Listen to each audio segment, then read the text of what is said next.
the Ramapo Lenape Nation. And from these original lands, Lenape Hokan, we are the original people of the island of Manhattan. I'd like to say a good morning prayer, prayer of Thanksgiving in our language, and then I will translate it for you, please. Anishik kishal mokweng, elamilieng, yon kwai kishkwik wak michwakin, willem liswakin, wak nialango moti, wak niwikian. Anishik kishal mokweng, elamilieng, kukuna aki, wak kishok, wak ni pahom, wak alongwe wak papat talkwik. Tindo wak mbi, asino wak kashhung, mitkwak, wak papa gulashak, mihasko wak wichapiko, aweya yisak, wak awa lashoshak, wak namasak, wak akoksak. Kohamina wak kamahom sena, kukana wak kokuna, nichanina wak kachosamina, lapi anishik elamilian, yon kwai kishkwik nimbu mausawakanam, anishik, anishik, anishik, anishik. Thank you, Creator, for giving us this day and food, good health, all my relations and my home. Thank you for giving us our Mother Earth and sun and the moon, the stars and thunders. Thank you for fire and water, for stones and wind, trees and flowers, grasses. And thank you for all the animals and the birds and the fishes and the insects. Thank you for our grandmothers and our grandfathers, our mothers and our fathers, our children and our friends. Thank you again for giving me this day in my life. Aho. And we've come together at this summit not only to speak, but to shape something far greater than words. What we carry into this space, our thoughts, our intentions, our spirit, will determine what leaves it. So I invite each of us to gird the meditations of our heart and the words we offer with the 7 sacred teachings: love, courage, humility, honesty, respect, truth, and wisdom. Let love be our starting point. Let it guide how we listen, how we respond, and how we hold space. Let courage rise within us, not only to speak, but to speak rightly and to stand firm in what is true and just. Let humility remind us that none of us carry the whole story. Each perspective here is a piece, not the whole. Let honesty shape our words. Let our words be clear so they can be trusted, and trusted so they can do their work. Let respect be evident in every exchange. To respect is to recognize the dignity in every voice here. Let us seek truth, even when it is difficult, for the truth is not always comfortable, but it is always necessary. And finally, let wisdom guide how we carry all these teachings together. Wisdom is not just knowledge. It is knowing when to speak, when to listen, when to act, and when to be still. And as we ask those who speak to carry these teachings, so too must those of us who have ears to hear receive in the same spirit. Let us listen with love, receive with humility, discern with wisdom, and respond with respect.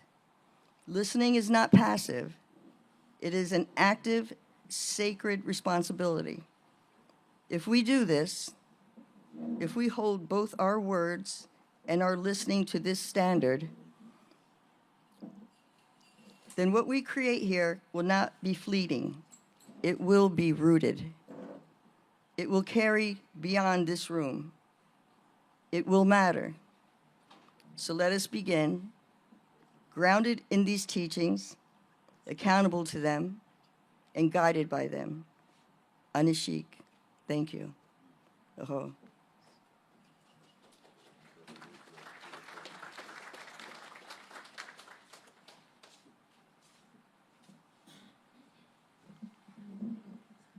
Thank you, Grandmother Clara Saringok. We are on the lands of the Lenape people, and we are so glad that she gave the opening. After this, we are going to light the candle to bring the light in this room, in our hearts and our minds. Grateful that we are all here together after years and months of preparation.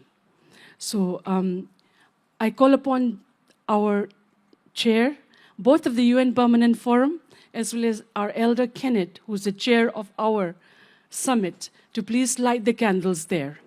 In our culture, we always offer rice, water, and fire before the start of any ceremony. So please. Yes.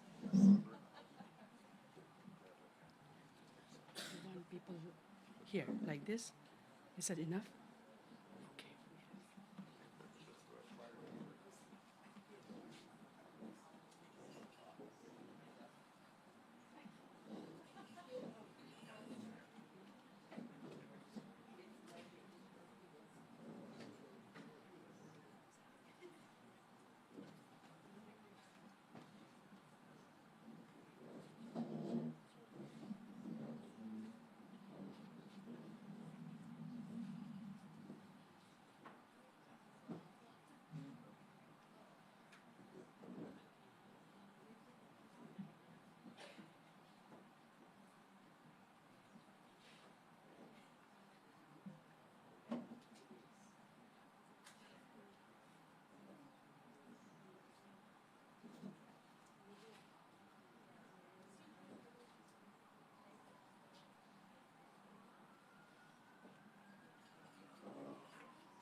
Mama Bear is currently choosing chiefs. As a clan mother, her duty is to ensure that she helps in selection of chiefs in her land. As a result, her priority is there because she has to choose the good chiefs.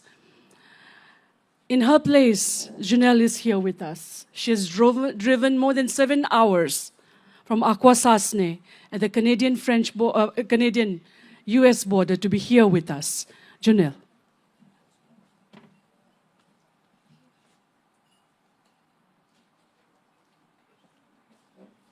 So I can talk from here or go up? No, okay. Come up here. How's this? How's this sound? Sounds good? Okay, great. My kids are always saying I'm yelling, so I gotta kind of have to let me know sometimes. So I wanted to take this fabulous opportunity to greet the people. What a beautiful morning. Very beautiful. Good-looking people in the room. I see I got a lot of relatives here I haven't met yet. And so I just like to start the day in a good mood, you know, and maybe say some jokes and smile a little bit, you know. I am here. I don't know if I can ever fill the moccasins of Louise Wagilla Guts de Hearn, but she has definitely set precedents for me. And so I just wanted to introduce myself. Gayana Hawi Syungyats Wagate Huni Akwesasne de Gidalo Ganyak Gahaga. My name is She's Carrying the Road, and I belong to the Wolf Clan family. I grew up in Akwesasne, which is land where the partridge drums, and I am Ganyak Gahaga, which is people of the Flint.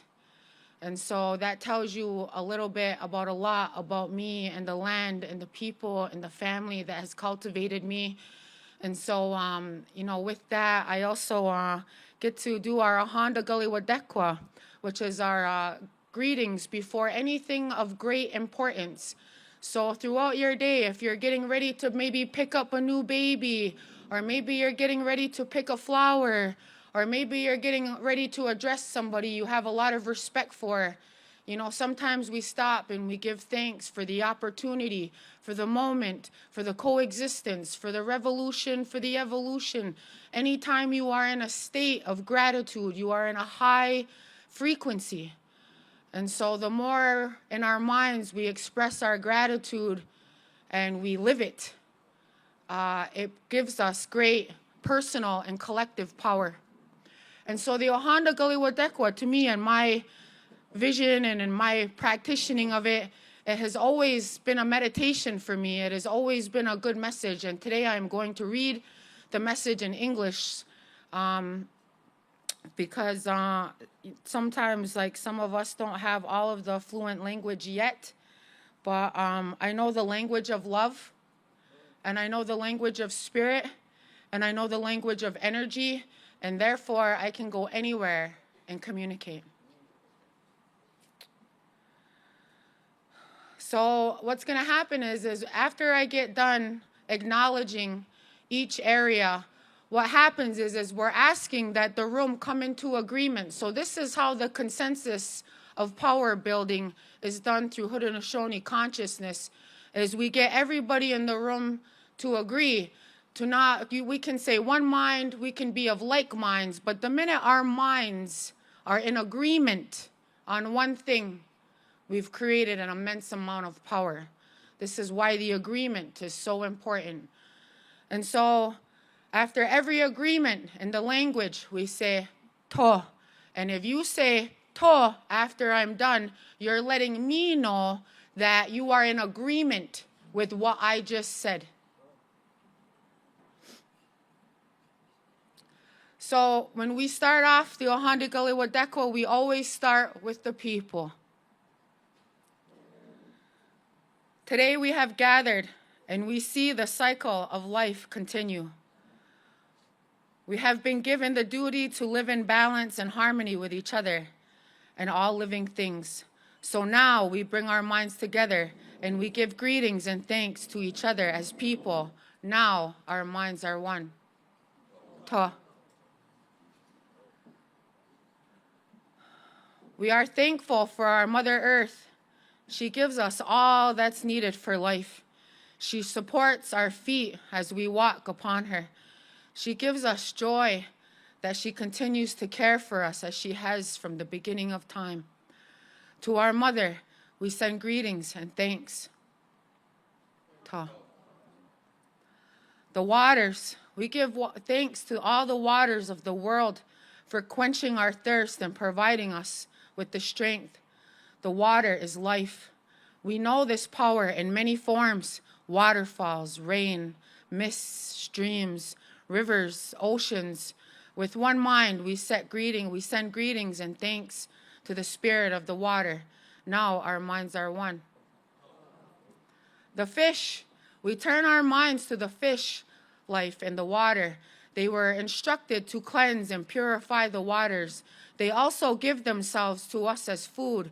We are grateful that they can still find pure water. So now we turn to the fish and we send our greetings and thanks, and our minds are one. Ta. To the plants, we now turn toward the fields of the plant life as they are far as the eye can see. The plants grow, working many wonders. They sustain many life forms with our minds gathered together. We give thanks and look forward to seeing plant life for so many generations to come. Now our minds are one. To the food plants, with one mind we turn and honor and give thanks to the food plants we harvest from the garden. Since the beginning of time, the grains, vegetables, beans, berries have helped the people survive. Many other living things draw strength from them too. We gather all plant foods together as we send them greetings of thanks. Now our minds are one. Now we turn to all medicine, herbs of the world. From the beginning, they were instructed to take away sickness. They are also waiting and ready to heal us. We are happy they are still among us, those special few who remembered how to use these plants for healing. With one mind, we send greetings and thanks to the medicines, to the keepers of the medicines, and now our minds are one. We gather our minds to send greetings and thanks to the animal life of the world. They have many things to teach us people. We are honored by them, and they give their lives so that we may use their bodies as food for our people. We see them near our homes and deep in our forests. We are glad they are still here, and we hope that they will always be so. The trees. Now we turn our thoughts to the trees. The earth has many families of trees. They have their own instructions and uses. Some provide us with shelter and shade, others fruit, berry, beauty, and other useful things. Many people of the world use a tree as a symbol of peace and strength. With one mind, we gather and thank the tree life. To the birds, we put our minds together as one and thank the birds who move and fly above and over our heads. The Creator gave them a beautiful song. Each day they remind us to enjoy and appreciate life. The eagle was chosen to be their leader. To all the birds, from the smallest to the largest, we send our joyful greetings and thanks. To the four winds, we are all thankful to the powers as we know as the four winds. We hear their voices and moving in the air as they refreshen us and purify the air we breathe. They help us to bring change of seasons. From the four directions they come, bringing us a message and giving us strength. With one mind we gather for the four winds. The thunders. Now we turn to the west, where our grandfathers, the thunder beings, live. With lightning and thundering voices, they bring with them water that renews life.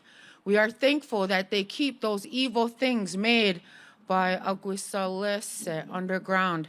We bring our minds together as we send thanks and greetings to the grandfathers, the thunders. Now our minds are one. The sun. Now we send greetings and thanks to our eldest brother, the sun. Each day, without fail, he travels across the sky from east to west, bringing the light of the new day. He is the source of all fires of life. With one mind, we send greetings and thanks to our brother, the sun. And our grandmother, Moon. And she's surely fully here soon enough. We put in our minds together to give thanks to our oldest grandmother, the moon, who lights the nighttime sky. She is the leader of women all over the world.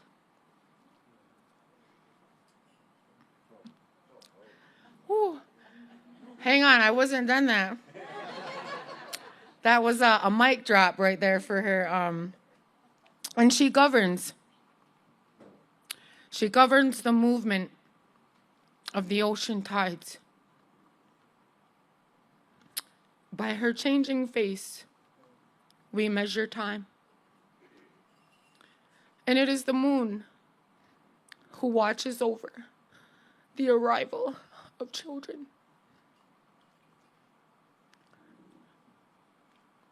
Here on earth, with one mind, we send our greetings and thanks to our grandmother, the moon.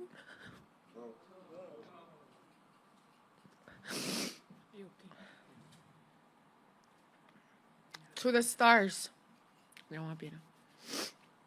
To the stars. We give thanks to the stars who spread across the sky like jewelry. We send them in the night, helping the moon to light and address and bring dew to the gardens and growing things. We travel at night. They guide us home. Our minds gathered together as one. We send greetings and thanks to the stars. The enlightened teachers. We gather our minds in greetings and give thanks to the enlightened teachers who have come to help throughout the ages. We have forgot how to live in harmony. They remind us of the way we were instructed to live as people. With one mind, we send greetings and thanks to the caring teachers. Now our minds are one. And we acknowledge the Creator. We have turned our thoughts to the Creator, to the Great Spirit, and send thanks and greetings to all the gifts of creation. Everything we need to live a good life is here on Mother Earth. For all the love that is still around us, We gather our minds together as one and send the choicest of words of greetings and thanks to the Creator. Closing words. We have now arrived at a place where we end our words. Where all things have named. It is not our intention to leave anything or anyone out. If something was forgotten, we leave it to each individual to send such greetings and such thanks in their own way. And with that, our minds are one. I just wanted to say real briefly too, I know for sure, if Gila Gutste was up here, she would actually take a moment to extend her greetings and thanks to Bina for being the sister that she needed globally, on the ground, in the stars, like your commitment and dedication to not only greeting her, but to greeting me as well, for allowing the next generation to come up to the podium and to give us space to practice what we're preaching. You know, it's a very beautiful thing, Bina. So I'm grateful. I've been with Louise for a very long time, and she's mentored me. I was released from a maximum security prison 13 years ago, and she took me in, and she helped me be the woman that I get to stand up here and so gracefully, proudly, respectfully stand here today representing 3 children that I've birthed here on the land. So I acknowledge my children, I acknowledge my teacher and my mentor, and I acknowledge all of you, my community, all of you, all of your efforts, all of your energy, all of your presence, all of your money, all of your time. It's all needed, it's all invited, and it's all gonna work out. Yee!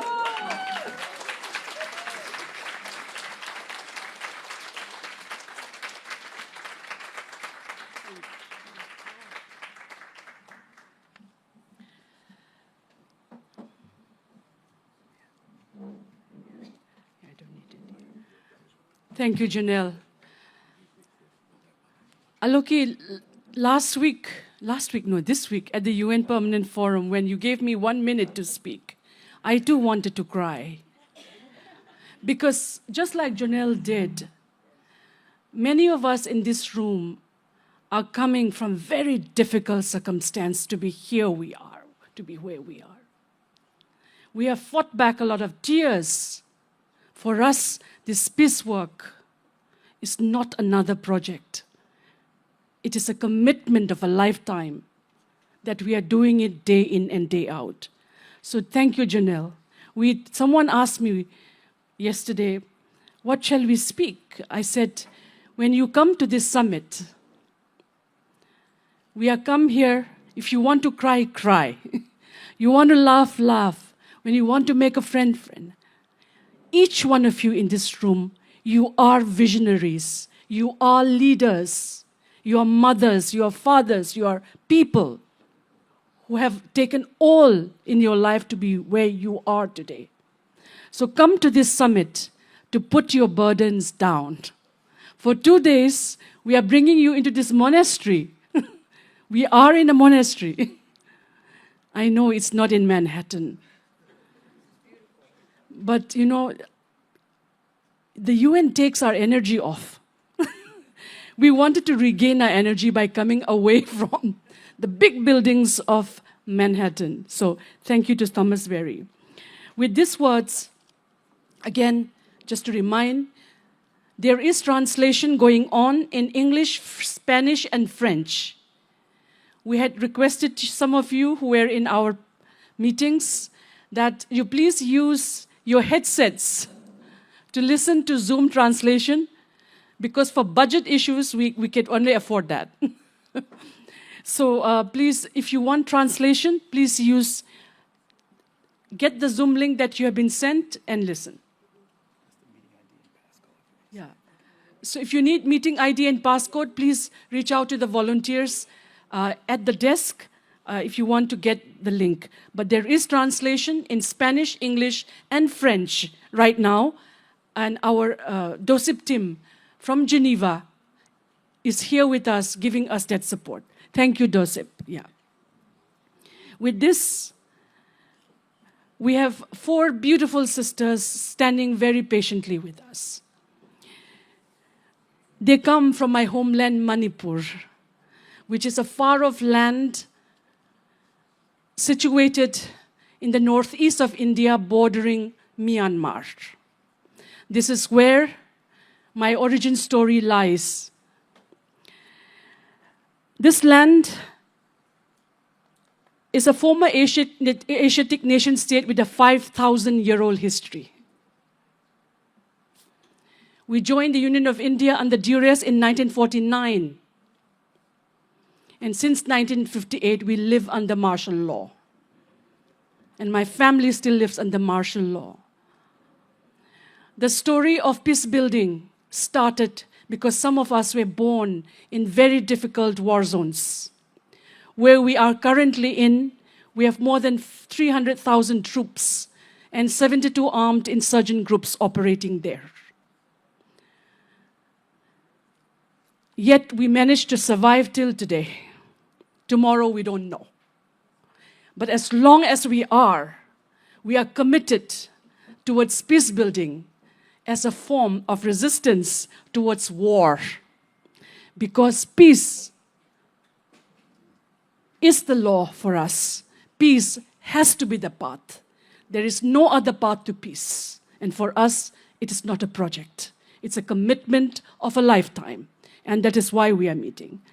We are so glad that we are joined by our sisters, Alpana Devi, Jolie Lairembam, Opi Singha, and Chaubitoi Lairenjam, to present one of the most visceral Manipuri dance, a sacred traditional dance form performed during Lai Harauba times, the pleasing of the gods, one of the most sacred dances to invoke blessing, peace, and prosperity. We are so glad that they are able to join us in person to perform this sacred dance for you. Thank you.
Thank you very much to Alpana Devi, Jolie Lyranjam, Opi Singer, and Chawbithoi Lyranjam. Once again, a big round of applause for them. For Indigenous people, arts is a part of our peacemaking. It's healing. So thank you once again. Yes. And I hope you'll be able to spend. They will be with us in the next couple of days to be spending the time with us in this summit. Can you imagine any nation trying to wipe out that culture? Can you imagine? For 70, 80 years, the land where they come from has been subjected to rampant warfare. But we are resilient that to tell the world that you don't have to hurt us. We can allow these beautiful cultures to exist so we can enjoy. Imagine the world having just one flower. We need different flowers in our world today. So thank you once again to all our speakers. Again, I think our ngai khoi yumoi amtang lakpioi na. We request a volunteer to please honor all our first inaugural with a Lairum, a Manipuri cloth. We request a volunteer. I don't see any volunteers here. To please. Grandmother Clara Soringhok, our sister, please come to, because in our culture, we honor you. Please come, Janelle, all our sisters.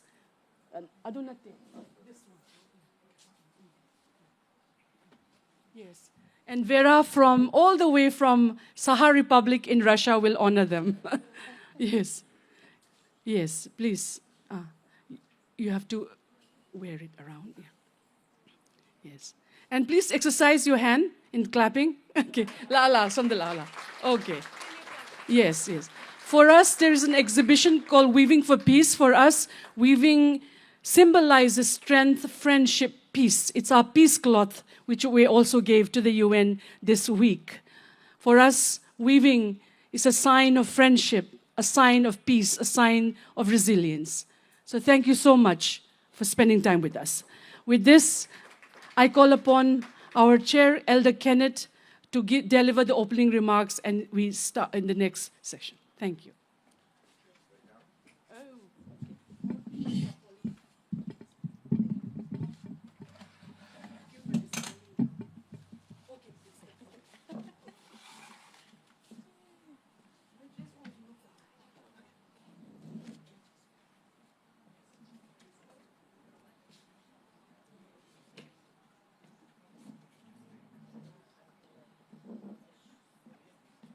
This is full of surprises this morning. My English name is Kenneth Deere. Azahayando is the name of my language. It means the fire still burns. Bear Clan, Mohawk, and one of the 6 nations of the Haudenosaunee, including the Mohawk, Oneida, Onondaga, Cayuga, Seneca, Tuscarora people, some of whom my brothers and sisters are here in the room. Jonelle being a sister Mohawk, that's right. And it's my honor to welcome all of you here. I was honored to be part of the first summit in Washington, D.C. last year when it was called the Institute for Peace. I didn't know what it's called today. The peace doesn't seem to be a priority of the United States these days. So I think that we as Indigenous peoples, I think we have a lot to offer. With the number of wars and conflicts that are going on in the world today, the world needs something different. They need an approach to peace that maybe they've never heard of before. Maybe we as Indigenous people, we have something to offer to the world, because the world needs peace today. It's hard. I just can't. I'm calling what's been happening in the last few years as a rise of barbarianism, where human life means nothing and power means everything, and that there has to be a better way in life, and that we as Indigenous peoples, maybe it's up to us to show them the way, the way to peace, to make the human race better, to bring it back on a better path where everybody can be respectful and to coexist, so we're not out there killing each other. So with these words, I want to welcome all of you, and then to start this process of looking for ways to bring Indigenous peace to the rest of the world. So welcome, all of you. I'll hand it back to Bina. Thank you. Kenneth Deere is our Indigenous diplomat who has worked more than, I think, Kenneth, 50 years? 40 years, okay. He has been there when the UN Permanent Forum, when the Convention on UNDRIP was formed, and it is thanks to the Haudenosaunee people that we have the UN Permanent Forum on Indigenous Issues. So thank you to all the people who have come from the Mohawk Nation and also from the different 5 or 6 nations to be here with us today.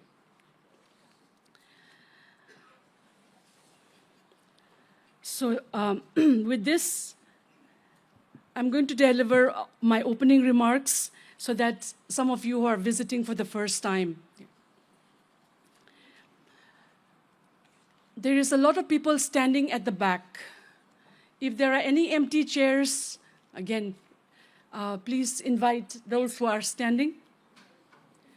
And if there are no seats, we request volunteers to get extra seats from the other room so that our guests can sit down. Distinguished Indigenous elders, women leaders, youth, peacebuilders, excellencies, partners, and friends. It is a deep humility and profound responsibility that I welcome you to the historic Second Global Summit on Indigenous Peacebuilding held here in New York City. We gather at a decisive moment in history when escalating conflict, climate disruption, and widening inequality are testing the very foundations of our global peace. Our summit, as our elder Kenneth Deere said, did not begin today. It did not even begin 2 years ago. As we mentioned, many of us were impacted by conflict and violence, whether it's war or non-war times. We decided that something had to be done. And 2 years ago, we had the first global summit on Indigenous peacebuilding in Washington, D.C. At that time, I was the senior advisor on Indigenous issues, and we were able to request sisters and brothers and relatives who were attending the UN Permanent Forum to travel to Washington, D.C., and ask people to open their homes and their hearts to prove that Washington, D.C. is not just a very harsh political place, but a place where there are people with hearts. So many people in this room opened their homes to welcome our Indigenous relatives 2 years ago. At that first summit, we had three beautiful things were born. One, it led to the adoption of the first International Declaration on Indigenous Peacebuilding. So if you open up your folders, the little books are there. You know, little books are so dangerous. If you look at the UN Charter, it's this small. Little books. Okay. It's not big, fat books, little books. And at the moment, I think translation is also happening in Spanish for this. So that was born out of that summit. Number 2. It also led to the birth of the global network of Indigenous Peacebuilders, Mediators and Negotiators. Because as Elder Kenneth Deere will say, if you're not on the table, you're on the menu. So we get eaten up. So in any of these peace talks and negotiations, nowadays peace talks are done by men with guns, with men with suits. Do you agree? So we said, no, we have to be in those rooms because it's about our lives. So that was born out of that.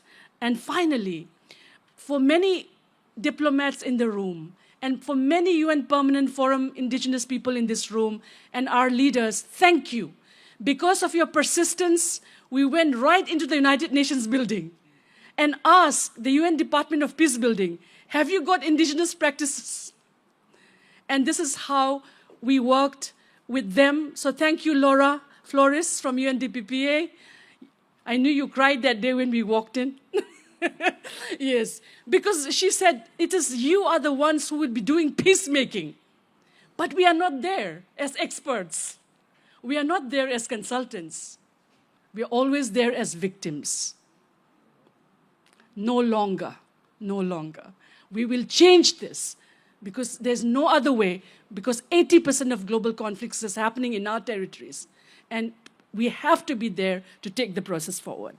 So we have now a UN resolution, General Assembly resolution, on Indigenous peoples' rights, in which Indigenous peacemaking has been declared at the United Nations General Assembly that it should be a part of the process. So a big round of applause to everyone who made this happen. It's because of our first global summit, we were able to make this happen. So imagine if the first global summit did that, what will this one do? Okay, finally, we are meeting at a time when armed conflict is not just a political issue, crisis, it's a global public health emergency. UN Permanent Forum is meeting right now, discussing this. Children represent 30 to 50% now of civilian casualties in war.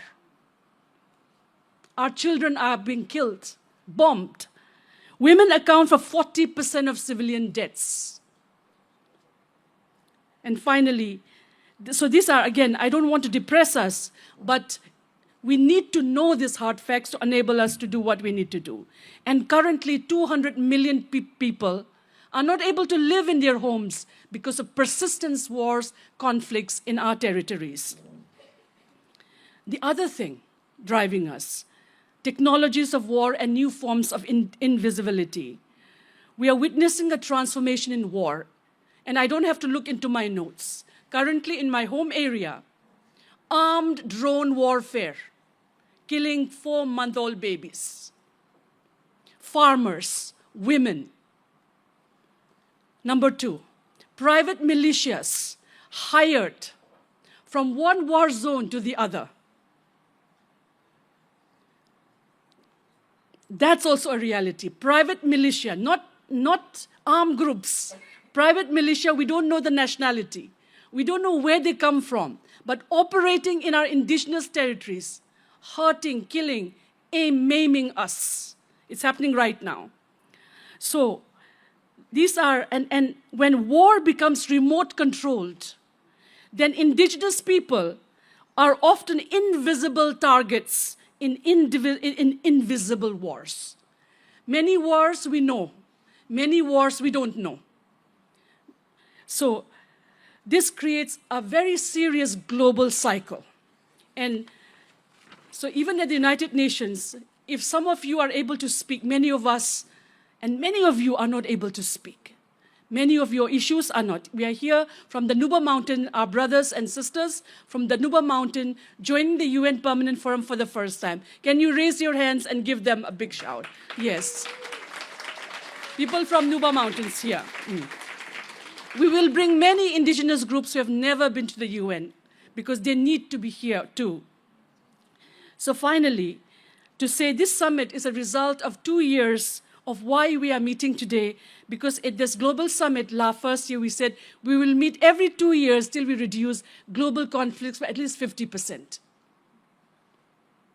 This summit is not done because some donor gave us money and said, go and have a nice summit.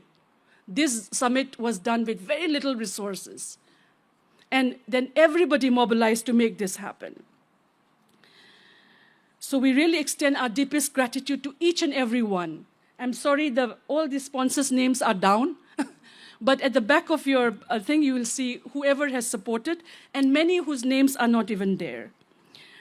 We were expecting 120 people, but more than 300 people registered from 80 countries. Yes. And you see the size of this room. We could only contain 150 in this room. So there are 150 you in this room, and many who are joining by Zoom. At this particular summit, if you look at the program agenda, even my head was circling. It's a lot of speakers, right?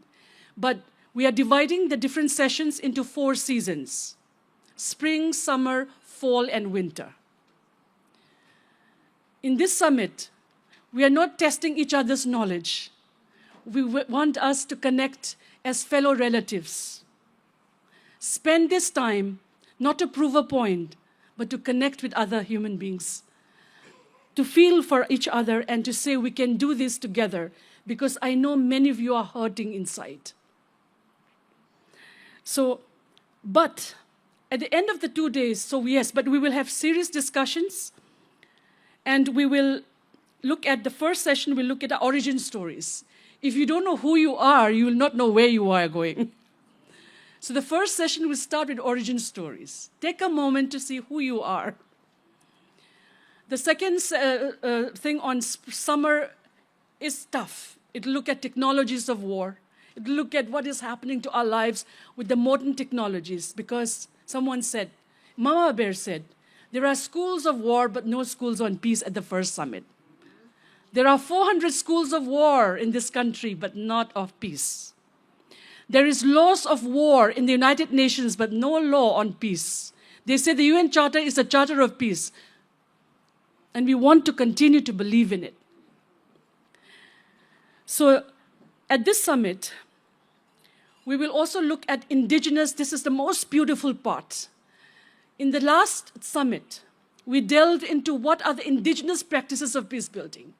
And we found many, but they are not in your school textbooks. They are not in our general guidelines. So please help bring them out. Currently, research is going on, and many scholars in the room are here who are conducting from Papua New Guinea, Bolivia, Guatemala, and many other countries, Indo-Myanmar, who are trying to understand what is happening in indigenous peace building. And we were surprised. So we are going to have a launch of an indigenous peace building book very soon. At this summit, we'll also be launching a course curriculum on indigenous peace building. If you're interested, you can join, because many still ask, what is indigenous? Then what is indigenous peace building? So to have it into a course. And finally, 2 beautiful things, and we'll end with that. At the end of the summit, we will announce the Global March of Indigenous Mothers March for Peace, Unity, and Healing. Yes, louder. Yes, because only a mother's heart can reach to difficult parts of the world. A mother's heart, a parent's heart. And if you're not a mother, but you love your people and your community, you are already a mother. Okay, so please join us in the process. It will travel the world the next 2 years, because parents go when their children are hurting. You just don't call them to the UN headquarters. We have to go there too. Yes. How, we don't know yet, but we will go there. We will know, we will reach there. And finally, for many UN here and many UN member states here, our appeal. Next year, the United Nations Declaration on the Rights of Indigenous People completes 20 years. Woo! It's not easy, and many elders are in the room who made that happen. Thank you. But then, we are calling that 2027 to 2037 be declared as an international decade on indigenous peace building. Louder. Yes, because peace building cannot be done with a 3-month-old project or a 2-year. At least 10 years work has to be done. It's like the child. It takes 5 years, not 5 years, 2 years for the child to know how to walk. Think around 5 or 6 years. Many of you have children know this. So at least give 10 years for us. Please make that happen. Indigenous people are solution providers. We are not terrorists. We are not insurgents. We are not separatists.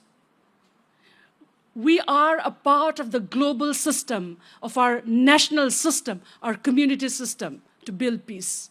It's just that we have been excluded time and again.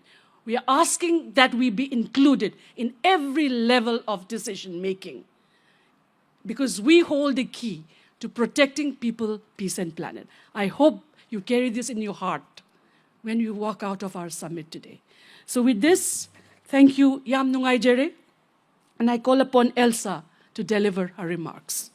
Thank you. Elsa is the first chair of the UN Secretariat of what? Okay. Elsa, please. Good morning, everybody. It is really humbling to speak after Bina and before all the other amazing people. But first of all, I would like to recognize the indigenous peoples of the land where we are standing today, the Lenape people, and it's a great honor that we have with us Grandmother Clara Sorin-Hott. Thank you for being and accompanying us. Distinguished indigenous elders and chiefs, distinguished dignitaries of indigenous organizations, of states, of interstate organizations, colleagues and friends, my very deep appreciation, of course, to the organizers of this historic second global summit, to the extraordinary global network of indigenous peace builders, negotiators, and mediators. I can't say it enough, so I am trying to repeat it. It's so beautiful that we have this by now.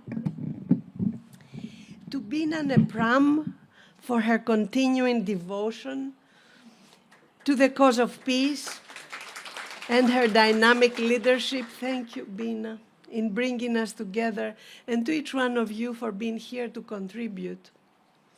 Friends, we know that today, at a significant moment of our history, it's a time for action. Our world is ridden with conflicts destabilizing global peace and global well-being. At the same time, our topic is at the crossroads of 4 ideals and 4 global social movements that are profoundly inspiring and mobilizing our humanity. First, the struggle for peace. 2, for human rights. 3, for women's rights. 4, for indigenous peoples' rights. It is at this very moment that we are witnessing a renewed and dynamic mobilization of indigenous peoples for peace. About 30 years ago, a new awareness of internal conflicts was being addressed at the UN, but the plight of indigenous peoples was quite absent from those efforts. The UN Declaration on the Rights of Indigenous Peoples in 2007, adopted, did respond very wisely to the peace-building and conflict prevention issues of indigenous peoples and can actually guide sustainable solutions. Let's remember that indigenous peoples have used 6 broad strategies for peace building and for conflict prevention. 1, they have advocated for the recognition and implementation of their fundamental rights. Second, they have called for concrete programs that will address their issues without discrimination and that will also aim at correcting historical injustices. Thirdly, they have organized at community level to create responses that can avert or stop conflict, often including important traditional knowledge and cultural practices. Fourth, they have taken mediation initiatives to solve conflicts, indigenous to indigenous and or indigenous to state. Fifth, they have addressed national and international courts and policy bodies with some achievements at that level.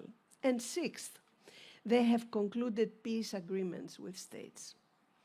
We are meeting for 2 inspiring, intense days. As Bina said, we are dizzy because we have so many speakers, how we will absorb them, right? But we are all pushing the way forward for peace. That's why we are here.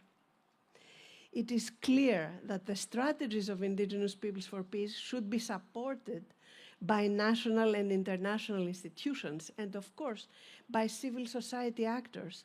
Any peace-building efforts in conflict must involve and include Indigenous peoples and must include Indigenous women who have always been very active and effective in this field. So participation is really the word here at the center of what we are doing.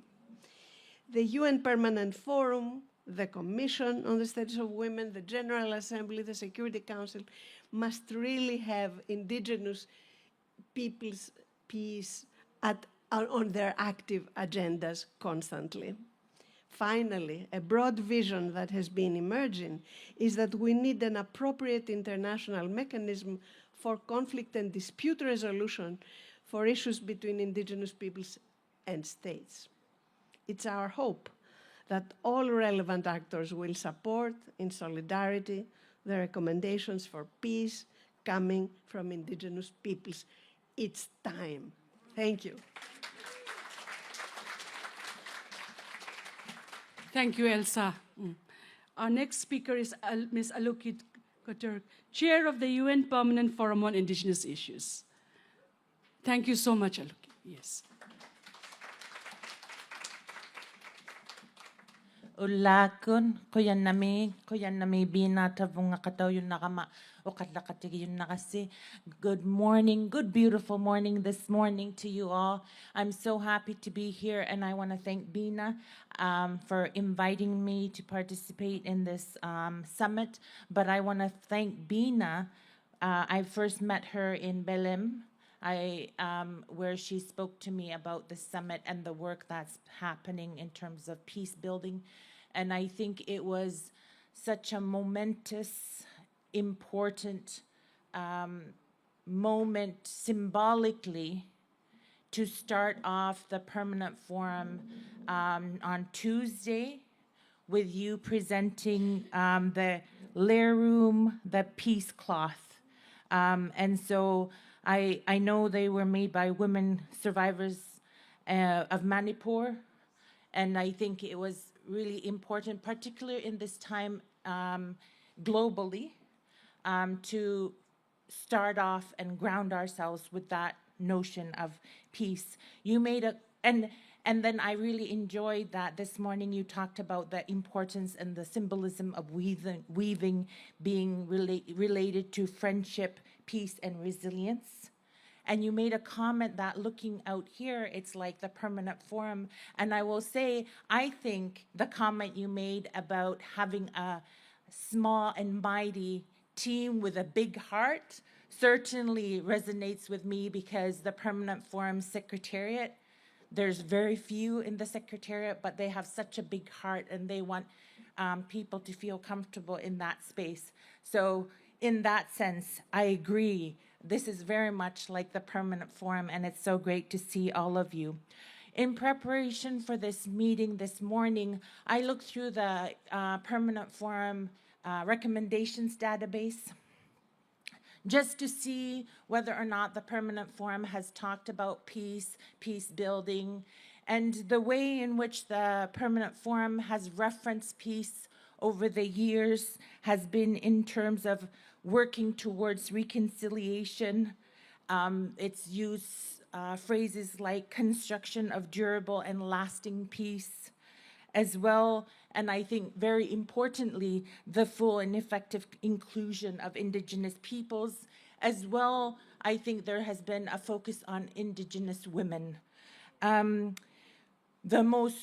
latest recommendation reads, and part of it says, any peace process must involve Indigenous peoples, and it needs to be in line with the General Assembly resolution that Bina referenced, that states that emphasizing the importance of meaningfully engaging Indigenous peoples in peace agreement negotiations, transitional justice processes, conflict resolution, mediation, and constructive arrangements. So I wasn't part of the first summit. There's going to be lots of things discussed over the next 2 days, and I'm sure we will continue to hear the why. Why do Indigenous peoples need to be at the table to be able to participate effectively? And when I was thinking about it, and each of us, depending on where we're from in the globe, we know that our worldviews, our cosmovision brings us ways in which we maintain social harmony, ways in which we maintain balance. And it's not only balance between interrelation between humans, but even with the opening today, you heard about the balance between humans and the environment and the land and the animals and all living things. And one of the things I know for sure in my culture is that when something is not going well, you're meant to address it as soon as you can. You're not meant to let it fester. So I'm really interested to hear about, and I really appreciated all the comments made already about the different ways in which Indigenous peoples' worldviews and ways to build peace can positively impact mainstream thinking. I think that's really important. I should say, given that next year will be 20 years of the United Nations Declaration of the Rights of Indigenous Peoples, many of the recommendations also made reference to Articles 3, 7, and 37 in UNDRIP in particular. But I think it's important that, and I invite people to continue, even if it's your first time, to continue to talk about the building Indigenous peace within the forum, because the forum is a space for all of us as Indigenous peoples. And it is merely a tool, an important tool for us to start raising concerns, for us to try and get things in the reports, to get them into recommendations so that more people are speaking. And we all know that it takes a lot of time and consistent persistence for things to actually change. So it's really incredible. The takeaways this morning when Bina was talking about what has been accomplished since the first summit and what the expectations are to accomplish before the next summit, that's really incredible. This morning, it was so rich to get a glimpse into different Indigenous peoples' worldviews. And so I'm going to share something because I think part of the way for us to move forward is to have the dialogue and to understand a little bit more of different worldviews and how we work on balance and how we work from the foundation of gratitude.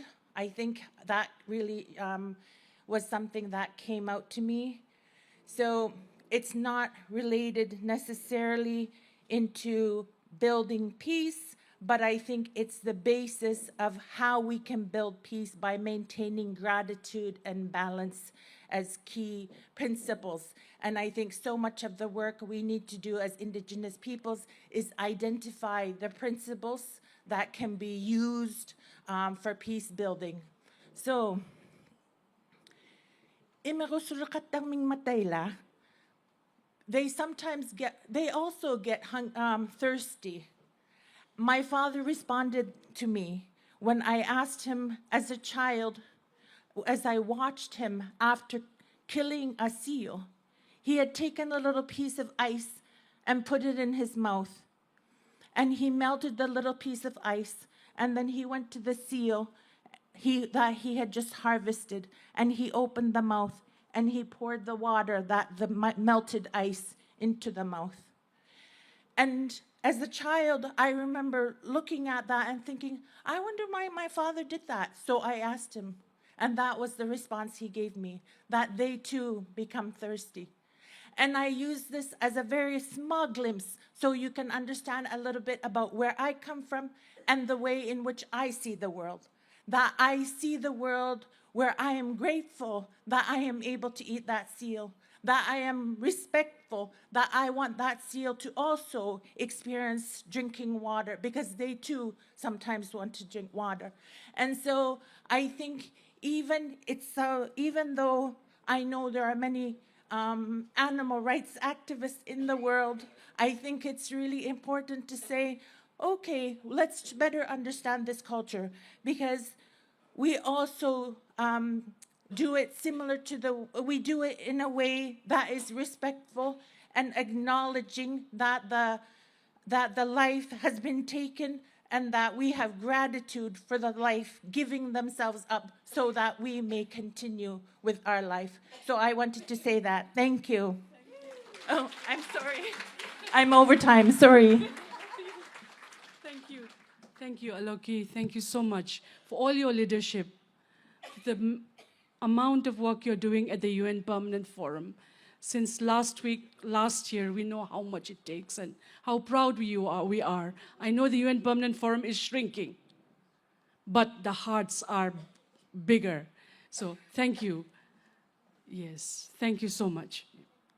With this, we call upon Ambassador Justin Mohammed. Thank you for being with us. He is the Ambassador of First Nations People Australia. Your constitution still don't recognize Indigenous people. It's time, okay? Please, Ambassador, take it from here, okay? Okay.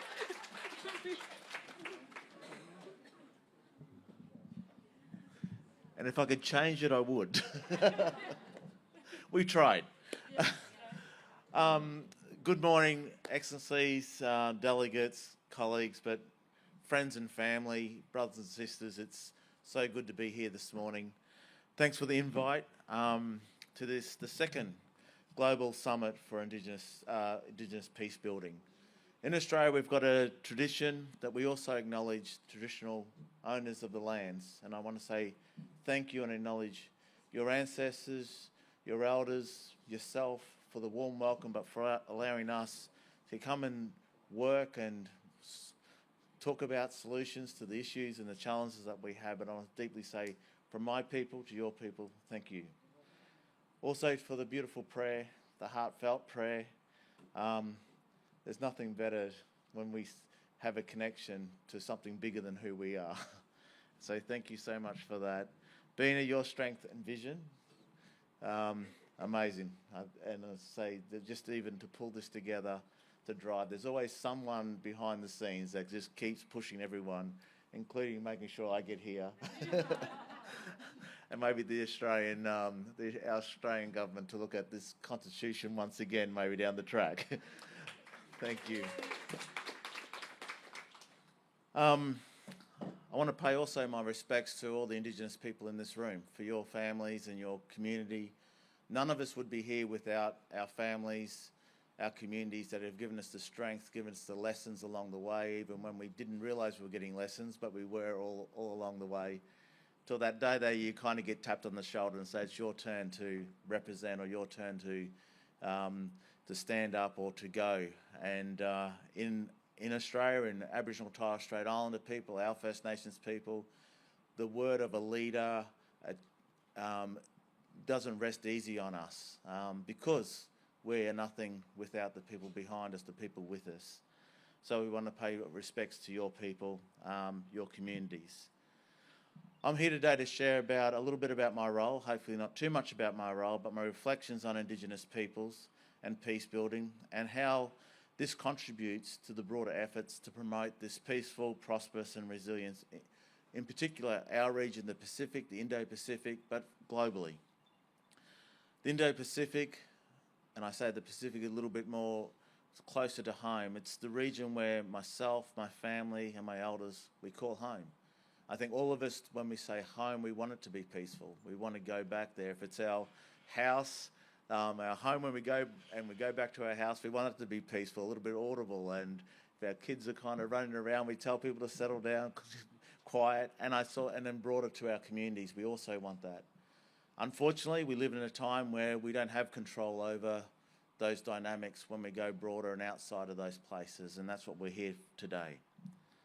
As the inaugural ambassador for First Nations peoples in Australia, appointed by our Foreign Affairs Minister and by the Australian Government, I'm leading the First Nations international engagement on the part of our Department of Foreign Affairs and Trade. And for the first time, Australia has a dedicated international role focused on Indigenous priorities and perspectives. But I keep reminding our government that for Indigenous peoples of Australia, this is not new. We've had plenty of diplomats, ambassadors representing, keeping peace, negotiating, way before Australia was called Australia. For over 65,000 years, Australia has been home to the oldest continued civilization on Earth. And I'm pleased in some ways modern science is proving those figures more and more correct as we go. Because for many years as I grew up, it was always laughed off or, yeah, you say that, but you're not really. But now we're starting to see that with modern science proving that. And Australia as a nation embracing that more and more. Australian Aboriginal and Torres Strait Islander peoples, we were, as I mentioned, our first diplomats, peacemakers and peacebuilders. Sometimes people forget that. Your ancestors were exactly the same. Indigenous people know that addressing the root causes of conflict through inclusive peace-building practices is foundational for peaceful societies.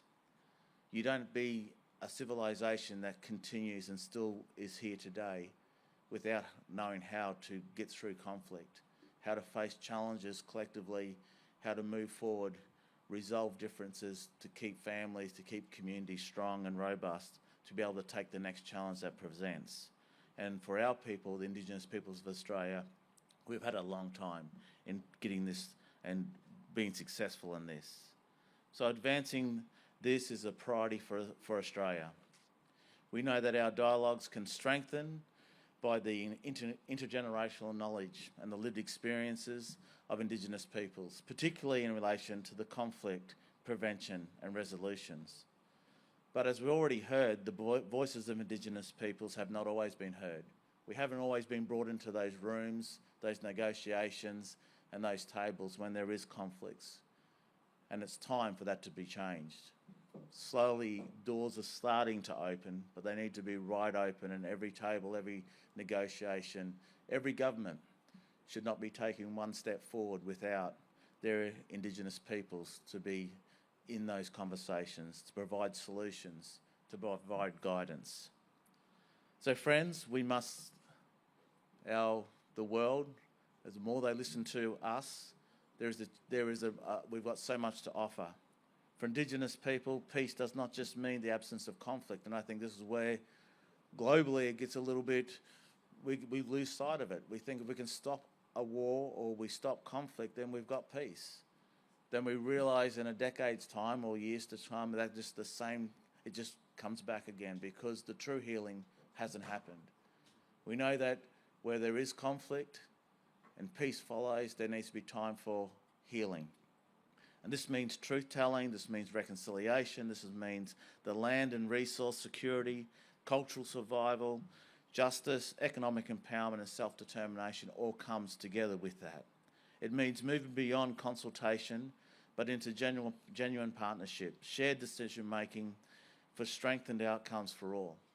That we aren't just consulted or when they choose to talk to us, but we are there. We're part of our heads of our member states. We're part of our economies. We're part of what the government is working towards and moving forward. We aren't an afterthought or we aren't an invited guest, but we are there because we were the first on that land.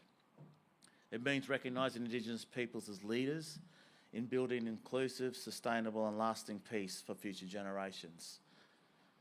When we have a culture as old as ours and a civilization as old as ours, you think, well, how could you start a modern government without this rich knowledge and expertise to flow through it? And we are slowly now, as Australia, is starting to realise what they realise they turned their back on is turning now to say we need to bring those expertise into our international foreign affairs, our international dialogue. Not saying that we've got this right. This role is only one small step, but we can see that it's starting to change people's mindsets and how effective and how powerful it is. We see this in the Pacific in particular, where We have negotiations, and we're doing things right at this very moment to try to provide our region or keep our region safe and secure. The Indigenous and the cultural connections, they're realising our government, the Australian government, the government which has appointed me, realises that this is something which, it doesn't replace the relationships that have been formed between government to government in the past, but it brings another 65,000 years of depth to those relationships and to the solutions. We also know, and we've heard this very strongly, that Indigenous women are central to peace building. Their resilience, leadership and cultural strength carry our communities forward, carries our families forward, carries our children forward. Rooted in connection to culture, land, water and community, Indigenous women have faced adversity with strength and have advocated tirelessly for their voices to be heard. And we, as men, must listen. Now, I'm a father of 4. I'm a father of 4 strong and very proud daughters, so I get told that a lot, Dad. I don't need solutions, Dad, just listen. I'm sure every father's probably heard that. But I do want to go to a story where I first, as a young man, saw the strength of an Indigenous woman. It was my grandmother. She lived to 96, had a life which, in this time, you would think no one could live to 96 as healthy as that she was. My grandfather died when I was about 15 years of age, 16, and I'm the eldest grandson. He was everything. I thought he was the strength of the family. Everything ran through him. And when he had gone, even my aunties and uncles and my mothers didn't know how my grandmother was going to cope without her lifelong partner. But I saw this woman, and she wasn't big in stature, but strong in strength. She grew and just took on the mantle that my grandfather was given. But after a while, I realised the strength that he had came from her. And she did that right through to the last time of her life. But that was the first time I saw, and I realised as a young man, probably in my early 20s, the strength of an Indigenous woman who had everything thrown against her, that told her that she wasn't worth anything, but she made a huge part of her life to encourage a family to provide that pathway for us. So I want to kind of just finish off in talking about one example, if I can, and this is about our peaceful borders, which I think we can contribute to, and how culture plays in this. This example is the Torres Strait Islander Treaty, Torres Strait Treaty, I should say, and long before there was colonial borders, the Torres Strait, which is the tip of Australia and the western end of Papua New Guinea, a place that of movement, exchange, kinship between Torres Strait Islander peoples and the peoples of Papua New Guinea happened. And this connection was finally recognised in 1978 with a signing of the Torres Strait Treaty, a landmark agreement that allowed traditional inhabitants to continue their life across these borders, which colonisation had brought in international borders where there was once no international borders. It remains one of the most creative solutions in international law to a boundary issue that touches people deeply on Indigenous lives. This treaty fosters peace by enabling cooperation, cultural connection and shared stewardship across the Australian and Papua New Guinea border. And with that, my friends, I want to say that this has been a great honour to be here. We've got a great potential to collaborate, to learn from each other, to be able to share, and not only share but celebrate the cultural connections that we have right across the globe between our Indigenous peoples, which dig deep into our communities, dig deep into our families, and we provide that listening and stewardship of country go hand in hand. And we, all the way down south, Australia, we value this collaboration. We look forward to working and continuing working to making sure that our practices are here for lasting peace. Thank you.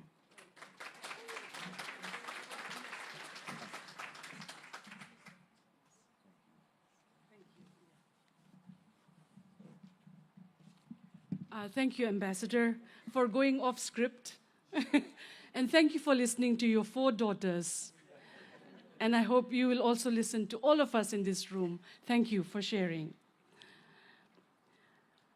If you know fellowships, have you ever got fellowships in your life? You won't believe how powerful fellowships can be. I met Her Excellency the Assistant Secretary General of the Organization of American States as a fellow in Washington, D.C. Without realizing one day she would rise to become the Deputy Foreign Minister of Colombia, and now the current assistant. We are so honored, Laura. You truly believed in women's leadership in peace and security. And you are an example to all of us that little girls can dream, that we can be where the decision makers are. Please welcome Her Excellency Laura Gill, Assistant Secretary General of the Organization of American States. Thank you.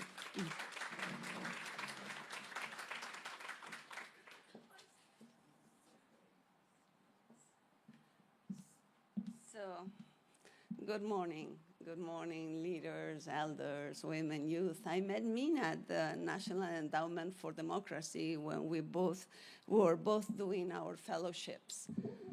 I think I should do a disclaimer here. It so happens that I'm now an Assistant Secretary General of the Organization of American States, the regional multilateral organization in the continent, in the Americas, but I'm not a diplomat. For my entire life, I have been an activist. I come from the human rights, peace, and women's movement in Colombia, and things happen in life. I ended up in government, and then I was Deputy Foreign Minister, then Ambassador, and then I ended up in this post. But my convictions are still with me, and this is why I prepare a few words for you on the crisis of multilateralism and indigenous peace building. So allow me to read you the few words I wrote for you, saying that we often speak of the crisis of multilateralism today as a geopolitical crisis with financial consequences for multilateral organizations. And as if the problem were, could be reduced to spreadsheets, arrears, or institutional scarcity. I know those pressures, believe me, I live them every single day, but I think the crisis goes beyond. And it is a crisis that exploded now, but has been brewing for a long, long time. And it is a crisis of credibility, and it is a crisis of leadership. A crisis provoked by institutions that too often asked to be trusted when they have little by little been losing our trust. And so when multilateralism fails, it does not fail evenly. Those with armies, with markets, with geopolitical leverage, with development and access to power can often protect themselves. It is those who rely on visibility, on international law, on norms, on principal institutions that are left exposed. And this is why indigenous peoples experience this crisis more sharply, or will experience it more sharply. I come from the Organization of American States, and I have to say that institutions like mine have not always stood where they should have. They have mirrored hierarchies of societies around them.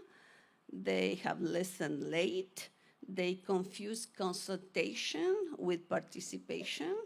It is not the same. Symbolism with justice, and process with progress.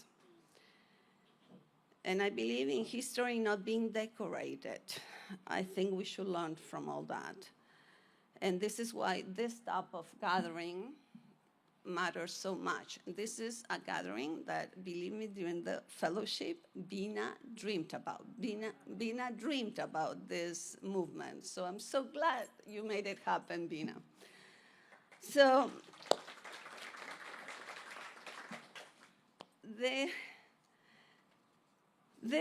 we should begin with truth. The international system took too long to understand. Indigenous peoples are not peripheral actors in peacebuilding. They are central. And they bring nations, peoples, and knowledge systems the world needs. So how does the crisis of multilateralism affect indigenous peoples in practice? When environmental negotiations stall, it is often indigenous territories that absorb the consequences first. The fires, the floods, the droughts, the collapse of biodiversity, the forced displacements. When states seek quick growth without long-term legitimacy, extraction becomes the norm. And so you have mining, logging, oil, mega projects. And too often those projects advance where consultation is the weakest and indigenous lands are treated as expendable. When international institutions become performative, indigenous representatives are invited to speak, but not empowered to shape outcomes. 1 minute at the UN is not participation, it's performance. Performance. We need to change that. When budgets tighten, translation, travel support, participation mechanism, and technical cooperation are often among the first things reduced. And for many communities, those are not luxuries. They are the narrow bridge to real representation. And when accountability weakens, commitments made to indigenous peoples become commemorative rather than binding. And this is why the crisis of multilateralism is not abstract for indigenous communities. It is territorial, it is democratic, it is environmental, and it is existential. And yet, I believe there's another side to this story. If indigenous peoples often experience the failures of multilateralism, you may also hold part of the remedy. Because what is multilateralism if not interdependence? And who has practiced interdependence for generations? People who understand that before modern institutions, that land cannot be separated from water, water from community, community from memory, memory from responsibility, and responsibility from future generations. And many indigenous governance traditions begin where modern politics ends, with reciprocity, stewardship, long-time horizons, and the understanding that power without balance becomes destructive. The world calls that sustainability now, and many indigenous peoples call it simply wisdom.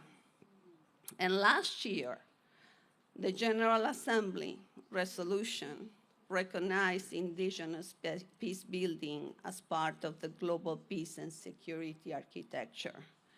And that was very, very important. And thank you for making that a reality. But recognition is the easiest step. Implementation is harder. Sharing authority is harder. Changing incentives is even harder. Accepting that communities historically marginalized may know something about the institutions they talk about, that may be the hardest of all. In the Americas, we have instruments. We have the American Declaration on the Rights of Indigenous Peoples since 2016. Those commitments matter, but rights delayed become frustration.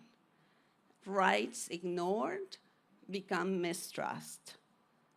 Rights praised without implementation become performance.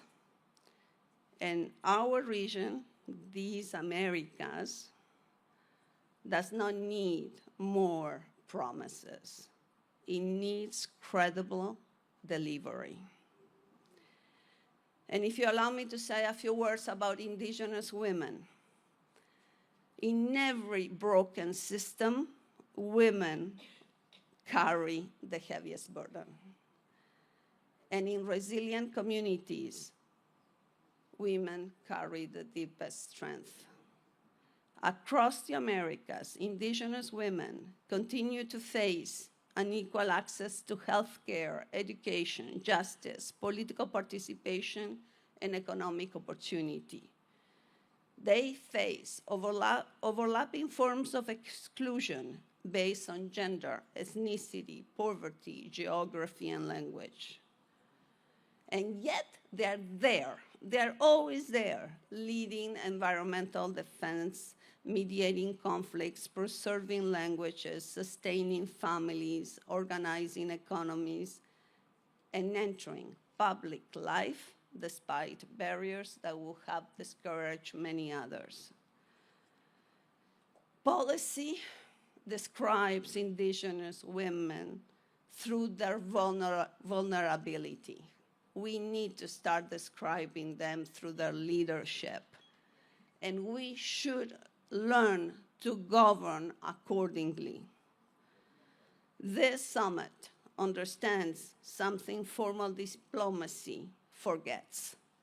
Peace is not built by ministers and diplomats in conference halls. Peace is built in community assemblies, in councils of elders, in women's circles, in rituals of repair, in the patient restoration of trust after violence, in decisions where dignity is restored before signatures by diplomats are exchanged. That work may not always produce headlines, but it produces durability. And durability is the rarest commodity in politics. So I was an ambassador in Vienna, where the epicenter of the global drug regime. And I undertook a very difficult task, which is to recover the dignity of a sacred plant for the indigenous peoples of the Americas, of the Andes, the coca leaf plant. The coca leaf plant is a sacred plant in my country that indigenous peoples chew, but that produces cocaine. So it has been demonized. So I know what happens when frameworks are designed from those who live far from the consequences.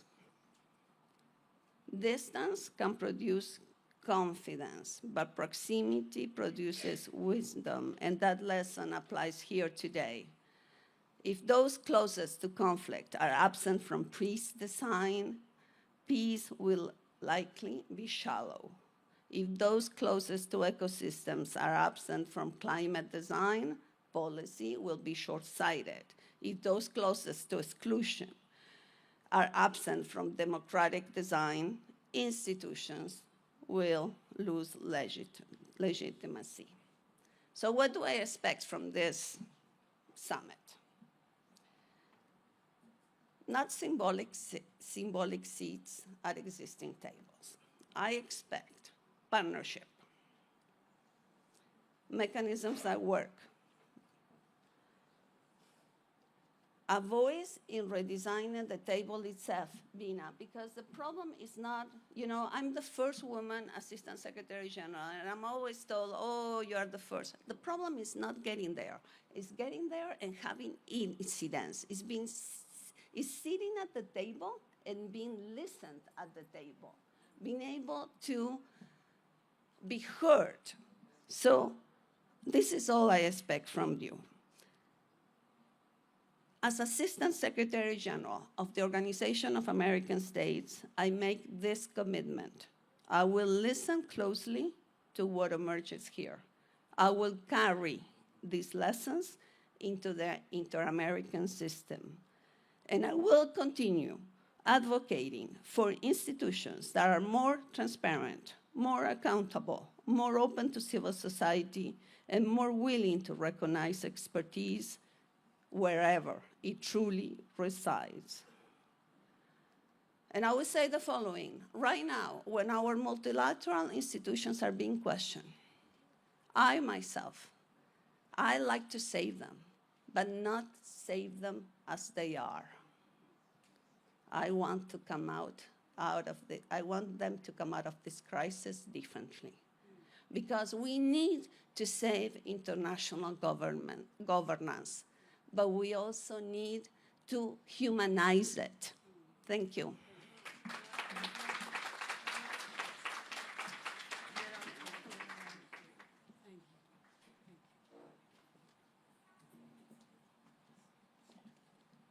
Thank you for your words of courage. Are you all tired? It's a little, so please feel free, just take a deep breathing, and we carry on. We have a wildcard entry, Ambassador David Lamet, Permanent Representative of Canada to the United Nations. Thank you. Yes. Yes, please, Ambassador. Thank you again for being with us today. Thank you. Now, everyone look to the left. Emmy has the timekeeper now, okay? So she was going to, thank you, yes.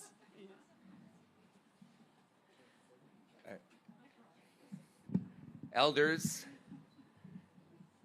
excellencies, colleagues, friends, thank you for having me today. Bina, thank you for this lovely invitation and inviting me.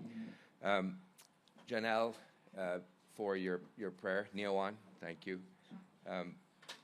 Thank you to the 4 Manipuri dancers. And I acknowledge that we are on the land of the Lenape people. Thank you. It's humbling for me to be here today as a non-Indigenous leader. I'm here to learn, and I'm here to listen in an open-minded and humble fashion. My narrative story is an immigrant narrative story to Canada. It started in the mountains of Italy. My grandparents were peasant farmers, and my parents began that way. My mother could run a loom when she was a child, and she was the one who was occupied with the sheep. They left Italy after the war, came to Canada, and built a life for themselves. Having little formal education, they made sure that all their kids got one. As I got older, I realized that narrative, while it was inspiring to me, was deficient, because it was a narrative you often hear in the so-called New World. And it's an immigration story, but it forgets about, it ignores, or obliterates the narratives of the people who were already on those lands. And I came to learn those narratives as I got older, as I became a professional, as I became a law professor, and then went into formal politics. And now I'm here. Like Laura Gill, I am not a career diplomat. And I don't, to be honest, I don't aspire to be a diplomat. I'm not diplomatic enough. But 3 of the people who have taught me a great deal are in this room. Kenneth Deere, Chief Wilton Littlechild, and Alukikotiurk. And I had the honor and the pleasure of being able to interact and work with them over the course of the first phase of my public life. And they helped me, as did many others, to understand better what I had failed to understand, given the narrative that I began with. And there are others in the room. I see Leah, and I see Cheryl and others that I'm going to work with moving forward, as well as people here at the UN. Canada has a very imperfect history as a colonial society that has imposed untold horror and tragedy on its Indigenous peoples. You have heard parts of the story. Settlers taking land, often violently, metaphorically or physically in terms of violence, residential schools, and all the horrors and tragedy that came out of that, which Indigenous peoples in particular are still dealing with in Canada today. And so there's a great deal of peace building that has to happen at home. A coming together, an understanding, a recognition, and a making of amends that needs to happen in Canada. It happens in fits and starts, and many of us do try to play a role in helping to bring that forward. And hopefully something positive will come out of this, in addition to being positive for people living in Canada, Indigenous and non-Indigenous peoples living in Canada, but also in terms of what we might be able to offer the world based on having learned from these experiences. And so that's the pledge that I give to you moving forward, which is as a non-Indigenous person seeking to participate meaningfully in making a better world, making a better planet, fighting climate change, fighting for justice, that I will continue to be, or try to be, better at being open-minded, better at listening, and better at learning. Having learned from so many of you in the room, I hope to continue learning so that we can all get to a better place. So with that, I thank you.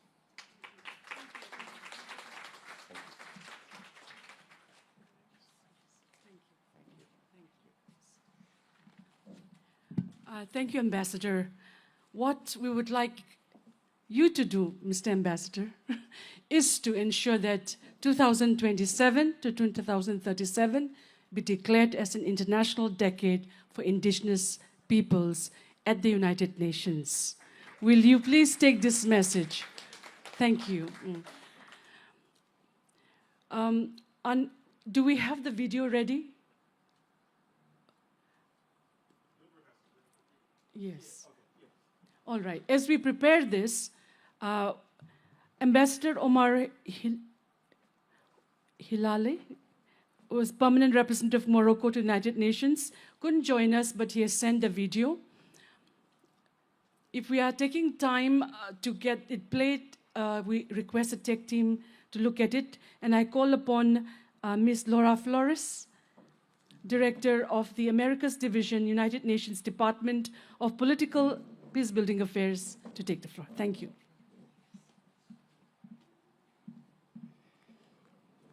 Thanks, Bina. Excellencies, distinguished Indigenous elders and leaders, OS colleagues, ladies and gentlemen. I'm Laura Flores. I am currently the Director of the Americas Division in the Department of Peacebuilding and Political Affairs, or DPPA by its acronym, and it is an honor to be with all of you this morning. DPPA's mandate is to support the Secretary General's efforts to prevent and resolve conflict, particularly through inclusive political processes and sustained peace building. I lead our engagement on conflict prevention, mediation, and peace building in the Americas, and our division also serves as DPPA's global focal point for Indigenous issues. We share a common understanding that peace is not simply the absence of violence of war, as has been said here, but a living relationship among peoples, with nature, and across generations. My team and I have been privileged to work closely with the organizers of this summit since the first Global Summit on Indigenous Peacebuilding in 2024. Throughout this journey, we have learned from and sought for supporting your leadership. We are delighted to see the little book with the Declaration on Indigenous Peacebuilding. Indigenous peoples bring unique and indispensable added value as peace actors. For generations, Indigenous communities have practiced treaty making, consensus-based governance, and inclusive dialogue rooted in respect for the community, the land, and for future generations.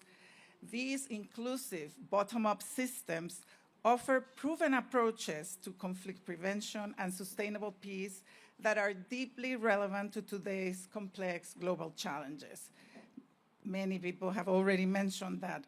Indigenous women and youth are at the forefront of this work. Peace is built and woven not only through formal agreements, but also through everyday practices of care, dialogue, and collective responsibility. And I'm looking forward, Bina, to that course on Indigenous peacebuilding as well. Member states are increasingly recognizing the added value that Indigenous peoples contribute. In late 2024, the General Assembly adopted a landmark resolution on the rights of Indigenous peoples, affirming clearly that sustainable peace must be grounded in the recognition of Indigenous peoples' rights and their meaningful participation in peace negotiations, mediation, conflict resolution, and transitional justice. The resolution also highlighted the importance of addressing violence against Indigenous women and girls, and ensuring their full, meaningful, and effective participation in decision-making in line with CEDAW General Recommendation 39 on the rights of Indigenous women and girls.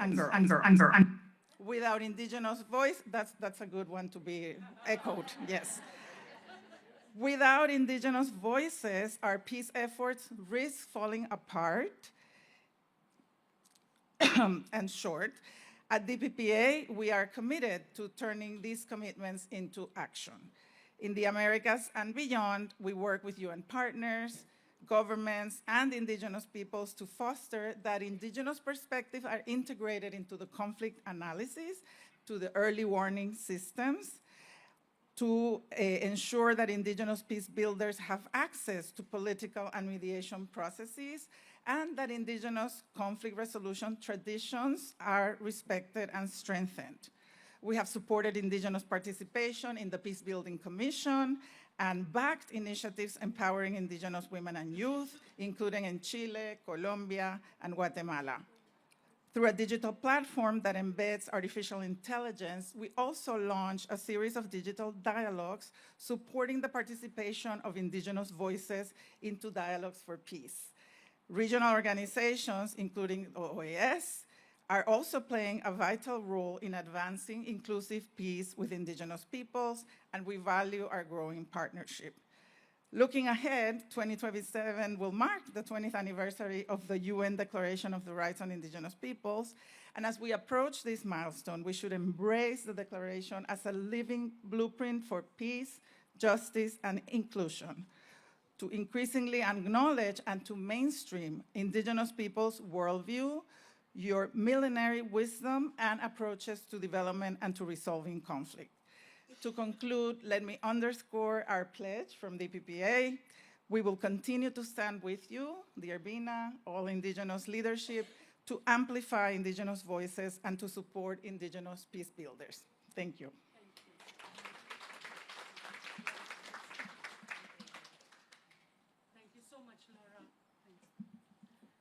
Yes, thank you, Laura.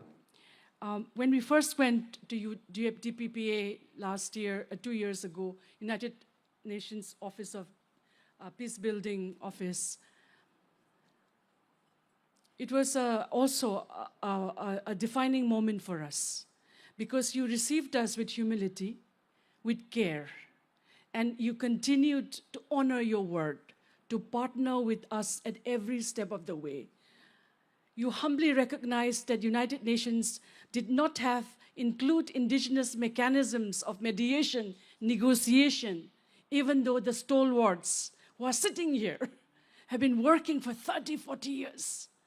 So thank you, UNDPPA, for all your work and your partnership, and we'll continue to do it with what we call pricking the conscience of those who matter. Thank you so much, Laura. Yes. With this, if you do not have a chair, we want everybody, if you want chair, please, volunteers, bring chairs for us. And if there are empty chairs around next to you, please welcome. Again, it's sounding like the UN Permanent Forum now. Yes. Sorry, yeah. I know Ambassador Hilale's speech is there, but we have Dr. Albert Barume with us.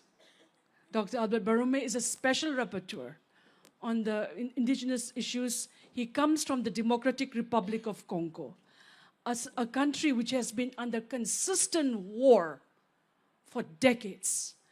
We have heard about your people, and our hearts are pained by what's happening in DRC. You are one of the world's richest countries, but right now subjected to decades of warfare. Till we realized a couple of years ago that, these current wars are created not because groups hate each other. Wars are engineered in our territories. And DRC, we have clearly, through research, known that this is an engineered conflict. The conflict in DRC is happening in northeast, just like northeast of India, where we come from, where there are lakes, mountains, biodiversity hotspots. So Dr. Barume, thank you for being with us, and the floor is yours. Please, a round of applause for Dr. Barume.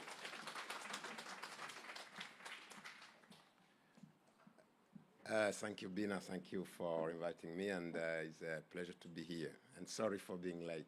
I was being held into something else. It's really a pleasure, and let me recognize all the leaders in here and the colleagues and in the UN mechanism and everybody. I'm going to be probably the most boring intervention because I'm going to repeat something many of you have heard me saying recently. I've said this to Bina, is a plea I'm making, so I thank Bina for giving me an additional platform. I've been, and I wrote it in my last report to the General Assembly, and I'm going to go to the conclusion by really saying I'm telling states that indigenous people has an untapped value or contribution to international security. That states have been failing themselves by not partnering with indigenous people for both national and international security issues. That's my conclusion. Let me make the point now. The point is, most indigenous people, if not all, but really most, live in borders. They live in a remote area, almost in the last square meters of many countries. Many live across borders. And as such, when criminal groups cross borders, their first encounters are indigenous peoples. This is in Africa, this is in Asia, this is in Latin America. This is everywhere. It's science.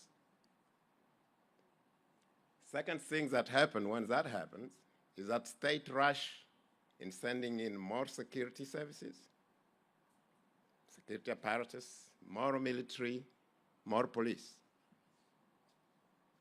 On third tires, something happens, states assume the indigenous people are accomplices. They start calling them terrorists, enemy of states, names. I really think, I cannot believe states cannot see value in indigenous people. Let me tell you something very specific before I finish. Is that all those migrant trafficking network, drug trafficking network, the Al-Qaeda network, the Islamic State network, all those criminals that really occupy forcibly, violently, indigenous territory feed on indigenous people traditional knowledge, to expand their oppression, because nobody knows those territory more than indigenous peoples. I'm really telling states, they have been shooting themselves in the foot. They should shift the paradigm and make indigenous people part of the security infrastructures, because indigenous people have been providing security for decades, for centuries, but this is undocumented, is unrecognized. Let me finish by saying this. I've just been recently in a number of Latin American countries where there is now indigenous people have territorial guards. Indigenous people are patrolling their lands. That's security. That's really security. It's not peace building, it is security. It goes to the core of central issue, is the due crown of the right to self-determination. Because you cannot fully enjoy the right to self-determination if the central right of security, attribution of security, you have nothing to do with it. When everybody's still deciding for your own security, you are not self-determined. And those guards, unfortunately, in Latin America, they are seen as a danger by states, instead of seeing them as potential. So my call really is to push states to see that value. We need to bring the debate to the Security Council, to sell it to states, because there are hardcore evidence that states are missing on something huge. That's why the declaration was written, actually, to reconcile indigenous people and states. I thank you. I know we are among friends, so we're going to just merge the two sessions together and request Ambassador Halale's team who's here just to take a pause, our sister Kavita, as well as our sister Anna, because you are family. Because we would like to honor special people here, because some of the people who are here have long dedicated their lives to what is called protecting people's peace and planet. And it is not just indigenous peoples, it's our allies, through their films, through their songs, through their diplomacies, through so many peace negotiations. And also who have led work at the United Nations, and those who are working in the remote mountains and the savannas to protect our peace. This is our inaugural recognition. We decided to recognize them because of who they are, and for their heart, and for their vision, and for their resilience. And I know many in this room equally deserve this, but we are not able to honor all 100 of you. But we have you in our lists. Why should only time have only their list? Okay, filled with millionaires and their money who think that they dominate the discourse of the earth through their money and their glamour. No, we will also do things differently. So with this, I request our sisters to be prepared.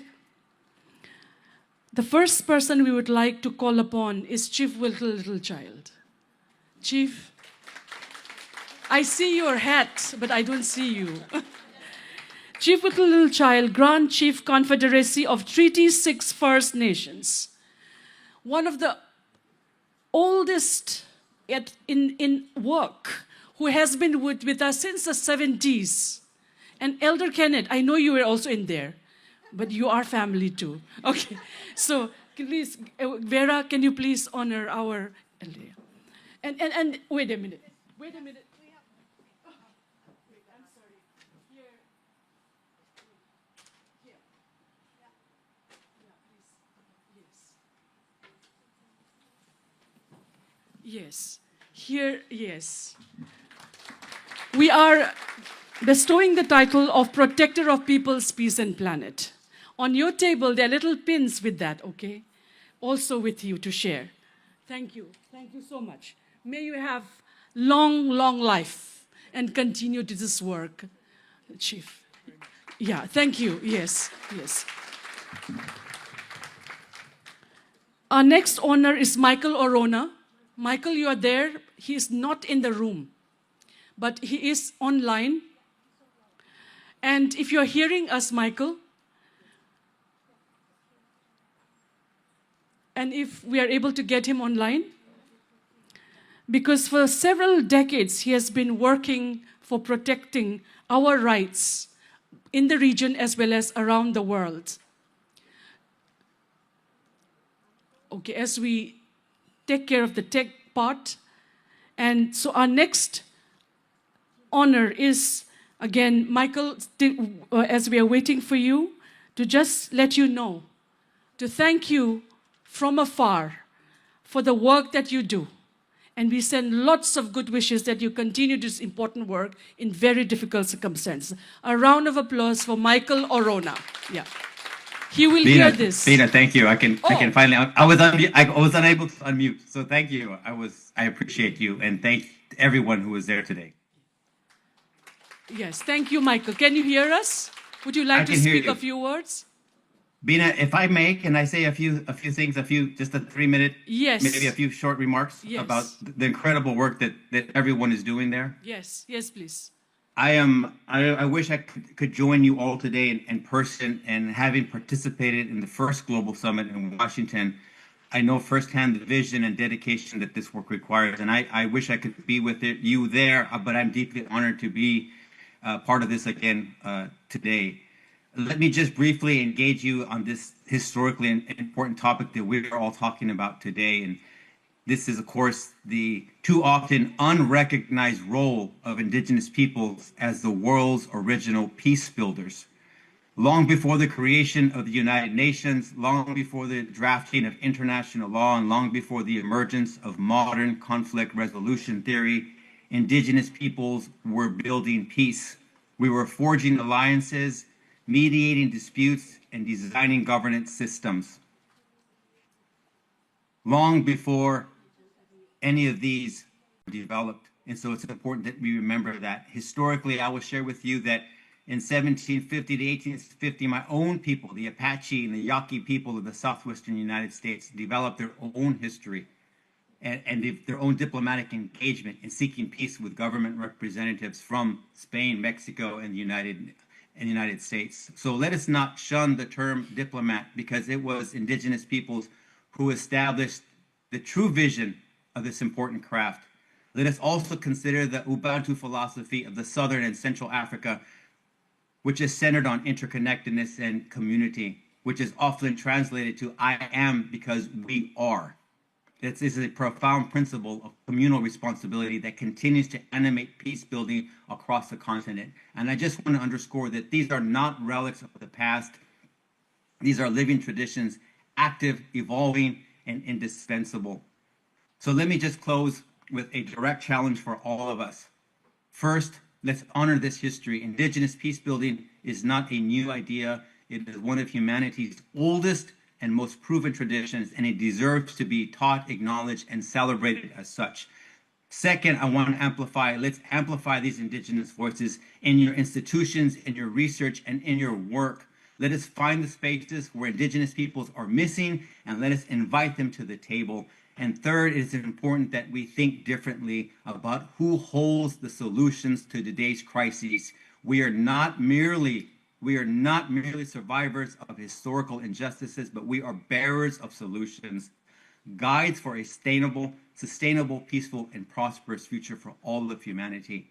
And when we talk about innovative approaches to global challenges, Indigenous perspectives, Indigenous voices must be included, not as historical footnotes, but as contemporary wisdom.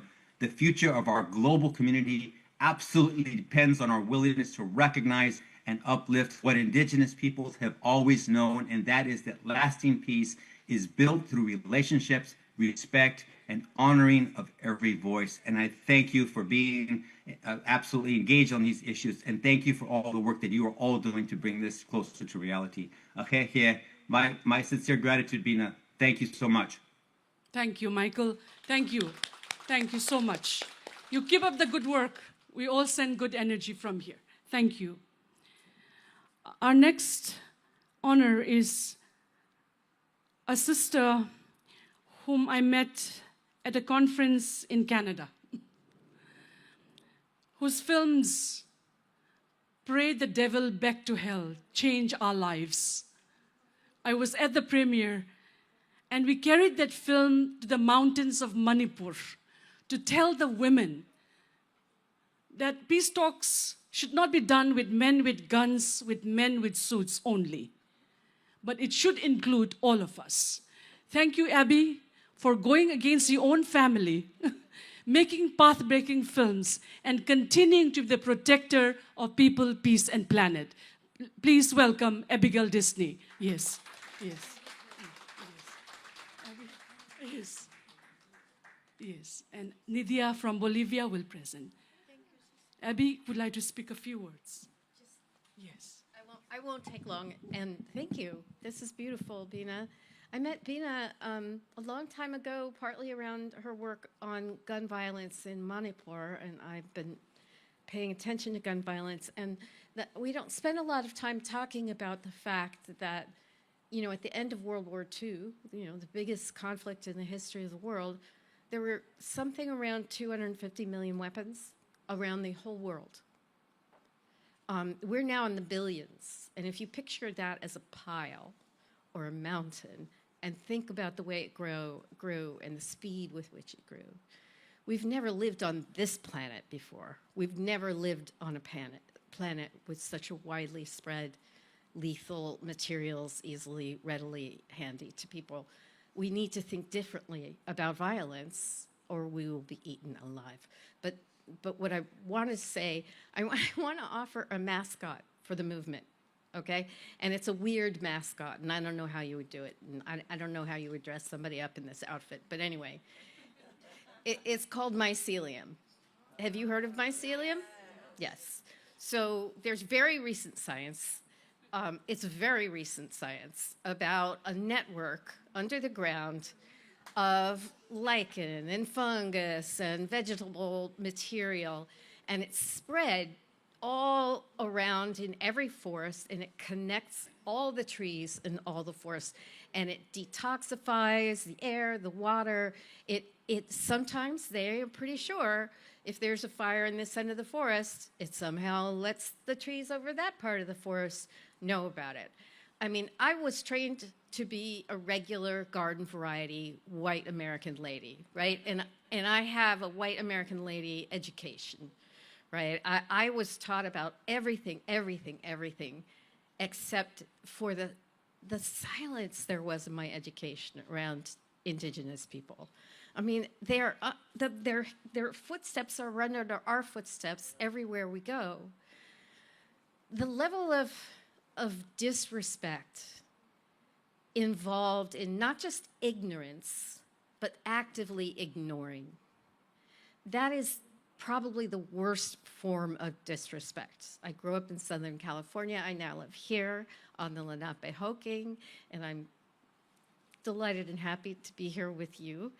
I want us to think about that, because let's talk about what women and Indigenous people, and especially Indigenous women, are about. They're right under our feet. They're everywhere. They're nourishing us. They're taking care of us. Let me think of the other things they're doing that I wrote down just now. Supporting life. They're necessary. They're intelligent. They're outside of what we call history. They support life.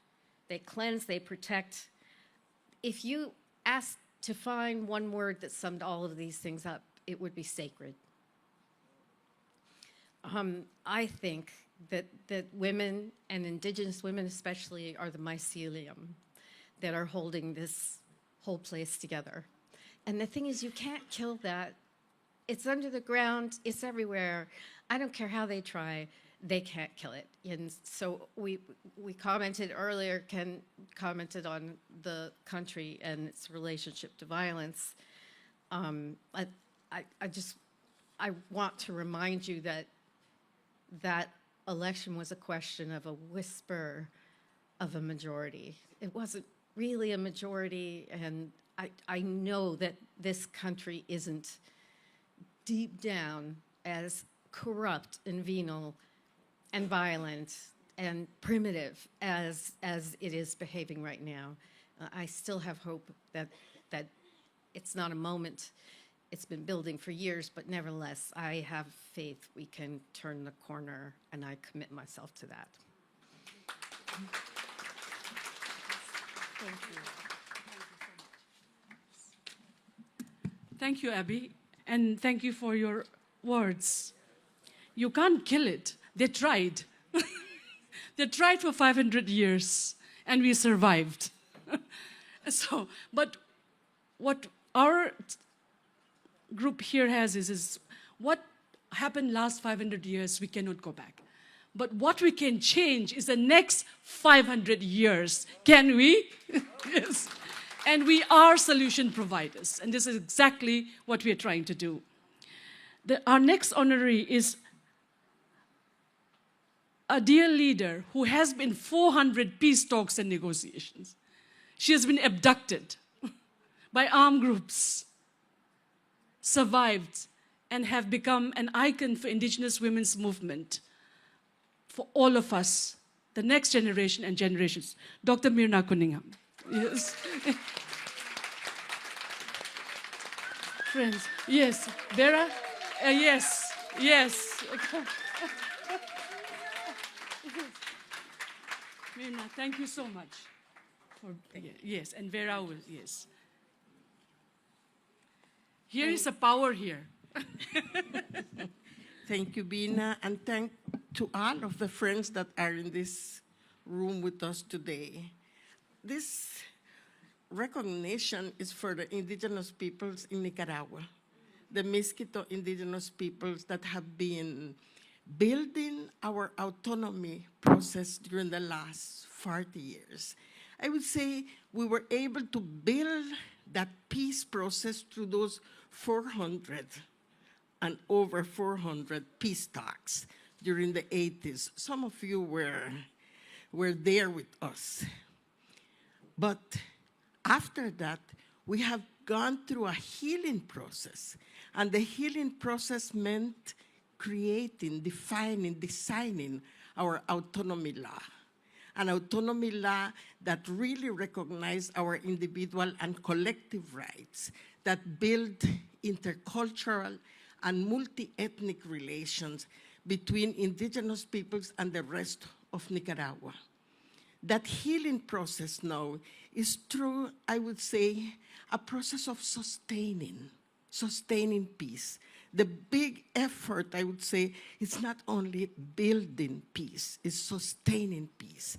And that is what we are now working through in Nicaragua. And this means building our health programs, our education system, our roads, our hospitals, our relation between men and women, our pluralistic legal system. That is what we are now building. So thank you, because we are a very tiny country, but we have gone through these 40 years of experience that we wish to share with this network throughout the world, because you can only sustain peace through justice, through equity, and through alliance between indigenous government, non-indigenous, and all different actors in the world. So thank you. We are doing a lot of work at the international level with all of you. And we do hope that we can sustain our institutions that we have gained, the UN Permanent Forum, the Special Rapporteur, that we can really continue doing that through dialogue, through respect, through conversation, and through maintaining our strong indigenous movement, our strong globally indigenous movement throughout the world. Thank you. Thank you, Myrna. For some of you who are joining an indigenous community first time, you're meeting some of the leaders. Yes. Yes, yes. So our next awardee. Guatemala went through 30 years of armed conflict. And many countries around the world learned the techniques of counterinsurgency from Guatemala and implemented it in our own home states, including Manipur. Last year, went to Guatemala to see what it meant.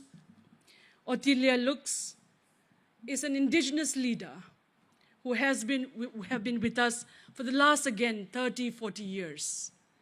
She came all the way from Guatemala, didn't go to the UN Permanent Forum, but came for here for us. So welcome, Otilia. And she will speak in Spanish. So Otilia, thank you so much.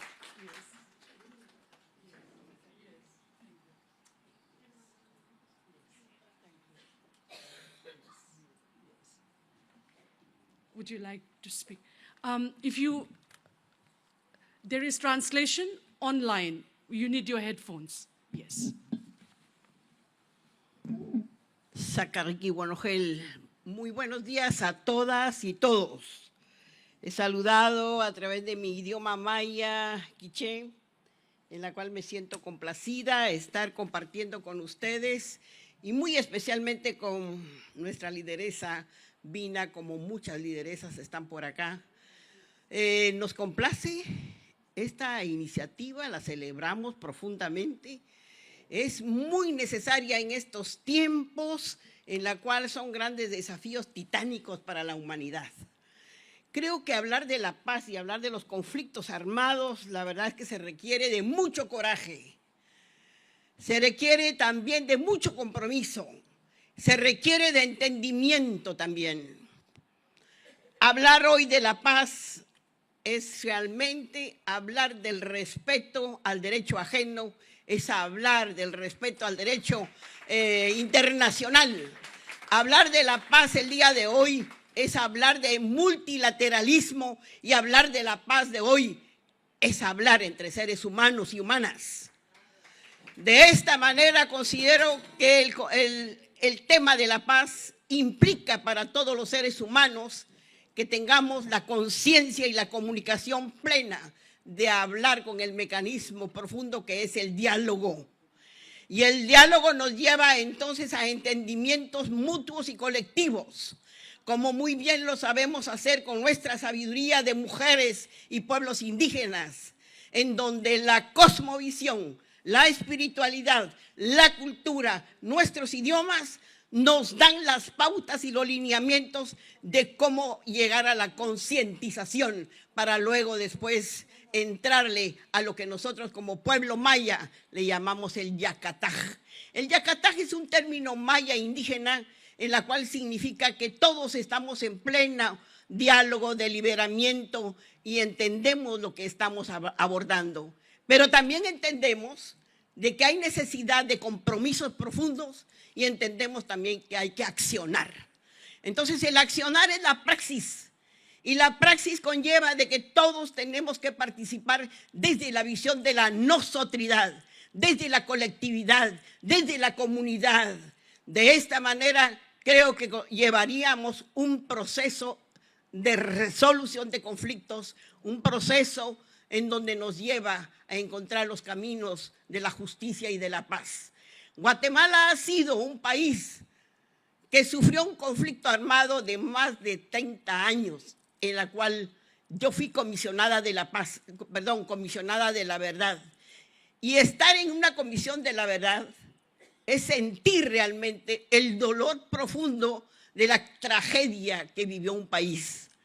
Entonces yo creo que la paz significa no solamente el callar las armas, sino significa también el entrar a propósitos fundamentales para convertir toda esa conflictividad en un proceso de entendimiento y de paz.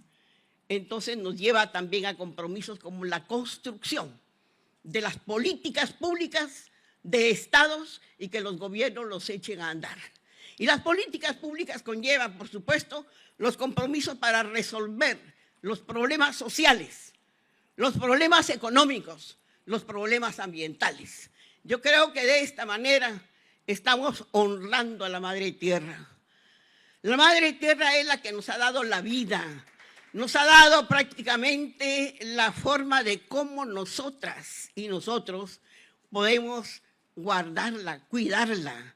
Entonces ella es nuestro ser sagrado que nos sostiene en este planeta tan interesante, tan importante para todos los seres humanos y sobre todo muy sagrado para todos. Les agradezco mucho, gracias Vina por esta iniciativa tan importante y tan trascendental en la cual las juventudes sí tienen que trabajar muchísimo. Nosotras las mayoras ya abrimos esos espacios, ya rompimos esquemas, ya propusimos en todos los países, ya hicimos propuestas en Naciones Unidas.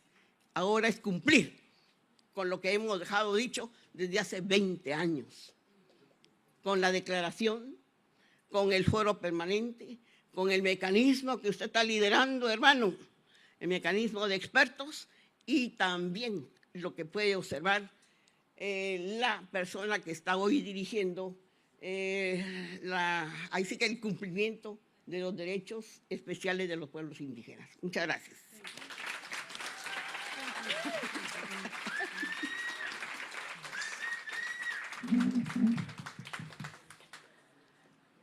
Muchas gracias, Atilia, our leader. We communicate with each other with Google Translate. But we managed to find a way. Language is no longer a barrier. And we are truly, truly happy that you're here with us. And I assure you that I'm on my way to learning Spanish to be able to speak. Thank you. Our next sister in the big halls of the United Nations.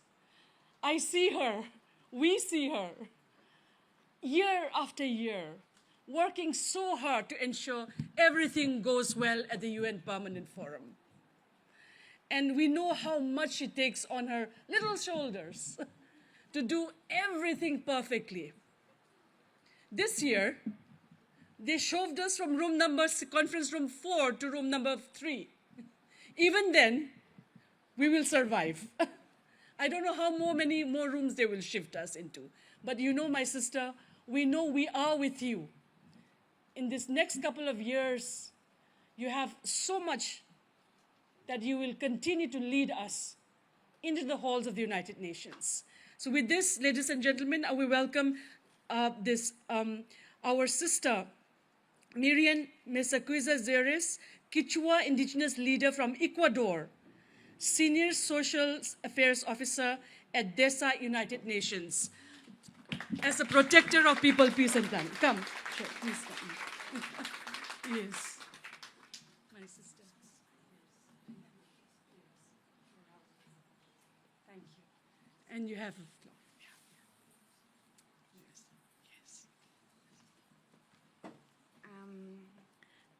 Allí punja tukuikona, Nyokakshutimikan Miriam Masaquiza Jerez, Quichua Salasaca, Ecuador Mamayactamanda, Kaibi Achkada Kushilla Shayani, Kaida Nyukamu Kikinkona Kumbidashkamanda, Nyukagruna Shimibi Mishkishimibi Rimarishanini Kunumpunja, Kikinkona Mana Ushangichicho Nyukaimanishkada, Shungumanda Menyuka Kaibi Yupaichani Nishanini, Kaida Karashkamanda.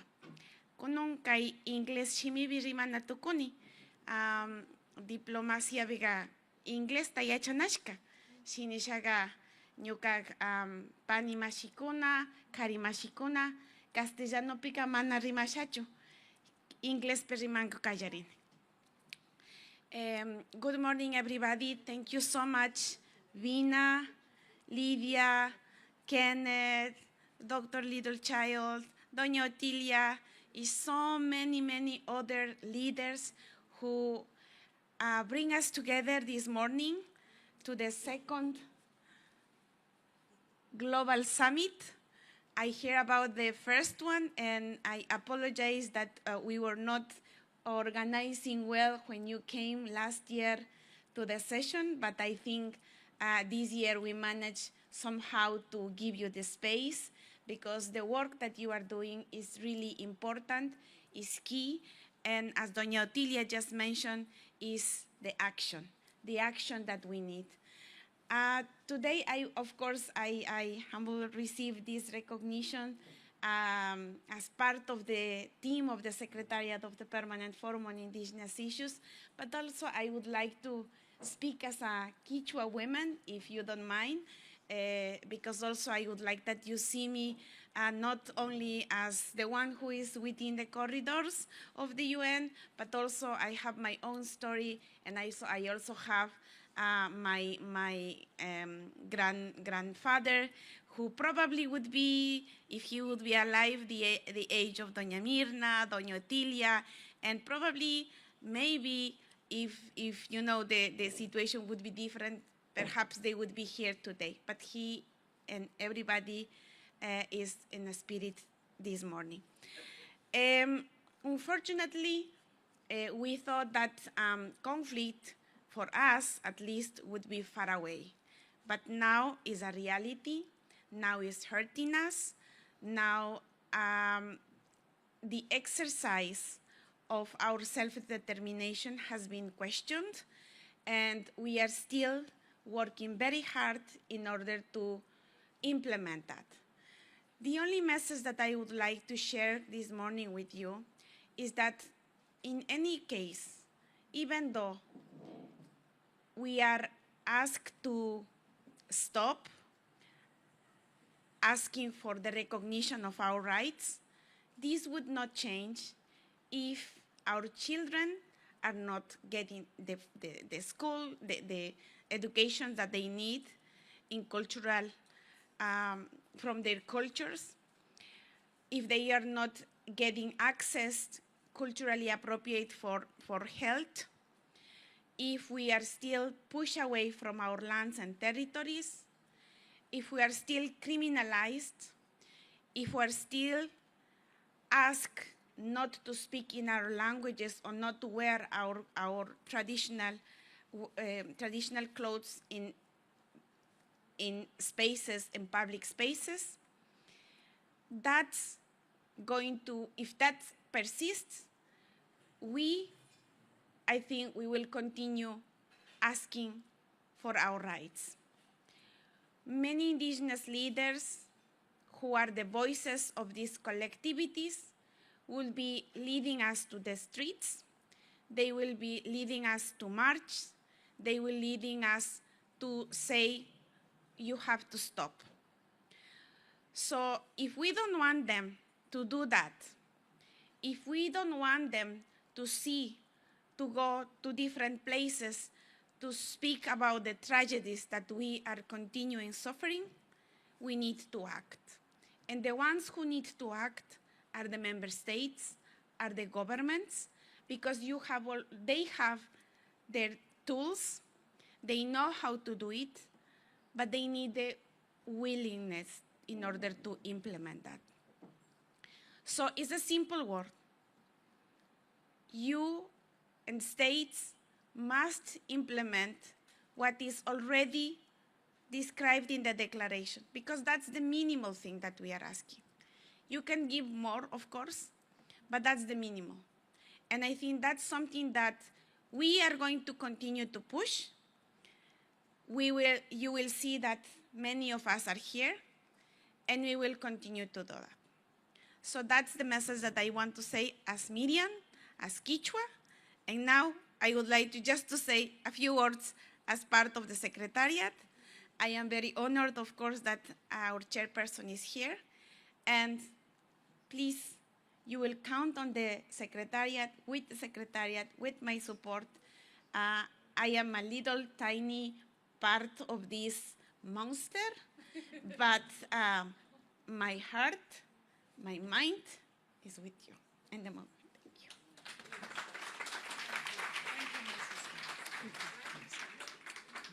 Yes. Sodata from Mali is just honoring us. Yeah, she's my sister. I have sister in blood. So one of them is in room, Mariam, but I have my fellowship sister, Miriam Mazakisa. I'm so happy to share with her. Yeah. With this necklace, who is also a symbol of network, peace network. Yes, thank you. Yeah. Yes. This is Sodata from Mali, who currently lives in Burkina Faso in a displaced camp. Just to let you know, many people in this room have really suffered through their life to be here we are, to be rich. With this, our last, anyone from the Nuba Mountain? We'd like to honor Professor Samshun Kamsi Khamis Kafi from the Nuba Mountains, Professor of Microbiology and Director of the Ribat Scientific Research Center, Sudan. Sudan, with 12 million displaced, is one of the huge humanitarian crises the world has ever seen. And Sudan does not recognize the Nuba Mountain people as indigenous, but UNDRIP shows that they are, and they self-define their own. So the people of the Nuba Mountain, please come forward to receive the honor on behalf of Professor Samshud Khamis Kafi and the people of the Nuba Mountains. Yes. Yeah. Yes. Please. Yes. Yes. Please. 3 more shows from there. Yeah. Okay. Yes. Yes. Would you like to? Yeah. Yes. Yes. Be careful of the horns, huh? I'll stop at that. Okay, I'll stop at that. All right. I know Professor Kafi is online. It's online, okay. And would you like to just say hello to everyone in 2 minutes? Not 5 minutes.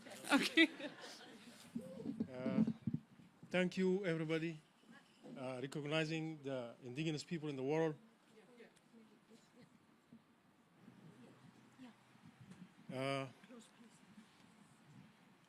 Thank you, Bina, for recognizing Shamsun. We are Nuba, as an indigenous people in Sudan. We struggle a lot to be recognized, but we are happy today to join the indigenous people in this room.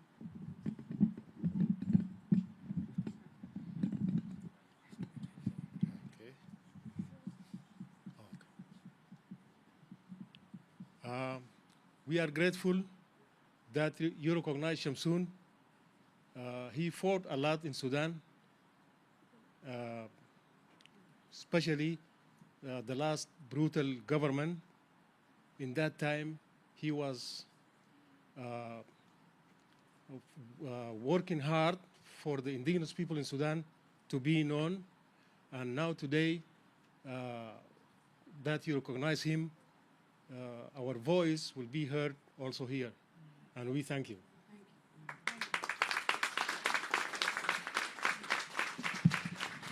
This is the first UN Permanent Forum session where the Nuba Mountain people will be representing themselves. A round of applause. First time they will enter, and they have entered. So, warm welcome. Thank you. Thank you so much. With this, yes, Chief Little Child would like to speak a few words. And after that, our sister Kavita and our sister from Guatemala, from the President's Office. Thank you for your patience, Anna. We know you are family, but I think after Chief, then we will come.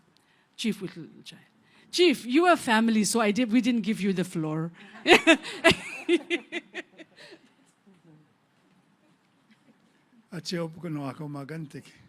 I can't let this opportunity go by We have the Organization of American States here. I'm a walking contradiction about what I'm going to say. In Article 31 of the UN Declaration, you will see recognized sports and traditional games as a human right. The Organization of American States used to have sports and traditional games in the American Declaration on the Rights of Indigenous Peoples. Somehow sports and traditional games is no longer there. So hopefully, as an editorial correction, we can have sports and traditional games back into the OAS Declaration. Having said the OAS Declaration, I call on Canada, through the ambassador's good work, to consider endorsing, supporting, and adopting the American Declaration on the Rights of Indigenous Peoples, because Canada has not yet done that. So I know it's political, but for us it's very important that we acknowledge the contribution of sport to promote health and wellness. I know sometimes sport has an ugly face, but at the same time, it has a power and a language that children understand.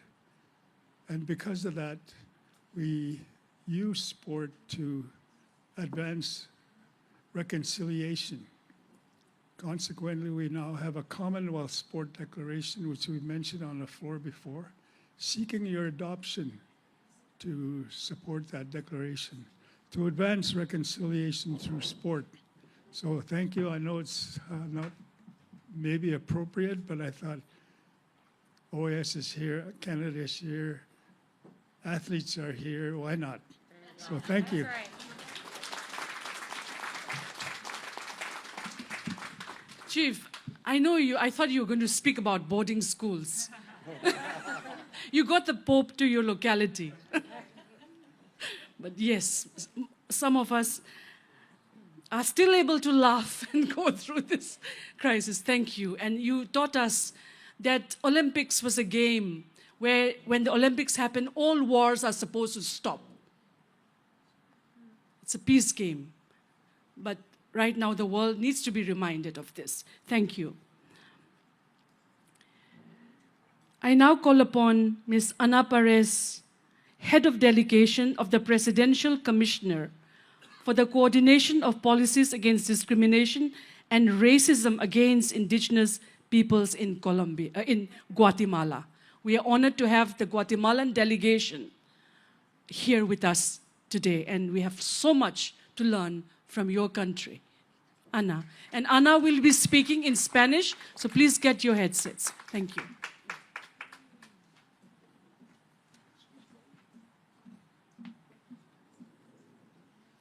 Sawata hatun tera guanchelata ishaqib imesak ke hatulka jahur sokni uch ke hangul kin jahur aranjana que amoshin qori pan kashlam pero haar wahan arwapana la rebina la kamalwe la ishaqib que apare de narionan erika manik.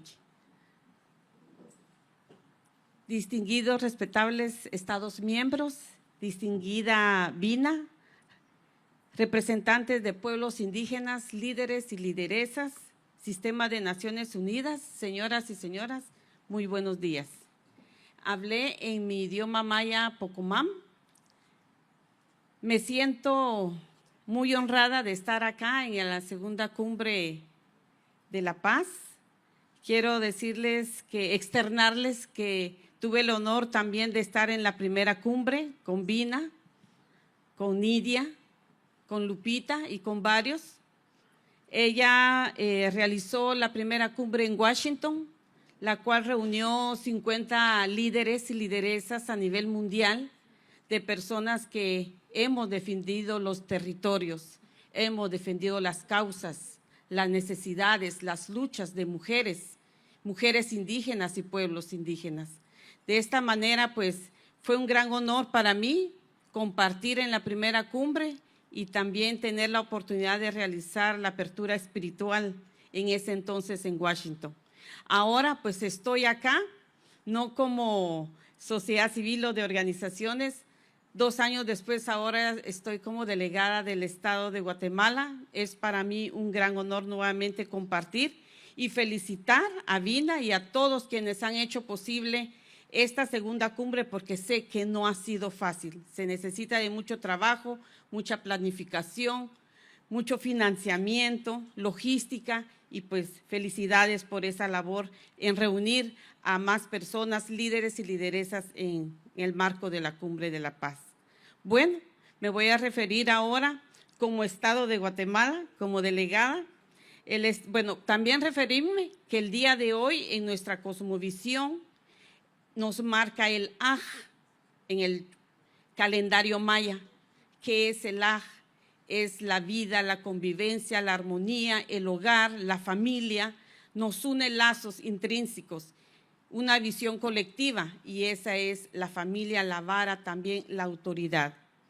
Dicho estas palabras, el Estado de Guatemala agradece este espacio de diálogo estratégico en fortalecimiento del multilateralismo y del compromiso colectivo con la consolidación de la paz indígena como pilar fundamental del desarrollo sostenible, reconociendo así el papel esencial de los pueblos indígenas en la construcción y consolidación de la paz. Guatemala sustenta su actuación en un marco normativo sólido en el ámbito interno. La Constitución Política de la República de Guatemala, en su artículo 66 al 70, reconoce y respeta y promueve las formas de organización social de los pueblos indígenas. Eso quiere decir que las autoridades indígenas tienen un rol muy importante en Guatemala, a pesar de que existen muchos retos y desafíos, a pesar de que existe mucha criminalización y persecución de muchos líderes y lideresas indígenas. El actual gobierno de Guatemala está realizando varios esfuerzos para consolidar la paz y el diálogo. Asimismo, los acuerdos de paz firme y duradera, particularmente el Acuerdo de Identidad y Derechos de los Pueblos Indígenas, constituyen un compromiso histórico para transformar las condiciones estructurales de exclusión y discriminación. Ya lo dijo acá la hermana Otilia, que me antecedió. Guatemala ha vivido un conflicto interno hace muchos años, y para ello los acuerdos de paz firme y duradera ha sido un elemento muy importante. En el plano internacional, Guatemala reafirma su compromiso con instrumentos fundamentales como el Convenio 169 de la OIT relativo a pueblos indígenas y tribales, la misma Declaración de las Naciones Unidas sobre los Derechos de los Pueblos Indígenas, donde realmente ha participado y con un liderazgo bastante fuerte el hermano Cali. La Agenda 2030, en particular el principio de no dejar a nadie atrás de los pueblos indígenas, sobre el examen 225 de la Arquitectura de las Naciones Unidas para la consolidación de la paz, y también los estándares del Sistema Interamericano de Derechos Humanos. Desde esta base normativa, el Estado reconoce que la consolidación de la paz indígena implica necesariamente abordar las causas estructurales del racismo, la exclusión y la desigualdad.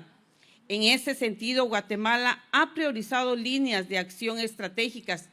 Primero, el fortalecimiento de la institucionalidad pública en materia de igualdad y no discriminación, destacando el rol de la CODISRA como ente rector en la formulación, seguimiento y políticas públicas contra el racismo. Segundo, la incorporación del enfoque intercultural y la gestión pública, promoviendo los servicios estatales, culturales, lingüísticamente pertinentes. Tercero, el impulso de mecanismos de participación efectiva de los pueblos indígenas.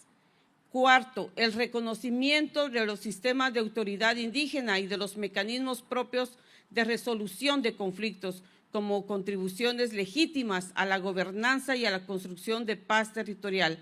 Como ustedes saben, en Guatemala coexistimos los pueblos mayas, garífonas, xincas, afrodescendientes. Quinto, el fortalecimiento del acceso a la justicia con enfoque intercultural en coordinación con las instituciones del sector justicia. el Estado de Guatemala reconoce que la paz indígena no puede entenderse únicamente como un concepto aspiracional, sino como una obligación jurídica y política. La lucha contra el racismo y la discriminación es una prioridad del Estado y su erradicación requiere no solo la voluntad política, sino también la articulación efectiva entre instituciones públicas, pueblos indígenas y comunidad internacional. Debemos asegurar el fortalecimiento de las capacidades y el empoderamiento de los pueblos y mujeres indígenas para hacer posible su participación en mecanismos de paz en línea a lo que ha sido solicitado por varios órganos de las Naciones Unidas. La educación intercultural y el fortalecimiento de capacidades deben ir acompañados en acciones concretas para garantizar la participación de mujeres y jóvenes indígenas, cuyo liderazgo es esencial para un insuficientemente reconocido. Finalmente, el Estado de Guatemala hace un llamado a fortalecer la cooperación internacional, el intercambio de buenas prácticas y la generación de mecanismos de seguimiento que permitan traducir los compromisos globales en resultados concretos para las mujeres y pueblos indígenas. La consolidación de la paz indígena es una esencia, una condición indispensable para la estabilidad democrática, la cohesión social y el desarrollo integral de nuestras naciones. Y termino con un párrafo de un poeta maya, Humberto Abal, que ya descansa en paz, en donde él decía: el silencio no es un vacío, sino un lenguaje propio y un territorio donde la naturaleza y la memoria dialogan sin palabras. Tiochtita, muchísimas gracias.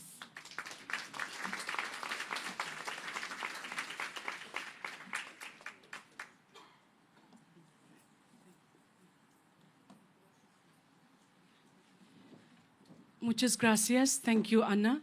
Anna came 2 years ago to the first Global Summit. That time, she was at a women's lawyers collective called Chomia. So after we met, we realized that Guatemala women and women from many parts of the world have very similar things, that we have weaving traditions. So because of that partnership 2 years ago, when you go up to the first floor in the exhibition Weaving for Peace, we work with 5 women weavers from Guatemala. And they have woven their peace fabrics through their cloth that you can see with the descriptions. So thank you. Please take this to Chomiha when you return, the important partnership that we have done based from the first summit, that is not just theory or just speaking, but we're also collaborating on ground zero. Thank you, Anna. Our next speaker is, and thank you, my sister Kavita, for sharing. When several years ago, that even my life was threatened and I had to come here, the first thing I asked was like, do you have a pressure cooker? Because no Indian cooking is complete without a prayer, because I was not knowing how to survive in this big city. So Kavita gave me a pressure cooker. It's a small pressure cooker, but it changed my life. I maintained an exile diary and started cooking in a manner that I never did before. That last year I cooked for 250 people in Rome at the World Food Forum. So thank you, Kavita. This is how one pressure cooker can change a life. So the floor is yours. Thank you.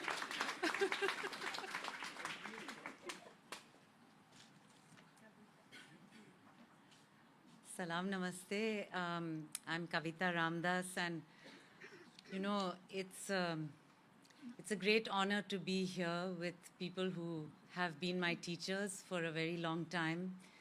Bina is among them. Actually, my parents met Bina before I did. And Bina's work as a peace activist in Manipur was something that has been so inspirational all across India and much further than India. So I may have given her a pressure cooker to cook in, but Bina knows what it is like to live in a pressure cooker, which has been her experience as an activist and as a strong feminist voice for peace and for reconciliation inside the country that we both grew up in, which is also struggling to recognize and acknowledge the rights of Indigenous people, Adivasi people, our different tribes, our different communities. And in that, Bina has been a fierce and a fearless voice where many people have chosen to be silent. So I thank you, and I thank you for our invitation. I don't want to take too much time. A lot of people have spoken, but I do want to acknowledge my elders who are here. Abby Disney spoke about mycelia, you know, these magical connections of lichen and fungi. And Abby and Myrna Cunningham are both here. They were on the board of the organization that I was privileged to serve on as the head of the Global Fund for Women. And for me, they are a perfect example of how this mycelia is working, why we are here now, how I am connected to Bina, how we are connected to each other. Because there is something very powerful about that connection of love and of embrace that we have experienced, and I think no one has been better teachers for us about that than Indigenous people themselves. And I want to bring in for a second the voices of the Indigenous people of Palestine, because we have not spoken of them today yet. And yet Indigenous people all over the world have stood with the people of Palestine. They have spoken their words, they have remembered land back, they have spoken about what happened during a genocide. They understand more than anybody else what happens when olive trees are burnt down, when animals that have nothing to eat because they have built barbed wire and walls in the place where they were once pasture lands. At the Global Fund for Women, we actually all met together, including a trip to both Gaza, where I was able to be, and to the West Bank. And we know that those struggles and the genocide that we just watched happen in live stream for the last 2 years is what every single Indigenous community has experienced in one form or another. But I think if anything we have learned from Gaza, we have learned that rubble, just like Indigenous people have always known, when they try to bury you, when they try to bury us, they forget that we are seeds. They forget that we can grow from anything. They forget that resistance and persistence and survival is something that is hundreds of thousands of years old. And I have no doubt that what I see today and the power and the strength of this peace movement will survive and will give hope and encouragement to so many people, whether or not they are Indigenous, all over the world. Shukran, and thank you very much.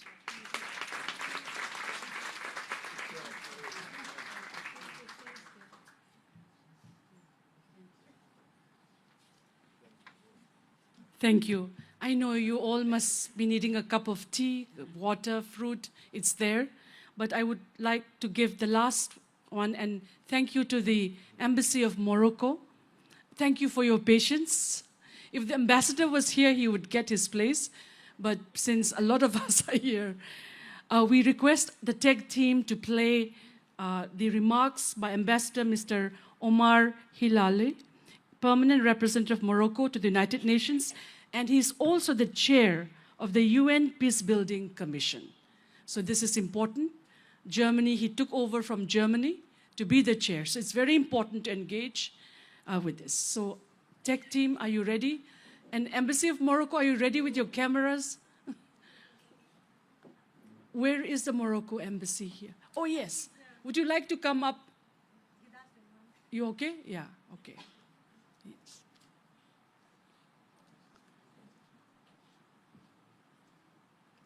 Give a few moments to the tech team.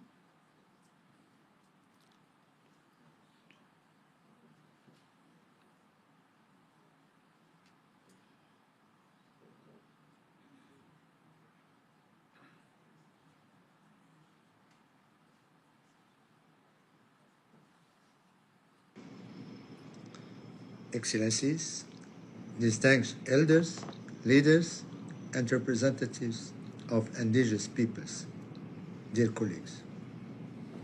Though I join you from Geneva this morning, the Peacebuilding Commission stands fully present with you in purpose and partnership. It is an honor to join this global summit on indigenous peacebuilding, a space grounded in respect, reciprocity, and recognition that peace is not only built through institutions, but lived through inclusive dialogue. The Peacebuilding Commission, PBC, attaches great importance to inclusive approach to peacebuilding. At its core, peacebuilding requires those most affected by conflict to be heard and actively participate in national peacebuilding efforts. In this regard, the recently adopted resolutions on the Peacebuilding Architecture Review, PBAR, mark an important step forward. The resolutions called for the Commission to systematically broaden its engagement with relevant stakeholders. They also reaffirm the Commission's role in promoting voluntary and nationally owned prevention and peacebuilding strategies. This commitment is reflected in PBC's ongoing work across its country-specific and thematic engagement. The Commission has consistently underscored the importance of taking into consideration community-based approaches, local knowledge systems, and culturally grounded solutions. Indigenous peacebuilders' perspectives, rooted in their connection to land, intergenerational responsibility, and holistic understandings of peace, offer critical insights for addressing today's complex and interconnected challenges. In 2023, the Commission convened an ambassadorial level meeting on indigenous peoples, peace, and reconciliation, bringing together experiences from Canada, Colombia, and Norway. This engagement provided a platform for indigenous representatives and member states to share lessons on reconciliation, transitional justice, and their peace-building efforts. Discussions also underscored the importance of ensuring the protection of indigenous rights, including their participation in peace-building efforts. These priorities are closely linked to the Commission's broader engagement on inclusive national peacebuilding, including through its work on the Women, Peace, and Security Agenda. Through its advisory bridging and convening roles, the Peacebuilding Commission continues to promote approaches that are aligned with the national priorities, locally grounded, inclusive, and responsive to diverse knowledge systems. This includes recognizing the value of indigenous knowledge and practices in fostering social cohesion, building and sustaining peace. As such, the Commission remains committed to support national peace-building efforts that are inter-area informed by the knowledge, priorities, and leaders of indigenous peoples. We must all advance peace-building that is nationally owned, inclusive, locally grounded, and responsive to today's challenges. I thank you very much.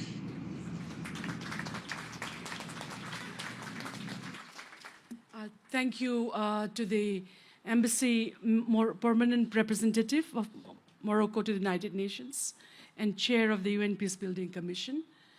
for your statement. So with this, we have come to the end of the first morning session in terms of inaugural. I know many of you are tired. You need a cup of tea. You have started very early in the morning. So we will have a 15-minute break. But knowing that the space is a little smaller than you are usually used to, we will see, where is the tea and snacks served? Here.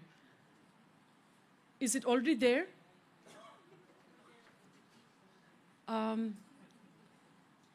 So there is water, tea. So with this, we will bring.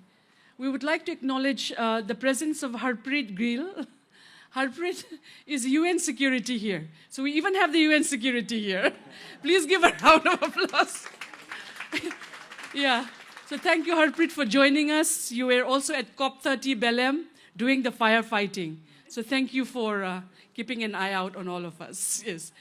But yes, if you need 15 minutes, we return in 15 minutes for the next session.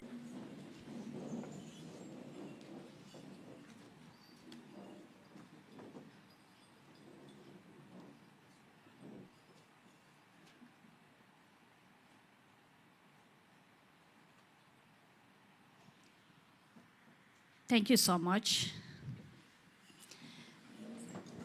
I will also want to recognize our sister for the great job that you are doing, and also for ensuring the voices of Indigenous people are taken into account when we talk of peace building. I will share later on, but it's a pleasure to be among you. Thank you so much. Thank you for leading us in that moment of silence. And our final panelist is going to be Leah Nichols-McKenzie. Are you here with us? We remember you, and thank you for your intention to be here, and you'll surely be missed. So with that, thank you and welcome again to all of our panelists, and I'll turn it over to our first question. So as mothers, as grandmothers, great-grandmothers, and daughters, sisters, nieces, I'm asking you to draw on your wisdom that you can share, drawing on your Indigenous stories, your language, your teachings, and your culture towards peacekeeping today, and how we can carry forward this into the summit as a collective action.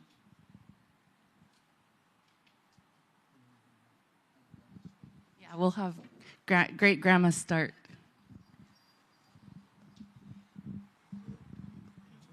I was trying to hide.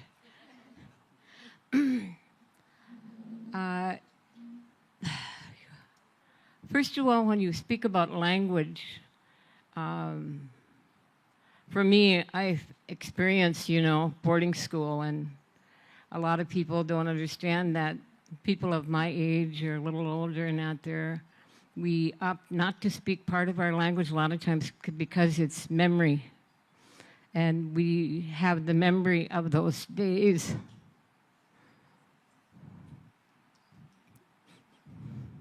Of witnessing beatings, torture, rape,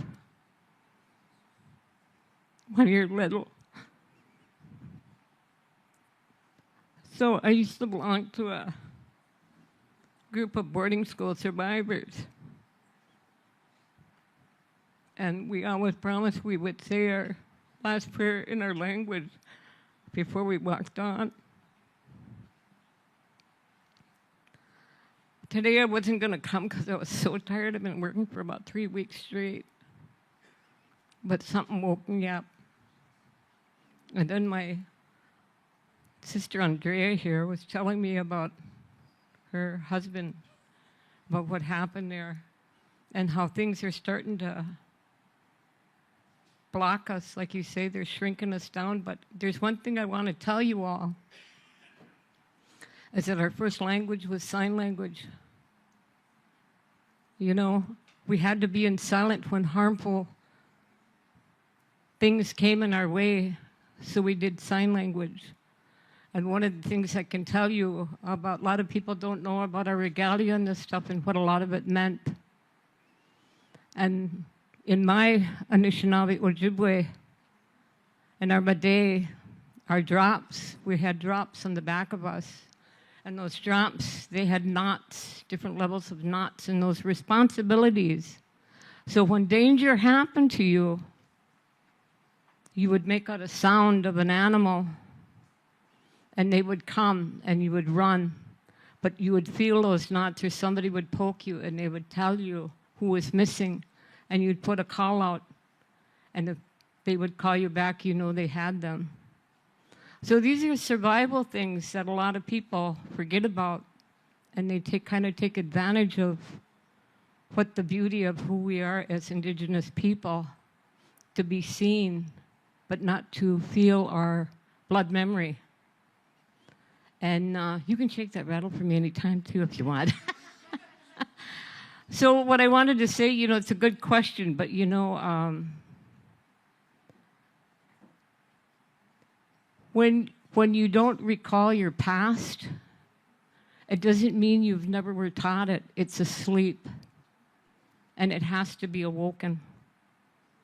You feel it because, you know, we always say, at least within our beginnings, and it's kind of hard for me, I can't say too much of our beginning stories because there's no snow on the ground. But I can tell you this is that we had an original agreement with Creator. We'd come as a student, walk as a student, and leave as a student. And that we would be good caretakers. We would not be landlords. And all the prophecies that are coming right now, we are entered into that 8th fire. And so as being Madewan, as being a spiritual leader and out there, when we sit with the elders and the global elders of the world and this stuff, we all have the same story. So I think everybody sees me throughout the globe and out there moving in and out, but I listen and I feel their energy.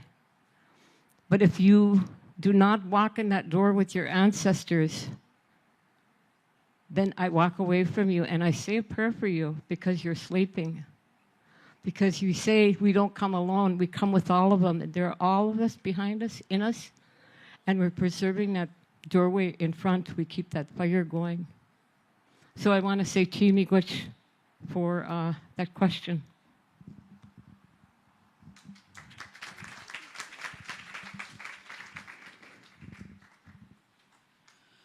Oh, okay.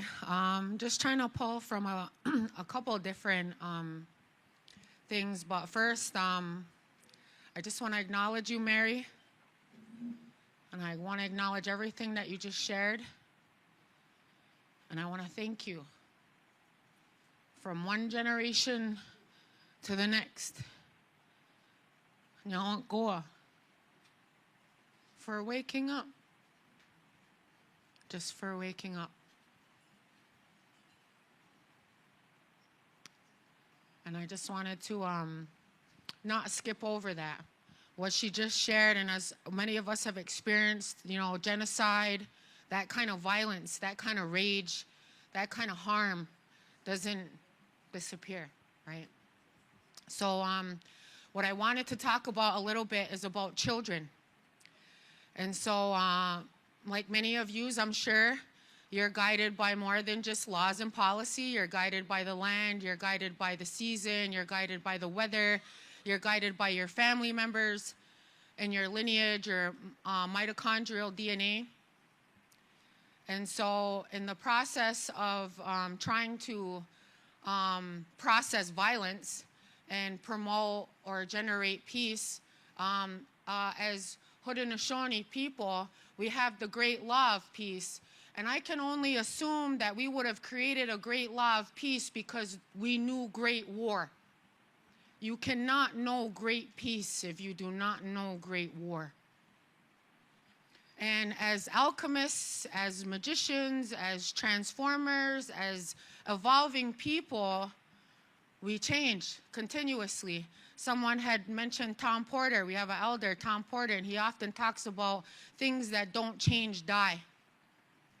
So when I dig into, I'm in a bunch of different areas. As when you're in your community, you're in every area, food, schooling, all of it.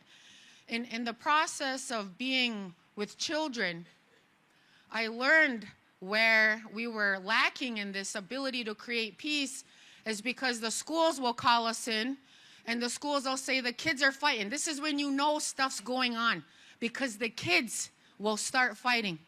My daughter works in a daycare, and I say, what's going on with the babies? Are the babies crying a lot? Are they happy now? Because the kids are the closest to the land. They're the closest to source, and we're not listening to them. Everything about this system says, pay attention, put your attention to this or on there or on this. Never to your children. It says, leave your home and go service somebody, something else.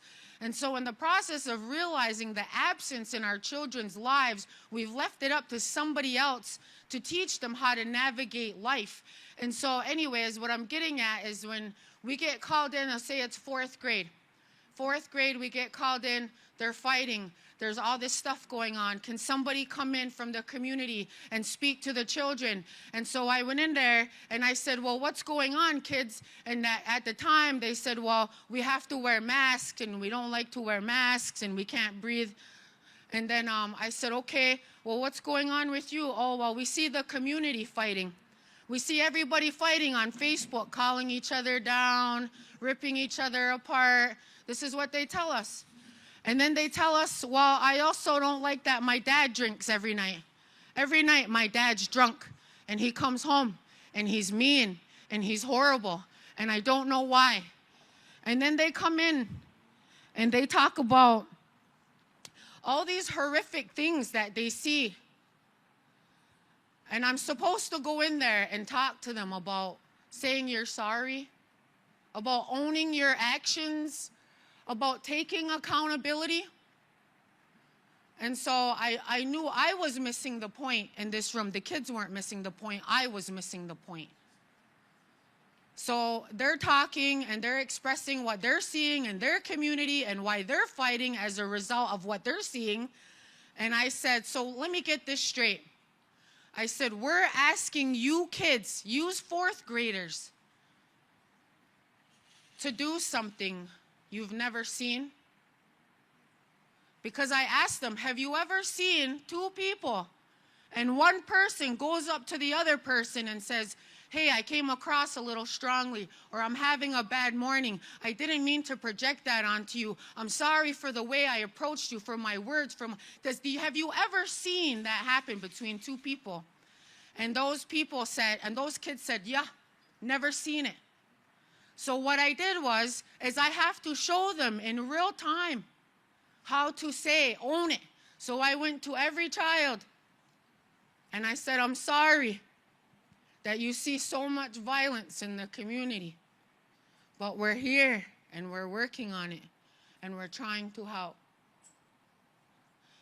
I'm sorry your father doesn't stop drinking. And I'm sorry he comes home and he's mean to you and you don't know why. But his sisters are here in the community and we're trying to figure out ways to help your father. So I go around to each kid and I acknowledge that violence that they're experiencing and I take responsibility for it because it's my community, it's my kids, it's my future, those are mine. And anything that's yours, you have a responsibility to, you take care of it. And so that's the moral of that story.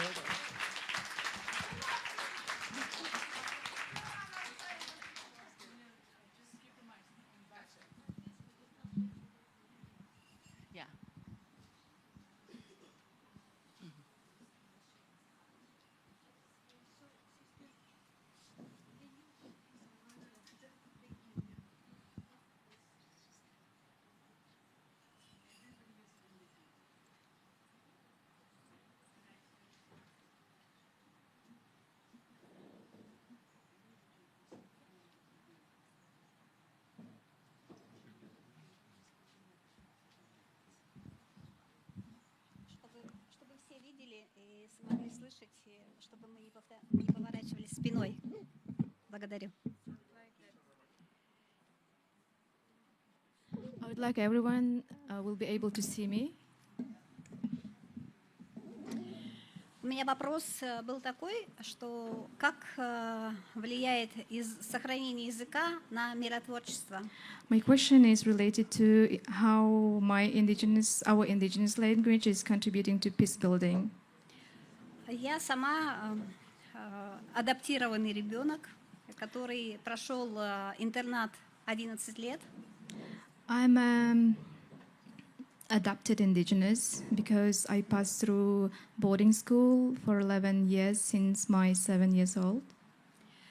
И у нас было время, когда приходили к нам в семью, забирали нас в интернат и просили родных не говорить на родном языке. We had a time when we had someone in our homes who came to pick at us, and they were not allowed us to talk in our indigenous language. Но я очень благодарна моей бабушке, моей маме, But I'm so grateful for my grandma and my mom что с момента рождения, еще там, я уже слышала родной язык. that since the moment that my life started inside of my mom, I had a chance to talk in my indigenous language. И он всегда жил во мне. And it always lived in me. Даже с запретом и наказанием мы все равно в детской среде говорили между собой. So even it was forbidden in childhood environment, we were able to talk in our mother tongue. Как моя говорила бабушка, иногда можно, когда ты хочешь сохраниться, ты можешь говорить шепотом, даже внутри себя. So my grandma used to tell me that if you want to preserve, you can even whisper and talk with yourself internally. Это не уход от борьбы или взаимодействия, а это внутреннее сохранение себя для будущего. So it's not the way of escaping, it's one of the way of preserving yourself, your identity. Меня всегда учили избегать конфликтов. I was taught always to avoid conflicts. У северных народов идет отношение к конфликту «лучше отойди, дай успокоиться эмоциям, и снова можешь вернуться к вопросу». In northern indigenous communities, we have a habit or tradition. When conflict arises, we step away and we wait until it cools down, and only afterward we are coming back to make a solutions. И мне кажется, это тоже один из важных моментов, когда мы можем не говорить много, а просто сидеть и молчать. Иногда в молчании рождается истина. So that's why one of our identities is talking less. У меня был очень хороший друг, которого сейчас нет, который тоже саами, и он однажды сказал: «Я когда первый раз тебя увидел, я сразу понял, что ты меня понимаешь, потому что с тобой очень можно молчать, но ты все услышишь». I had a friend who passed away, unfortunately, and when we met first time, he told me that he can understand me speechlessly, and he even told me that I don't need to talk anything. He can already understand what I want. У каждого народа, из вашего, из нашего, у каждого народа есть такая практика молчания, слышать тишину, слышать природу. И мне кажется, что мы часто об этом забываем. Учиться у природы, слушать тишину. То, что говорила Лора сегодня. In many indigenous communities, there are tradition of listening to the silence that we almost forgot. So we need to listen to the silence. Давайте учиться слушать себя, нашу природу, и не обязательно всегда говорить или кричать об этом. So let's learn to listen to ourselves, surrounding. Это нас объединяет. And what it make us united.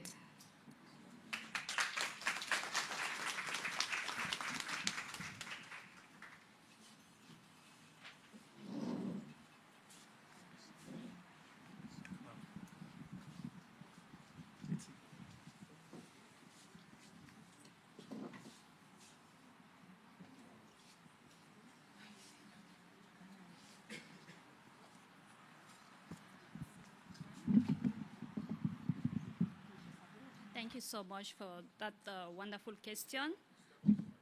Again? Good? Okay. Okay. Language. Ahead?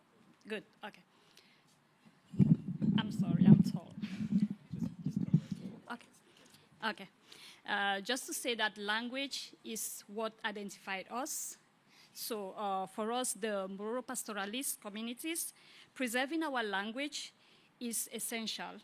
And we have been doing that for centuries, and it has been transmitted from one generation to the other. I was able to learn, and I'm still learning it because I grew up in the cities, not within the community. So it was like, for me, a learning process. I am taking my example because I just want to share a little bit why we call it a learning process. Because for me, I did not grow up within a community. I was in a big city where you find very few people from this community living in those areas.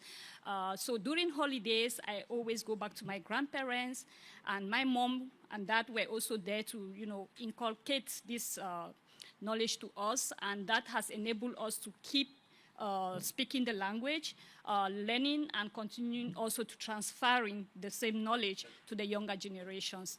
One of the things I would also want to talk about is that it is part of our knowledge system. Language is part of our knowledge system. It also connects us with our ancestral heritage, because without the language, we find ourselves not knowing where we are coming from and where we are going to. So it carries our history, our traditional ecological knowledge. It also carries out our social values, because it's what defines us. I will also talk about the spiritual beliefs, which are very important to us and which are used to be practiced using our traditional language. For us, the Fulani, our language is called Fulfulde, and this is the language we are using as Fulanis from all across Africa, and we understand ourselves from Mali, from Burkina Faso, from Niger, from Chad. There are some differences because people are moving, and there are also impacts on these migration processes. So you find some new words that are coming in that are also influenced by the society in which they find themselves. So that is why recently we started ensuring that the younger generations receive this language, and we try to document as well because it's fast disappearing. And we need to engage the young people because they are in the midst of other cultures. And these cultures are also influencing their life, their way of understanding their language. And this has also, for example, make us to notice that we need to do something. So those are initiatives we have put in place. We have put in place dialogue platforms where we have intergenerational dialogue platforms between the younger generations and the elders to make sure that this knowledge is being transferred, and we also ensure the future generations will be able to maintain this culture. So I would also like to say that we are pastoralists, so our language is linked to our way of life, which is the pastoralism, and also linked to our lands, livestock, because we are pastoralists, we do have livestock, and it's also a way for us to protect and revitalize this language, and ensuring that we belong, we maintain where we come from, and also ensuring that we look forward, or we project the future, ensuring that we preserve our identity as a people. So I will also want to say that this should be a concerted global effort, not just for my community, but for all of us in this room, because if we don't document, we don't keep this into writings, most of the time these are oral knowledges. So if we don't document and keep, then we will not be able to have the future generations representing and speaking these languages. Thank you so much for listening.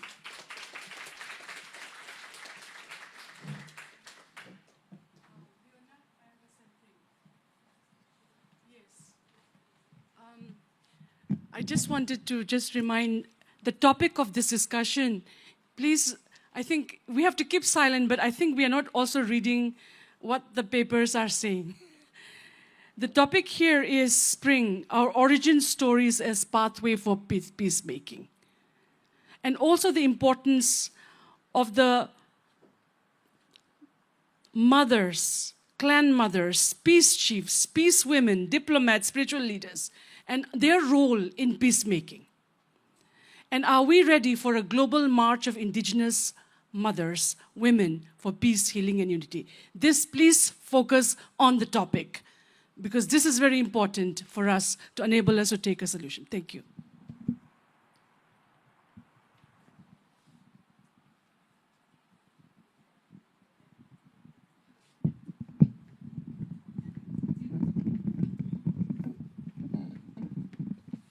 Thank you so much. I'm sorry I was a bit confused if I should come or not because of the shifting in the program.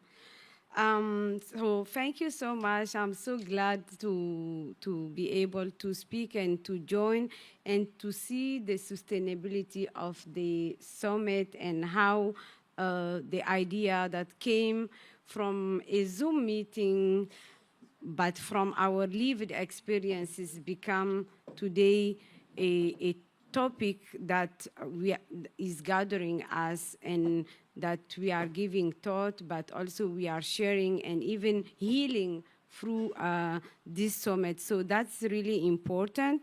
And it's more important for me today, as I was sharing, we just got the news about what is going on with our people in Mali.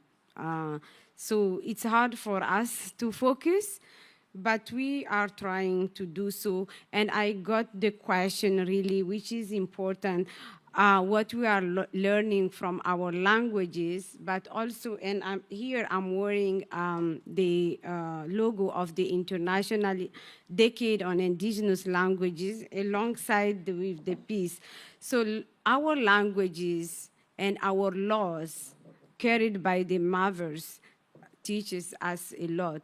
Those are the pillars of the peace in our communities. And the peace also inter-communities, because we saw that the peace building comes from the nuclear part, which is the family, since the embryonic, like when you are in the belly of your mother, to the point, to the family, but also to the community and with the neighboring. But is it stopping there? No, we also have the peace with other species, with the all impact that we are having on the land and with the other relatives, as Aluki has highlighted this morning, a story around the seals. And also with the land, there are real side effects of conflict, active conflict also of the land. Who is taking care of the land? And from our language, Tamashak, there are several teachings carried by women, including, if you can go to the slide 5, please, the Tende. So the Tende is a practice by our women. You could see top there, the women playing the drum.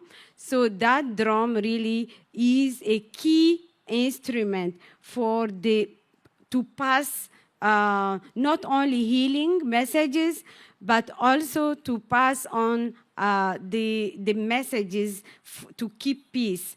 Not only on a conflict time, but women, it's the Tende, we call it the Tende of women, because we have different kind of drums, but this one really is the one that where women would sing poems about how to live well, how to get well together, how to strengthen our relations. But there is also the other side, which I talked about, which is the healing part. So the healing part also, when you come to the drum, you feel happy. You are in the moment where we are celebrating, and you forget all. And when people are not under tension, you are, in French we say apaised. I don't know if it exists in English, but like you are out of tension. Then you are more eager to build peace because you are open and healthy, so you can listen. So that's another thing that happened through the Tende ceremony. And as my sister who spoke before me talked about documenting. This is a picture through a project that I will like to present later, where we are documenting exactly those knowledges. Tani Mert, thank you.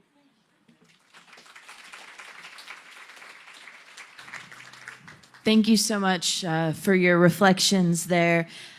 On to our next question. We are all gathered here at this global summit on Indigenous peacebuilding because we're all fundamentally committed to that cause and that effort. And one of the things that we have on the horizon, as our organizers have already mentioned, is the planning of a global march for Indigenous mothers for peace, healing, and unity.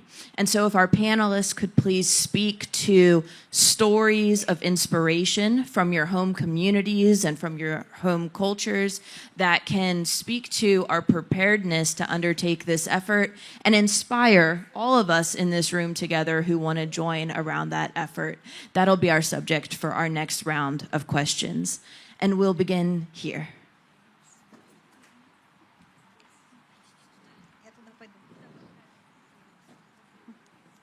Sorry.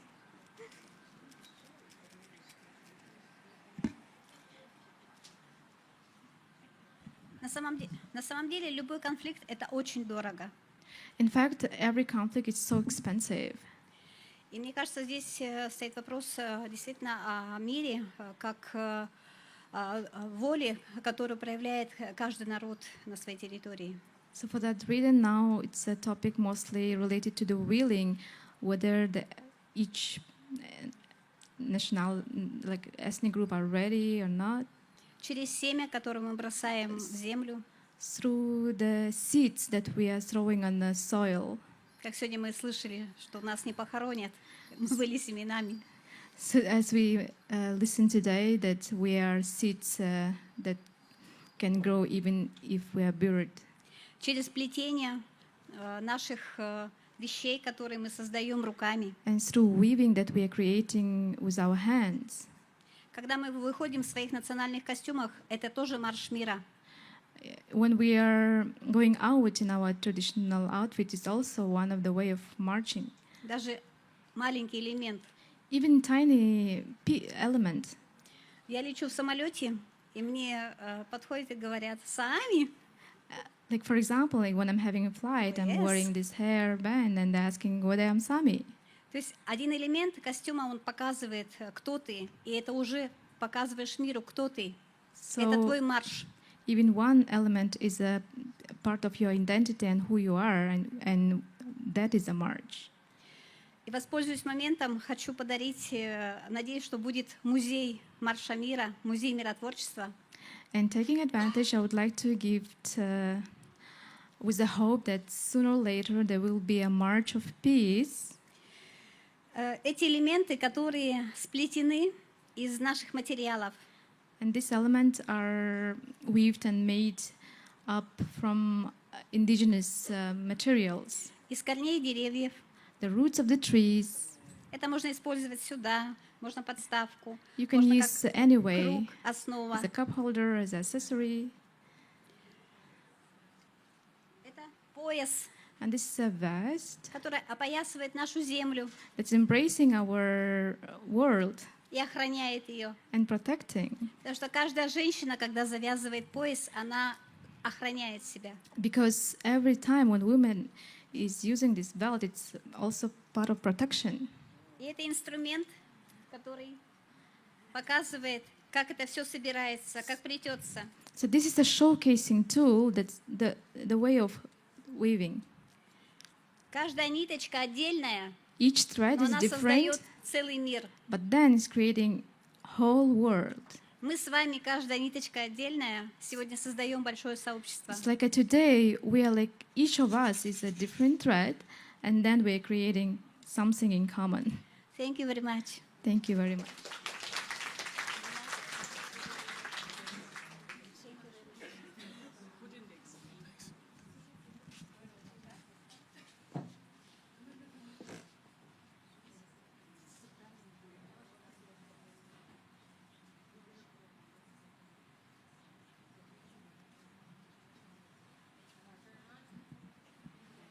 think, okay.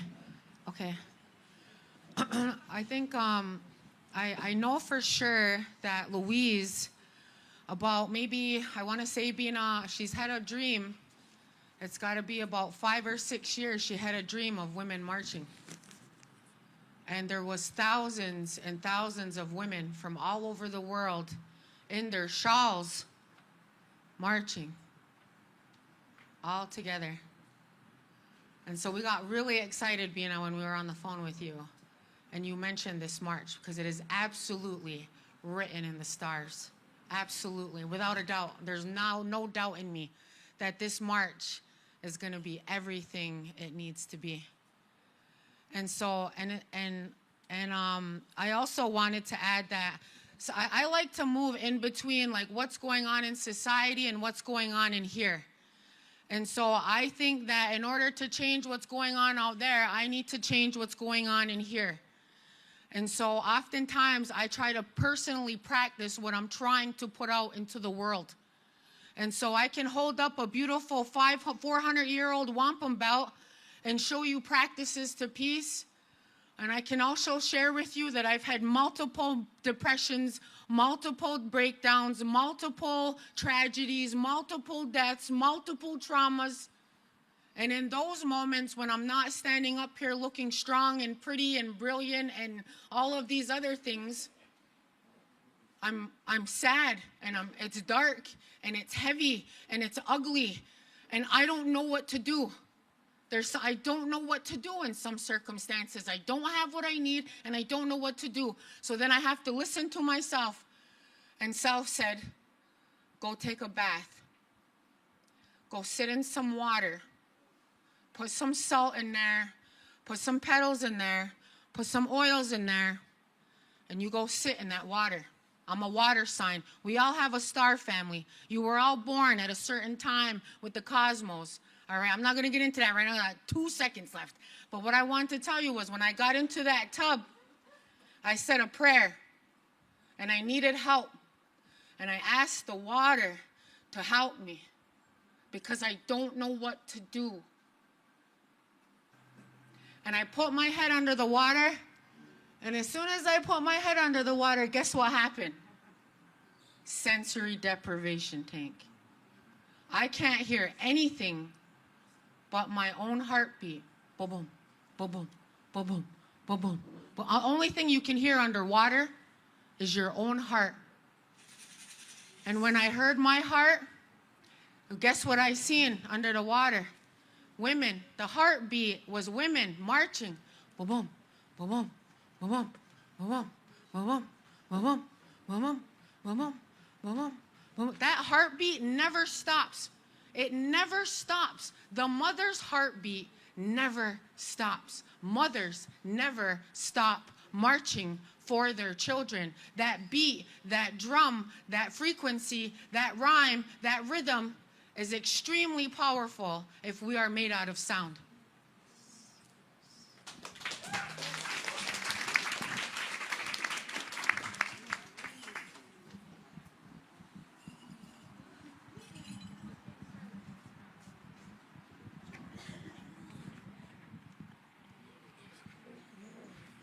All right. And thank you once again to all of our panelists.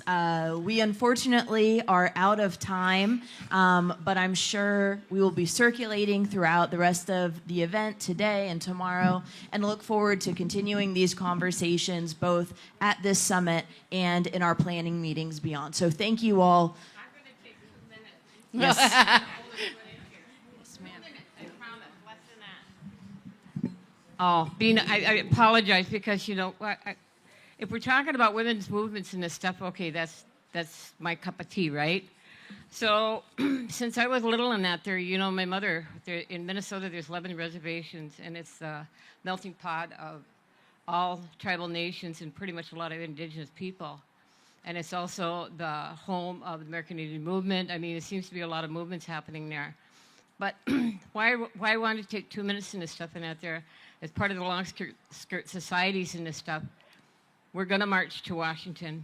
And when we did this, we started with line 3, and it ended up all the way from Canada through all the way down into line 5, and you're talking about extractions and out there.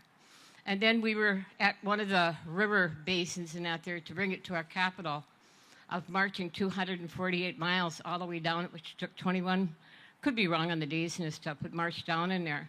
But it brought a lot of attention, the senators and everybody that came in out there. By the time we got to the Capitol, and truth behold, I did not walk all the way, but I came in and out of it, right? And what you can do is you bring attention in this stuff when you come with 4 solutions. If you're so angry at something, don't come expecting them to fix it for you. You want them to listen to what your solutions are, if this is what you're talking about. And if you want to be in unity in this stuff, especially next year this time, we never have said, well, let's plan for this day. We would go and have coffee, tea, and we'd talk to another and this stuff. And after, and I say, I might be gone for a week or 2, or I might be back in an hour. But we marched with a purpose. We did not march with anger. We marched with a purpose. So if this is what you're talking about, activism in that manner, I'm there with you, girls. I really am. I'm there with you. Because we are the incubation to life. Miigwech. Thank you, great-grandmother Mary Lance, for your really powerful words. Thank you to all the panel coordinators. We apologize that you're all in fragmented parts in the hall. But for the next session, we request our volunteers if we could set up the table here, because that is going to make it easy again. So a big round of applause to all the people who spoke with their hearts and their minds. It's really, really important, again, to center, because we know that the origin stories, we know our origin stories. And we know where do we go from here. And our march is to be done not with anger, not with things, but from a place of very deep love and care. Because that's what we would like to bring about, the positive change, to see that our homes are not bombed, that our children are not hurt, our youth continue, that they're able to live life to their full potential, and the elders are able to live the rest of their lives they have on this earth in peace, because they are not at the moment. So thank you once again. So all of you are looking at time, and it's nearly going to be 1 o'clock. So we would like your permission, and we will put it in the hall for your sharing. If you could then, those who haven't spoken, please step back. Those, which includes me. So, and those who have not spoken for the next, whose names are mentioned. Nidia, your family. Guadalupe, your family. Franco de Pena, where are you? Can you please come up? Because we are not going to have breakout sessions at this particular space. If the audience is with us, if our sisters are with us, brothers with us. Stevie is not with us, but from DR, our sister Franco de Pena, from the UN Fellows, Indigenous Fellows Program, there are 10 of you out here. Can you all please stand up? From the UN. Oh, you're the oldest one. From the United Nations Fellows Program, there are 10 of you who have come from 10 regions of the world. Can you please stand up? Where are the rest? Where are the rest? There are only 3 of you there. All right. And then what we were going to do is this. And then Mariana Lopez, Sodata. Please all come up here. Yes. Our sister Sodata, Mariana Lopez, and Sasha Little Raven. Sasha, you had to do the sound thing. Are you ready in the next couple of minutes? Yes, what would you have to do? Yes, yes. All right. So, my sisters, just share your thoughts on what you have been hearing. Just tell a little bit about your important work. in a minute and a half. Yes, because we'll have 1 hour lunch break. You will meet people, you will connect. But because we are mindful of time and people may be hungry too. So we just wanted to be mindful. So we will not break out into sessions, but use the time, use the space upstairs. If it stops raining, we could have walked outside, sat outside, but unfortunately the weather. So just say who you are because people need to know you. And then just share a little bit about your work and a little, yeah. Mariam. Okay. Yeah. Thank you, Bina. Hello, everybody. My name is Mariana Lopez. Came from Argentina. And I am here as facilitator of the Wayfinder Circle. That is a global network of indigenous people from the 7 socio-cultural regions of the world. We are here because all of these wayfinders, all of these indigenous peoples in different parts of the world, they are really working for peace. So all of them are very interested in what all of you are discussing. So we are here for supporting them. And just I want to really thank Bina and all the organizers of this meeting. And I think that is very important that we start our discussions relating peace building with our origins and our roots, because everything is from there. So thank you very much. Hola, soy Guadalupe. Estoy contenta de estar aquí trabajando. Estoy haciendo notas. I am journalist. Entonces, notimia.com, y estoy haciendo unos pequeños videos para también subirlos y poder que se vean nuestras voces, y también preparando la idea de la marcha de nuestras madres. ¿Puedes ayudarme a traducir un poco? Yeah, so Lupita has introduced herself. She's from Nahua, from Mexico, and she's part of an indigenous women journalist network called Notimia, and she's going to be supporting the distribution of information about everything that here is going to be discussed, most of all in the Latin American region, but also for the world. So thank you. She's translating with her phone, so this is very important because we have some language barrier, but we have these little things that are helping us. Usaweyu, good morning, everybody. I am from Dominican Republic, the Caribbean region, before it was called in an ancient name Haiti. And I am here very happy and very honored. I am grantee of the voluntary fund, and I feel very honored to be in this crowd of leaders and elders and grandmothers and ancestors, living treasures. Our country is still in the battle of the recognition. So our dream is to restore our myths of origins. That's why these gatherings are very important, because as somebody say here, this awake together between our people, awake our ancestry and awake our memory. Like when we visit sacred sites, that happened to me many times, then I have dreams, and then I have voices, and then I feel it's awakening. The more you interact with our people and you work for peace, and we are all spiritual warriors, because, I mean, to be a warrior is to have the courage to be happy and still stand for peace. In this world, there is all our territories are in conflict, because where the indigenous peoples are, the territory is preserved. So thank you very much. Thank you.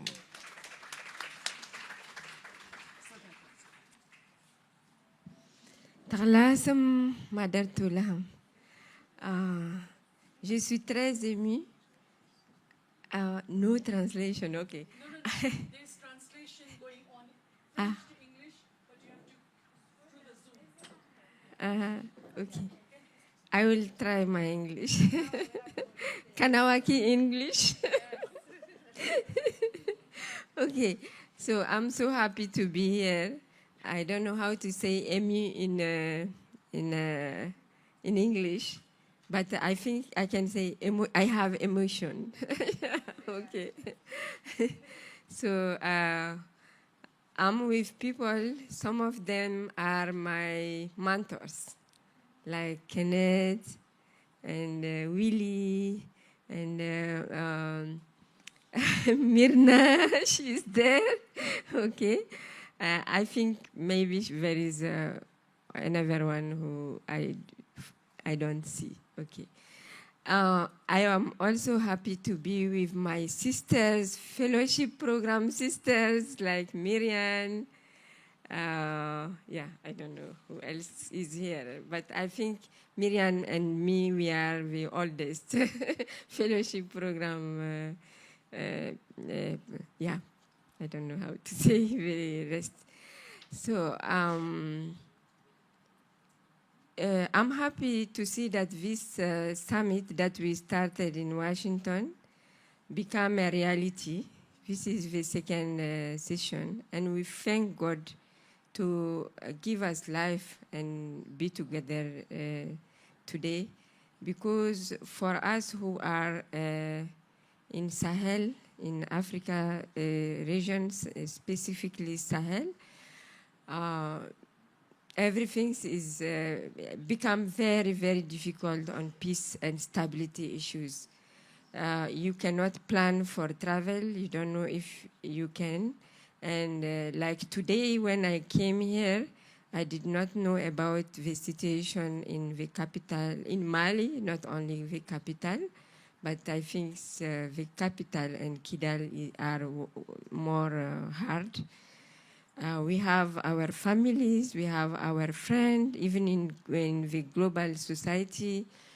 We have our people, our state, our region, our territories. So we don't know what will happen.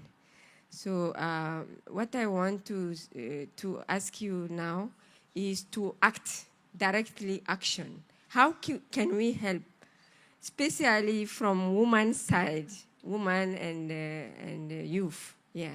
How can we act and help? Like we have the other dream, Mariam talked about Tendi. There is another one, Tendi Makarat, the big Tendi. We need a big Tendi who is carrying by women also, but it's a Tendi with food this time. Tendi with food. We make a big food for prayer, to pray for peace for those community, Tuareg community, Fulanis, and all the region where there is conflict and war. Thank you. Thank you. Thank you, Sister Sadata, for your very powerful words. With this, our sister, Little Raven, she has a sound healing for us. Can you please introduce yourself? And here, I know some of you cannot see what's on the ground. She has containers filled with water. And please, sister. Ha, Mataweka. Nanania. Sasha Little Raven, Pofabidi, Pashanakwat. I'm an enrolled tribal member of the Comanche Nation of Oklahoma, and I'm very honored to be here today. I hope you will enjoy the sound healing and the beautiful frequencies before lunch.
We just want more of that. Another round of applause for our sister.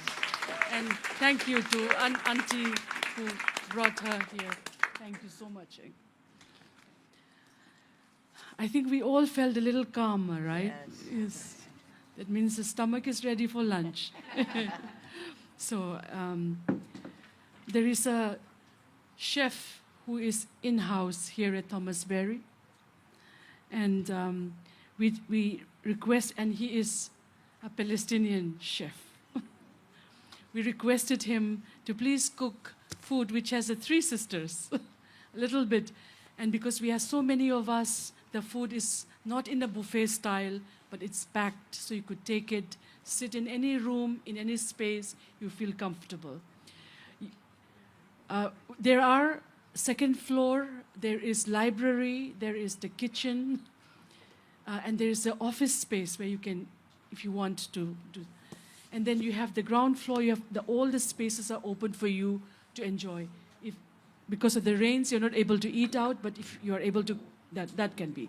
We also take a moment to recognize several leaders in this room. The Sami Rika Survey from Sweden. May we know where are you here? The Sami Rika Survey from Sweden. Yes, thank you so much for joining us. The Sami people, remember, they are in 4 countries, Norway, Sweden, Finland, and Russia. So we have from Norway, we have from Sweden here, and from Russia. Who's missing? Finland. Finland Sami. And anyway, Auntie can represent that. The Sungai Utik from Indonesia. May we know who you are? Can you please stand up? All the way from Indonesia. Yeah. Thank you. Thank you, brother, for being here. The Blackfoot Confederacy, US and Canada. There you go. Yeah, here. Yes. The Hellstuck Tribal Council of Canada. May we know, where are they? Oh, where are they? Oh, maybe they're in the bathroom. Okay, yes. I remind you there are 2 bathrooms, only one here. Upstairs is more, okay? So please feel, so I hope you will take this time to just replenish and meet new friends, be kind and respectful to one another, and I hope you'll return in time for the session starting at 2 o'clock. Thank you so much this morning for being such a good group of people. Thank you so much. Yeah. Do you have anything?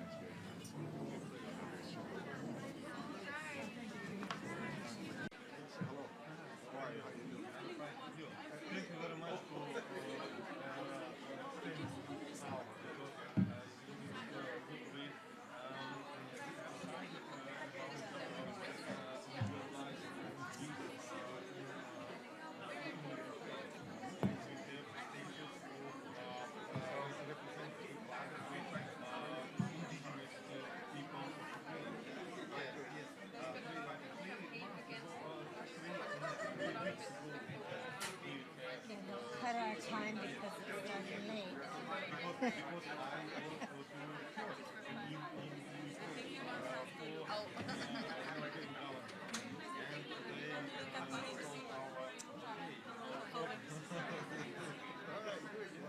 Thank you. I can help you.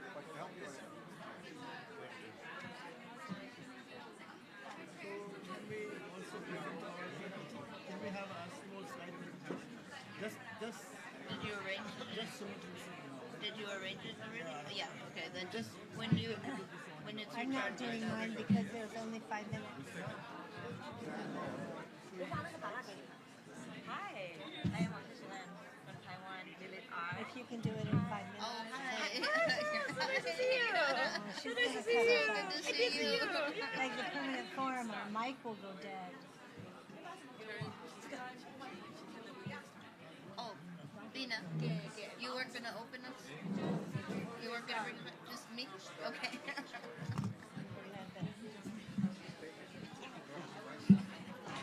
Okay.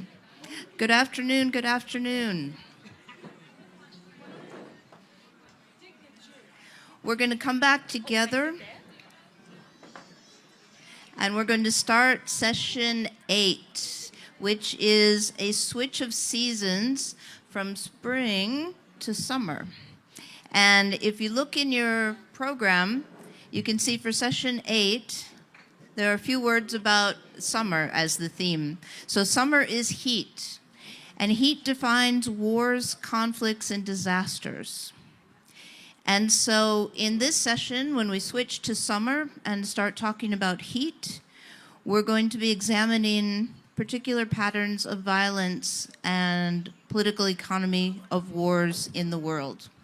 I'm going to be your moderator for this session. My name is Cheryl Lightfoot, and I am Anishinaabe Ojibwe. I come from the Lake Superior region of North America.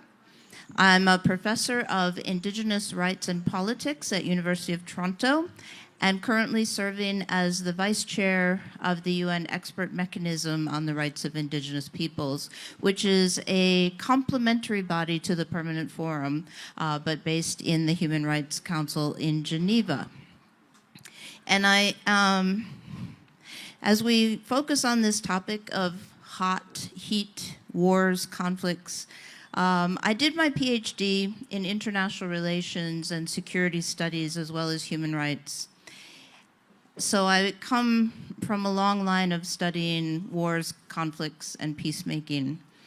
And I also want to mention that on the MRIP right now, we are currently drafting a study on the rights of Indigenous peoples in conflict and post-conflict situations. So we've been reading some very challenging material that has come in from around the world and writing our study up on that. So some of the stories that we sit together with this afternoon may be hard to hear. There may be some very emotionally difficult things that we're going to discuss together. So as we listen, I want to encourage all of us to look after ourselves and look after one another.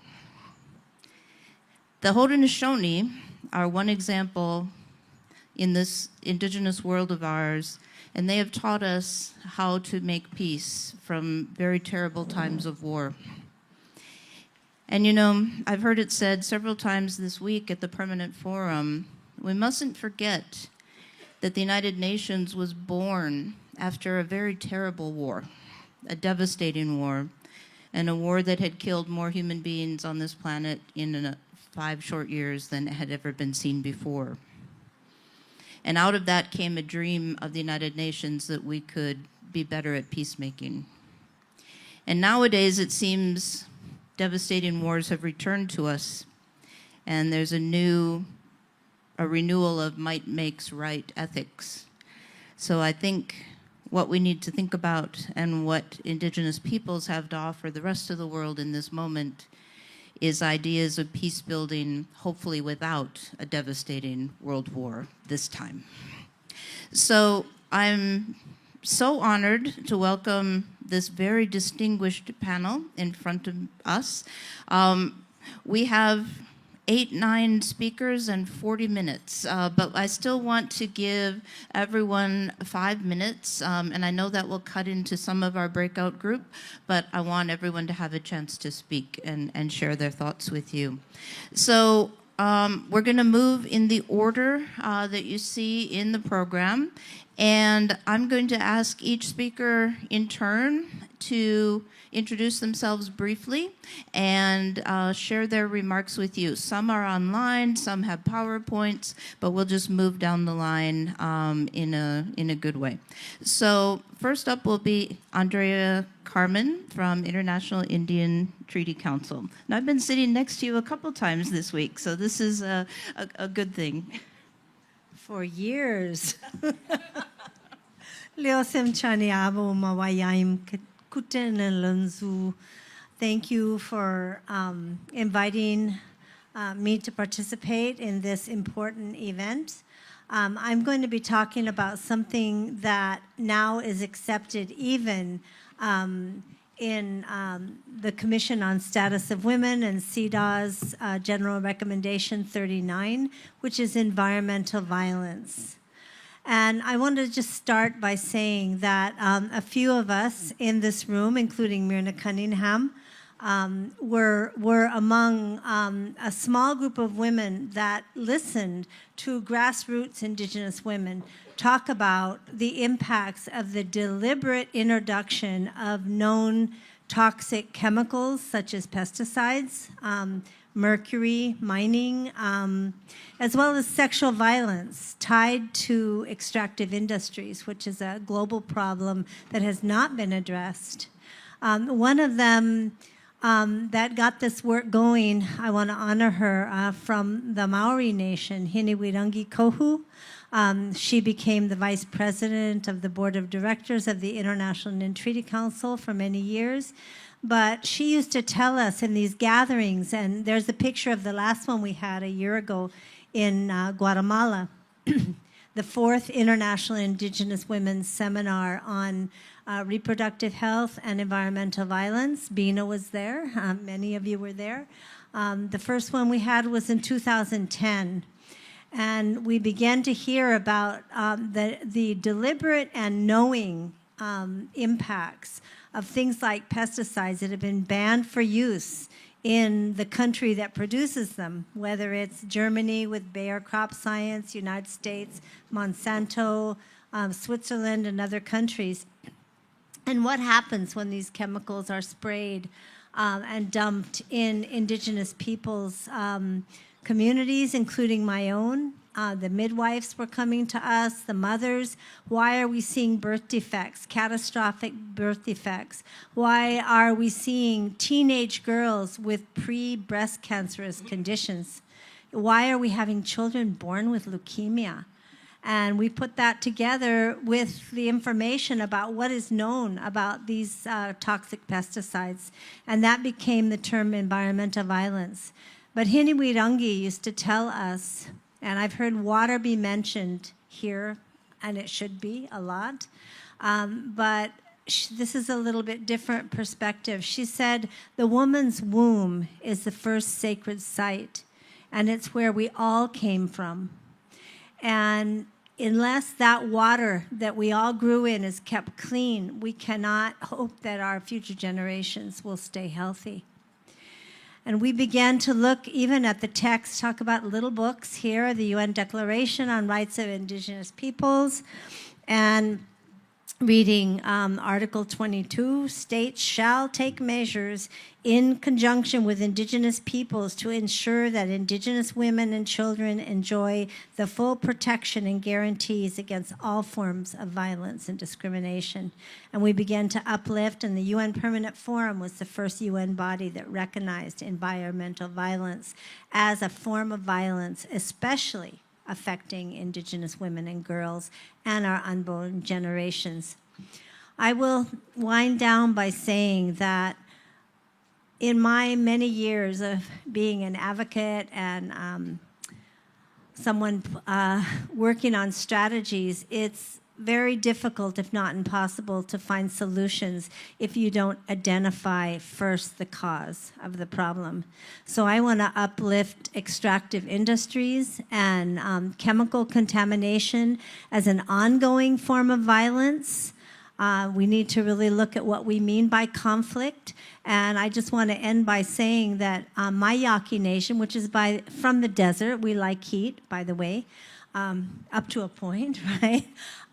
We found out that the Mexican government, together with the United States, plans to turn the entire Sonora Desert into one big lithium mine in the name of green energy and climate change mitigation.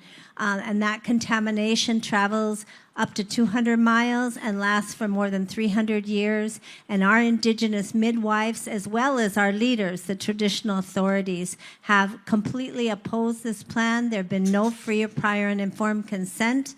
And this is part of the conflict that our nation is facing right now. Thank you. Thank you so much, Andrea. And yes, we're looking not just at wars and military violence on this panel, but also environmental violence and violence against lands and waters and sacred sites and all of the things that we hold precious. So we will now turn to the Arctic and ask Sarah Olsvig from the Inuit Circumpolar Council for her contribution. Qoyana Cheryl qoyanaruyussuarlu eqqisseqatigiinneq pillugumaanga ataatsimersuarnerm qaaqqusaasimaгаtta. Thank you so much for the invitation to this summit. I think I will stand so I can see everyone. I really like the way we were sitting before in the former panel. And also just commenting on the former panel, I wanted to just show you all the new document that we have done as Inuit women, the Inuit Women's Summit Declaration, which we see as a universal tool for anyone who wants to promote the rights of Indigenous women and girls, and I invite you to look up our declaration. Yes, I was thinking about the summer part. So I'm from a frozen place, and I want to keep it frozen, right? And our people, Inuit, we live across 4 very different nation states. Kalaallit Nunaat, Greenland, where I'm from, Canada, the US, Alaska, and Chukotka, Russia. And so we were deeply affected directly by the Cold War. And today, we are also directly affected by hybrid war. In my academic life, I hold a PhD in Arctic studies, focusing on international relations and international politics. So I'll probably talk a little bit more with a focus on the security part of this discussion.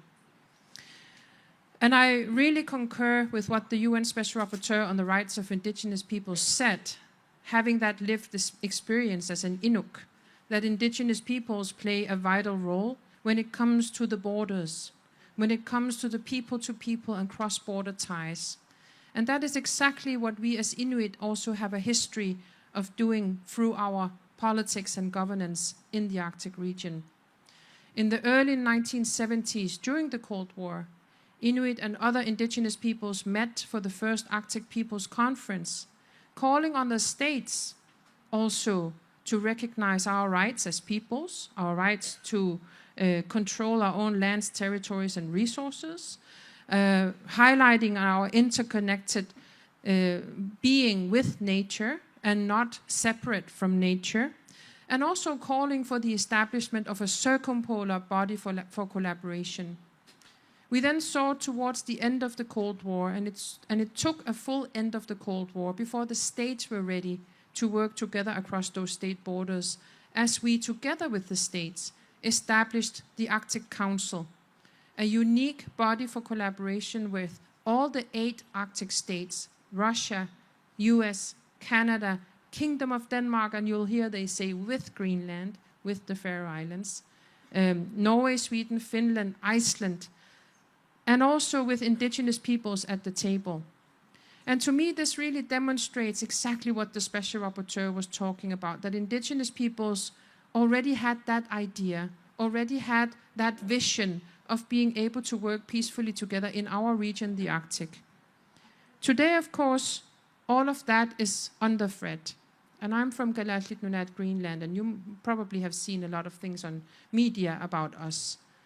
The media attention, the narrative that Denmark could sell our country, the narrative that we are a piece of ice, when that ice is our infrastructure, it is our cultural landscape, it is our homeland. Yes, we are not that many people, but as a people, we are equal to all other peoples.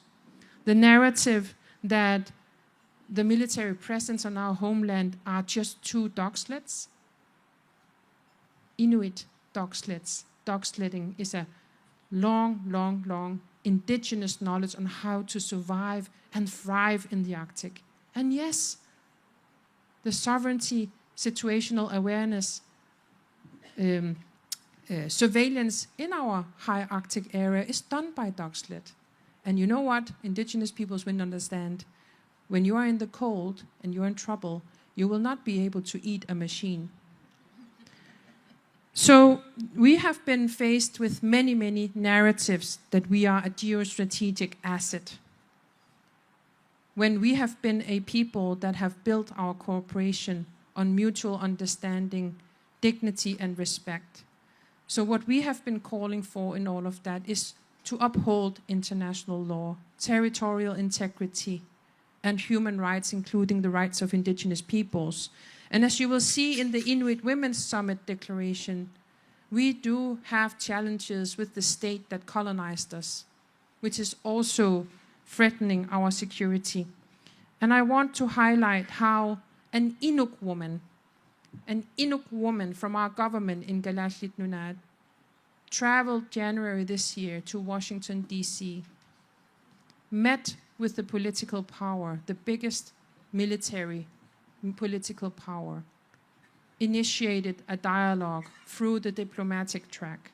Our Minister for Foreign Affairs, Vivian Motzfeldt, left the meeting room, met with the international media and spoke our indigenous language, keeping her people as the first in her mind when she was reporting back about those initial meetings that initiated a dialogue, a diplomatic track for negotiation. And yes, our self-determination is under threat, but Greenland is just a symbol of a bigger change, which means that we are all in the same situation. And so we call on us to stand together in standing against, pushing back, and rejecting imperialism and colonization, saying that there is no such thing as a better colonizer. Røyana.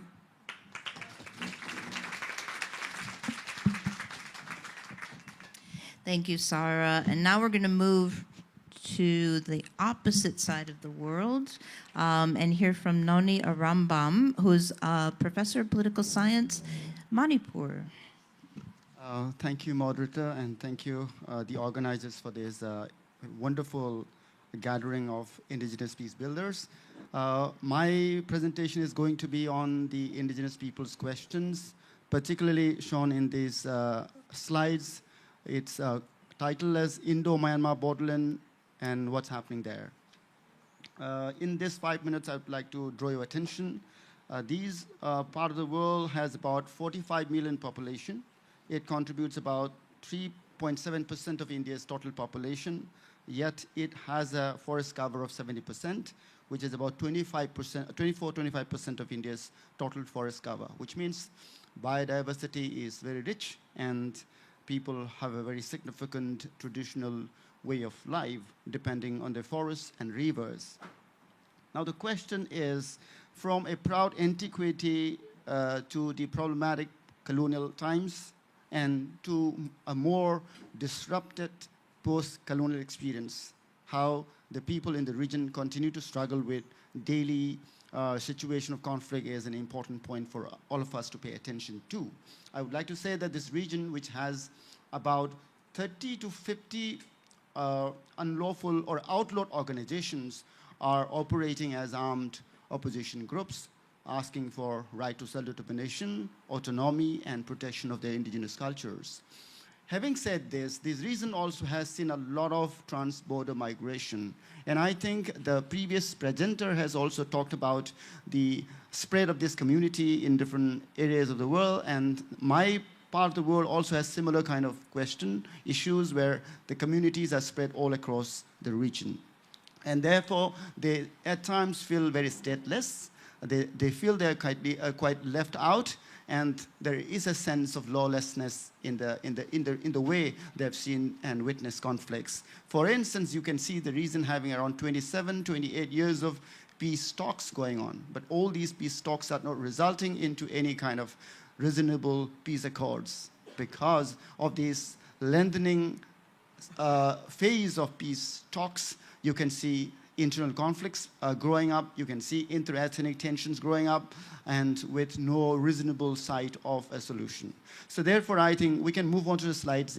Just keep on rolling down the slides. And in this short passes of time, I would like to draw your attention to the point that the indigenous people in the region have had a very historic democratic experience of forming constitution of their own, beginning from the 12th century AD to 1947, 48, 49, particularly states like Manipur, where 35 communities are there. They have seen a lot of indigenous democratic processes. Now conflicts are there. Now the question is, how have the non-state indigenous peoples have struggled to resolve conflicts in their own ways when the state is not really coming to help you. My entire hypothesis is that when the state is not really doing much to help people in resolving their rights and conflicts, the question of resolving tension within the society and protection of their rights are being held up and spoken about by the indigenous people themselves. Now, we have traditional values like China role, which is about moral code of conduct of any war, for instance. There are armed groups in the region like PLA, which have said that they will adhere to the common Article 3 of our Geneva Convention, which is about non-harming civilians and non-combatants. So I think the resilience of the communities in the region is very extensive, and they have been trying to reach out to the global community to kind of ask for peace. You just look at this one single slide, and you can see the situation, the dailiness of the problem in the region. So every time, every night, women come out on the street and they ask for their rights to be handled carefully and live with dignity. Lastly, I again thank my moderator for this wonderful experience and opportunity. I think the way forward is to look into the resilience aspect of our communities and to kind of go for non-state peace-building processes. I think we are part of the entire philosophy that I'm talking about, and I think this model of non-state indigenous peace-building methods should be encouraged all over the world. Thank you very much. Thank you very much, Noni. Our next speakers come from a country that's very close to my heart personally. I'll just, for those who want to ask more about the story, I'm happy to share.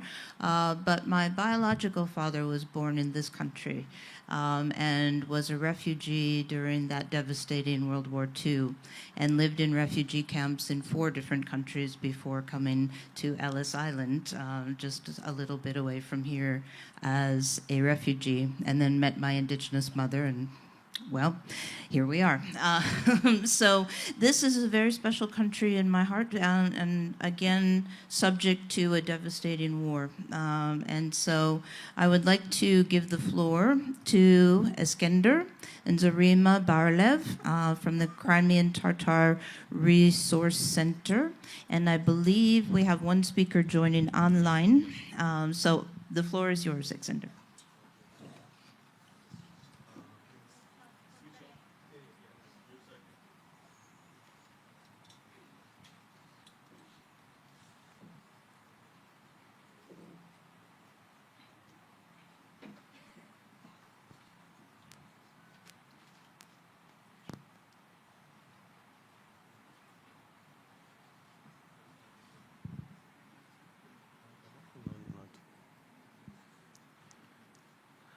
My name is Iskender Bariyev. I am representative of Crimean Tatar people, indigenous people of Ukraine. I am a member of Majlis of the Crimean Tatar people, a representative body of Crimean Tatar people, and I am a head of the Crimean Tatar Resource Center, and I now Zarema Bariyeva will be connect. You have problem?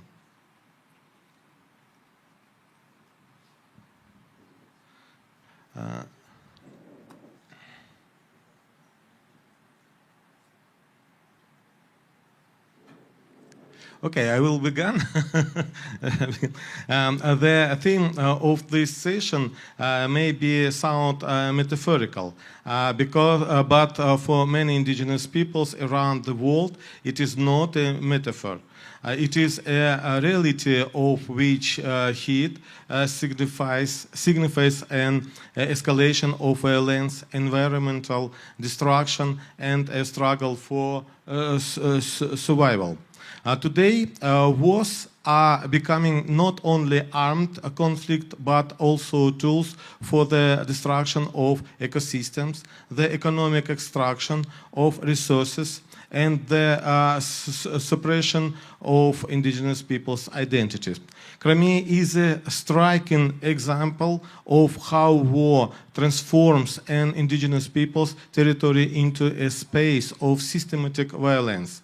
Since the beginning of Russia's occupation of Crimea, the peninsula has turned into the militarized zone. This is accompanied not only by human rights violation, but also by serious environmental consequences. Militarization leads to the contamination of land and water resources, the destruction of natural landscapes, and threats of biodiversity. Military infrastructure is being deployed near natural and cultural sites, including territories of sacred significance to the Crimean Tatar people. War is always accompanied by population displacement. Thousands of Crimean Tatars have been forced to leave their homes. This is not only a humanitarian tragedy, but also a threat of losing the cultural connection of the land, the foundation of the indigenous people's identity. It is particularly important to highlight the role of women, young people, and human rights defenders who remain at the forefront of defending rights, culture, and environment. Zarima, to be continued, please. Everybody, I hope now I'm heard. My name is Zarima Barieva. I'm a representative of the Indigenous Crimean Tatar people. I want to welcome everyone in this great event. I want to thank the organizers of this historic Second Global Summit on Indigenous Peacebuilding. And, well, unfortunately, my motherland, Crimea, is occupied by Russia since 2014, as Eskender has partially mentioned it. And I and many other Crimean Tatars are forced to flee the peninsula and move to Kiev and to different spots of the world. So this is the fourth year in a row when Crimean Tatars, together with Ukrainians, defend their territorial integrity and independence. As Eskender has already mentioned, the war is always accompanied by population really displacement, and today you may find Crimean Tatars all over the world. It is particularly important these days to highlight the role of women, young women, and human rights defenders who remain at the forefront of defending rights, culture, and the environment. Despite pressure, risks, we continue to preserve our language, our traditions, and we try also to preserve the connection to our ancestral lands. When we speak of the world's hotspot, we must remember that many of them coincide with the territories inhabited by the indigenous peoples. So this is not a simple coincidence. This is the result of systemic vulnerability and historical injustice. Indigenous peoples are not merely victims of these processes, they are defenders. We protect sacred sites, forests, rivers, and mountains, not only for ourselves, talking about myself as a Crimean Tatar. We want to preserve Crimean land for all the humanity. Now I'd like just to maybe highlight several key areas we should pay our particular attention to. So we must recognize the interconnection between armed conflicts and environmental degradation and the violation of the rights of indigenous peoples. The international community must strengthen mechanisms for monitoring and accountability regarding the environmental and humanitarian consequences of wars, especially in the territory of indigenous peoples. It is important to support indigenous peoples as partners in peace building, incorporating their traditional knowledge and practices into conflict prevention and recovery processes. And it is necessary to ensure the protection of human rights defenders and activists from among indigenous peoples who are at the forefront of these processes. Finally, we must rethink our approaches to security, as security is not merely the absence of war. It is also involves the preservation of nature, culture, identity, and the right of peoples to live on their own land. Thank you very much for your attention, and I want just maybe to say the last phrase, that for the Crimean Tatar people, this is not an abstract discussion, it is a matter of survival, dignity, and the future. Thank you very much for your attention. Thank you very much, Exender and Zarima, and thank you for joining us by Zoom. We appreciate it. Now we'd like to give the floor to Lina Kuku from the Nubian Mountains of Sudan. Hello, everyone. Eganta Lina Anialangara. That's in my language of the Marang. That represents one language that is in 10 language groups of Nuba. So within 30,000 square miles, we have 10 language groups and over 50 ethnic groups that all share the same name, Nuba. So unfortunately, we are indigenous to the land, but we have been subjected to several decades of violence sponsored by the state. Contemporary Sudan is our ancestral homeland of the indigenous Nuba people, and it's dominated by an Arab culture and Islam, and it's associated with a socio-political system intolerable to ethnic and religious diversities of the Sudanese communities. Particular to the indigenous peoples of Sudan. You may all be aware of the country of South Sudan being the youngest country in the world as of today. The plight of the Nuba is actually very closely related to South Sudanese groups. In fact, the first bout of ethnic cleansing that the Sudanese government enacted on the Nuba peoples was when they decided to join the Sudan People's Liberation Movement, which was an armed insurgent group that was a revolutionary group fighting for the rights of Black Africans within Sudan. Successive Sudanese governments have had a vision of a state that does not include the African ethnic groups and tribal groups within Sudan. They believed in an Arab country that only believed in Islam. Unfortunately, as you have seen with South Sudan and also Nuba people, we have many different spiritualities and different languages that would not permit us to all share the same identity. And as we have tried to fight back, unfortunately, this has led to increased acts of violence. The first bout of violence that was associated with the Sudan People's Liberation Movement joining was during the 1990s. The Sudanese government used planes to drop bombs on villages and would go in after and have militias go in and set villages on fire. So we are in the Nuba Mountains region of Sudan. This forced people to flee to the mountains and run into hills and caves to hide for their lives. And this happened for around a decade. And in 2005, the peace agreement was a moment for the Nuba people to have self-determination. But unfortunately, after the succession of South Sudan, this did not happen. This led to another bout of ethnic cleansing. This time, the Sudanese government was sponsoring militias to go in and continue the ethnic cleansing of Nuba peoples. And as we have seen now today in Sudan, there is another conflict that has displaced millions of people.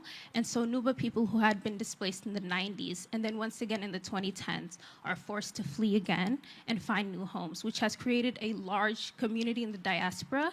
And this has also led to a struggle with cultural preservation and also the preservation of our languages. So if tomorrow we will have cards to pass out, we have started a digital platform that's focused on cultural preservation and informing the young people around the world who are Nuba, who did not get the chance to grow up in their homeland, about what it means to be Nuba, how to preserve your own language, and how to continue the fight even when you're not within the borders of Sudan. Thank you.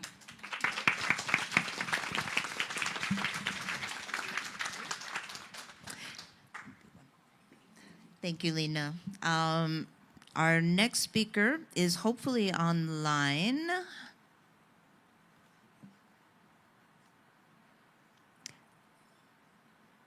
Let's move on to the speaker we have in person, and hopefully we can then get Daniel online. So Carmen, we're going to jump a little bit forward and hopefully come back to Daniel in a moment. But we will give the floor next to Carmen Guerra from Neotero, Colombia. Chayena, everyone. My name is Carmen Rosa Guerra Ariza. I am a Cancuama indigenous woman from the Sierra Nevada of Conavindua, and I think I will follow my sisters in this kind of, because yes, we cannot see you there. So I am from Colombia. And if you don't know where the heart of the world is in the Sierra Nevada, please research that. It's in the north of Colombia and it's beautiful. And I am quite proud of Colombia and of my territory. Although we are in a really challenging country. We are celebrating this year 10 years of the peace agreement with the FARC, which was a subversive group that was in war during more than 50 years. But that doesn't mean, and I want to be emphatic about this, that doesn't mean that the war stopped and the conflict stopped. We are in armed conflict. Colombia have an internal armed conflict active. And I want to acknowledge this because this is part of understanding where indigenous people are and also how we are dealing with all these threats. Because I want to make a first remark, and I am also want to say that I want to be a little bit more holistic, taking advantage of this opportunity and the time that we need to start, because obviously I have the privilege to be the policy manager in Iatero, and I have the privilege to hear from the 7 socio-cultural regions in a privileged way information that maybe I will not have access if I am not in this position. So because of that, I want to start with something that Bina said this morning, and is that this 1% of the global resources that are a funding gap, because we are only receiving that, it is not a political, it is a political choice that makes all other violence possible. And why am I saying this? Because the overlap with our territories and expression of violence is real. The conflict expressed in places where mining are happening, legal and illegal mining. So I want to bring your attention to data from Colombia. We are more than 10 million victims in Colombia. We have a database. That's why I know this. And indigenous people are almost 10% of these victims, just for you to be aware of. And the terrible part of this is that if we are in this 10%, it's also because our women, our kids, our elders, our spiritual authorities are being killed, for displaced, and confined. 3 weeks ago, in my territory, a community was confined because 2 paramilitary actors were fighting for this territory. And they were confined, and they were attacked, and they were scared. And 10 people get almost killed because of that. So I want to generate awareness of that, because for Colombia it is important something.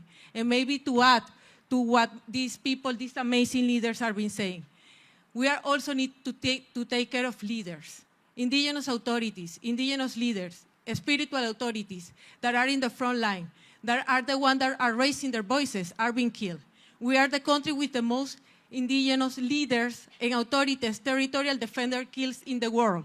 From 10 years, we are the ones that are putting the killing, defending territories that are protecting the whole humanity. And in Latin America, 7 of the 10 more threat countries against indigenous leaders and in environmental and territorial defenders are in Latin America. And the 33% of these leaders that are killed in the whole world are indigenous. So we need to be aware that this is a reality. This is happening. And defending your territory is not, it shouldn't be something that generates risk, but it's a reality because we are raising our voices. Also, to add to what is being said here, protecting territory should be a mandate, not only for the UN, and not only in this discussion, not only in our mechanism as indigenous people, should be a mandate for the whole humanity. Why we are not protecting key territories for our future generations. So at the end of the day, we are getting killed for the whole humanity, but we are going to keep moving and keep protecting our territories. We have a saying in Colombia. The saying is, for every single indigenous kill, another 1,000 are going to reborn. So that's why we are going to keep going. Thank you. Thanks very much, Carmen.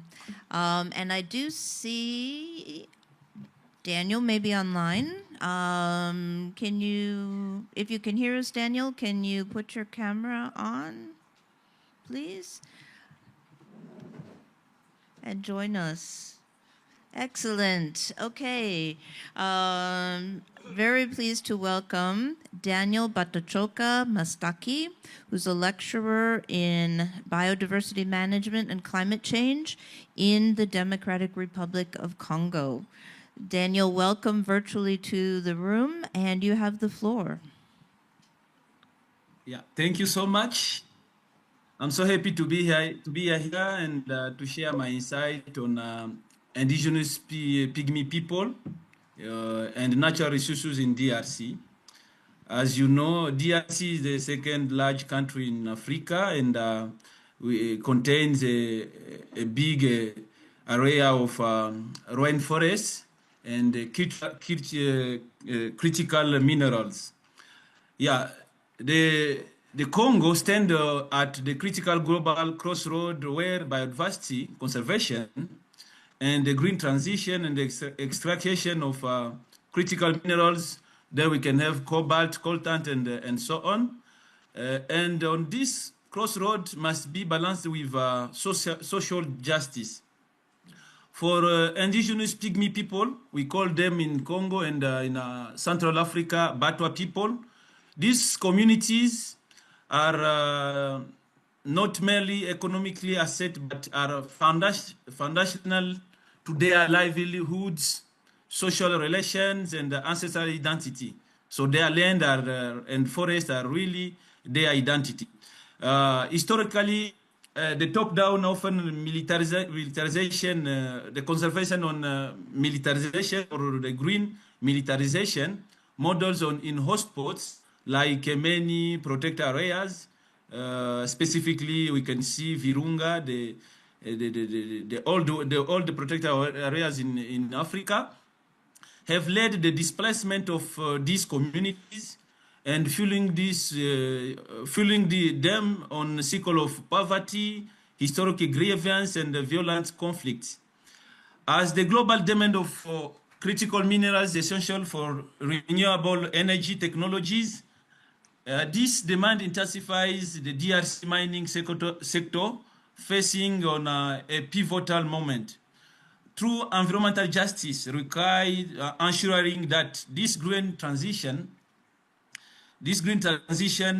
does not replicate on the exclusionary fortress conservation models of the past, because on the past, people were in the forest, in their land, and they were displaced. Instead of peace building must be integrated into resources governance by securing the land tenure of indigenous Batwa people, and I think they must be involving on decision-making processes regarding forest protection and mineral management. But nowadays, they are not involving on that decision-making, and everything they are excluded. By recognizing the Batwa as a primary steward of the landscape, the Congo, or the government of Congo, can transform the resources curse into a model of transformative adaptation, where indigenous people mediation method can secure ancestral right, serve as a bedrock for lasting stability and sustainable development. So effective conservation in DRC must move beyond exclusionary fortress models to recognize indigenous Batwa people or communities as the primary steward of their forests for ecological integrity.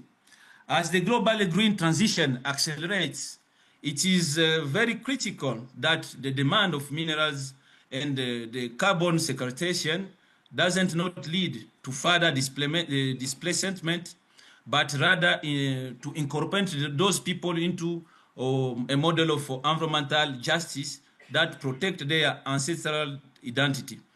A holistic reconciliation should be integrated into this transition, by using this traditional ritual like storytelling, sharing a common value to provide the healing of the wounded soul, because these people have been so long wounded by neoliberal conservation and extractive models, Western extractive models that are very, very complicated for these people, and sometimes maybe they are killing on their own land. So finally, this indigenous peace building method address a communal trauma more effectively than a formal legal system, or that forcing the social equilibrium necessary for lasting stability and sustainable resources management in DRC. So the last point, I think these people must be protected by, and they are protected by international law to be and to live peacefully in their land. So together we can make a big decision to protect indigenous people and for lasting peace in their territory. Thank you for your attention. Thank you very much, Daniel, and thank you for joining us virtually. Love the beach. Really, really nice. Gorgeous colors. It looks warm. Okay, last but certainly not least, I'd like to give the floor for sharing by Indigenous groups from Millet Arc team in Taiwan. Yeah, thank you. Moai Subalai, thank you, Cheryl.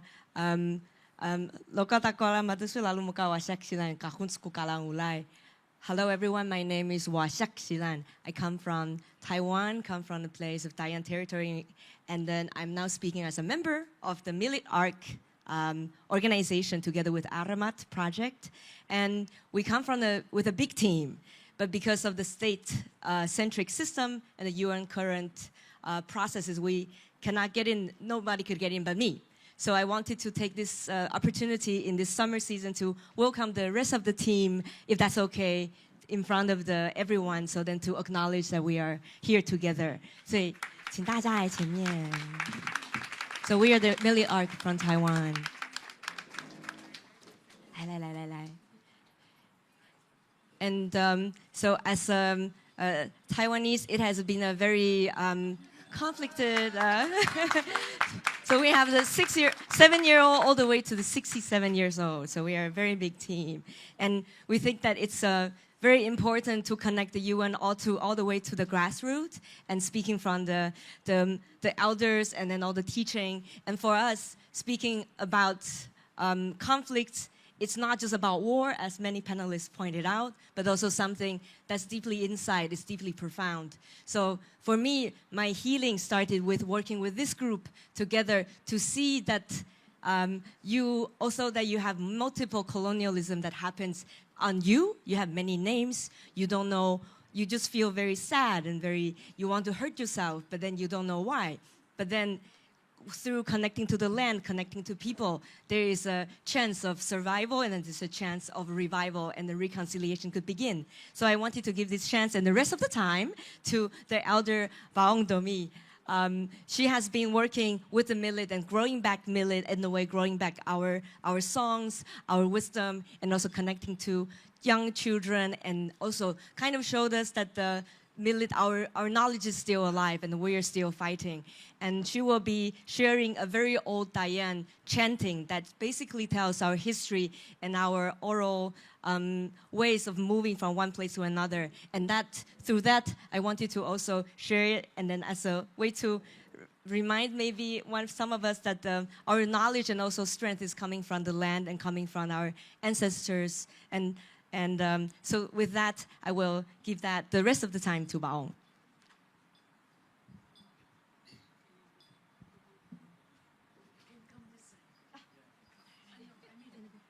Oh, everybody.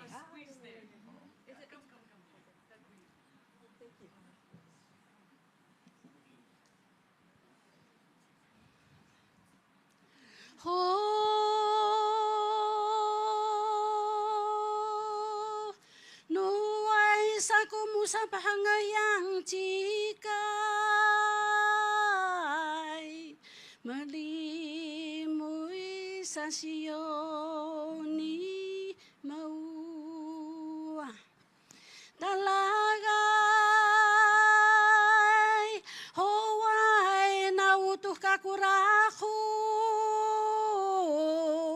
Anatakahun Vavasilong Guarakaguki Chimbuanan chinunan Naraha Yalmau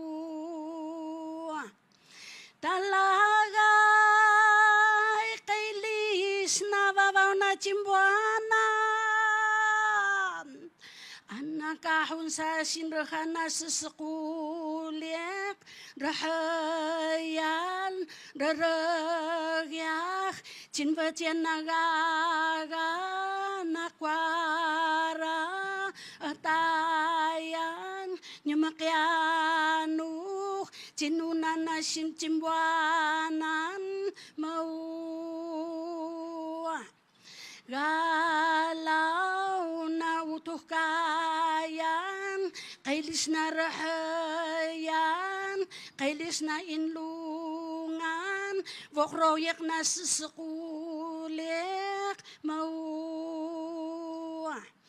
Talagay Huway na mamarahu Nyuk tatahoyay mabakal Diyak na soni mauwa Bikay takoyat utuh kakurahu De tataaki tahoyay Aamula inasuna Kakyano tachimbuanan Po.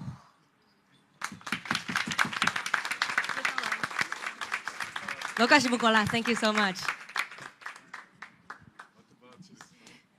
Thank you. Can I explain a little bit about the singing? This is a singing map. When our elder sings, it is singing the migratory route. So this is a map, not just a song. It shows that how Taiwan people, they migrate from middle Taiwan to the north and where their homelands are.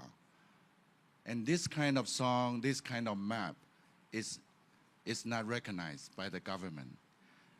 In Taiwan, we call this traditional territory, but it's related to the land rights of indigenous people.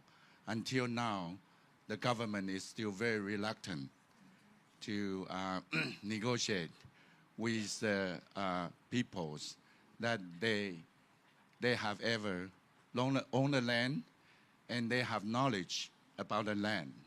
So now we are doing some works at the Miller Arc by growing the traditional crops, because when you grow the crops, you grow back the rituals, you grow back the social relations, you grow back and languages, and it is very important. So we call the millet as the like a flagship, the leading the whole fleet to go ahead, and then try to use this kind of soft power, the food sovereignty, to convince the whole society of Taiwan and the government as well. Thank you.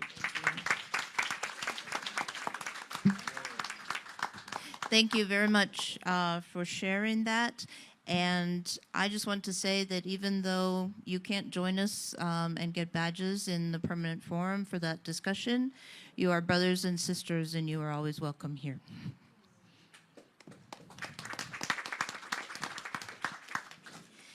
And as I said initially, the math doesn't quite work, so we ran over a bit of time, but I'm glad we heard from all the voices. And so Because we did not get to the breakout circle this morning, and I want to make sure we do that now, I would like to encourage everyone to interact with the panel during the breakout or during the coffee time later, because each and every one of these presentations is worth some questions and some discussion further. So please find one another and connect and ask questions. But let's take time for the breakout. So I'm going to turn back to Bina. Can we have a big round of applause for this really wonderful thing? Thank you so much, each one of you leaders, each one of you you're working with your heart and your mind, and it reached out to all of us. So thank you so much. Yes. So with this, yes, we have some time for breakout. The thing is, the room is so tight that we don't know how to break out. Does anyone have any solutions? So it's today. So yes. We can collect questions and answers. That is better. Yes? We can collect, Madam Chair, if Okay, okay. Okay, great question. Statement. You just talk to each other. No, dangerous Q&A. Q&A would go on. So what we would do is this. Reflect on what you heard, but also you are coming from 80 different countries. The summit had 300 people registered from 80 countries. Only 150 is in the room because of the room size. So you are in the room, that's why we try to balance as much. So I think take this moment to know who's in your table, at your table, and then discuss are the things that you have heard happening in your regions. Because what we are trying to find is patterns. All of us think what we are facing is unique. The fact is, it isn't. There's a pattern. And so please try to find those patterns.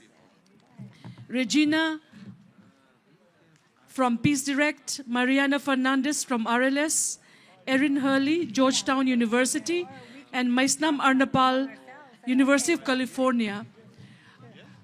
Now, you have more than, what you would do is just circulate around, just to see if they are talking, if they're discussing, if they need support. Regina, Mariana, Arnapal, and Erin.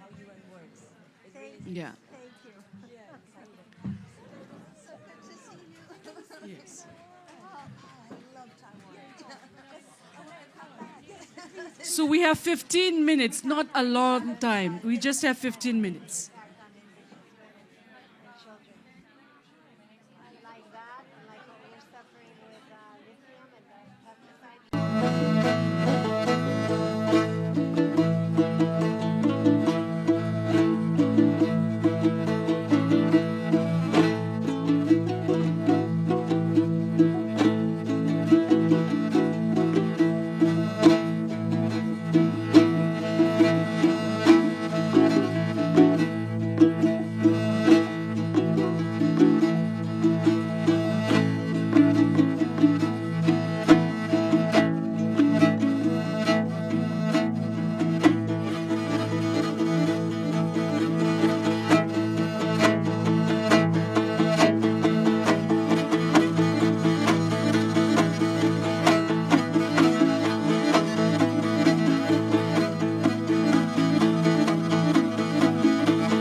Thank you very much, Narmandak. Thank you very much, Ergalbek.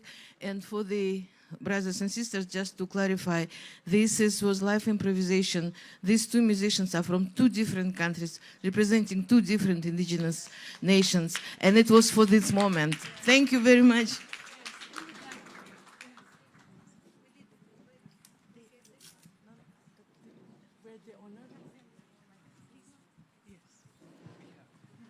Okay, they have it. Okay.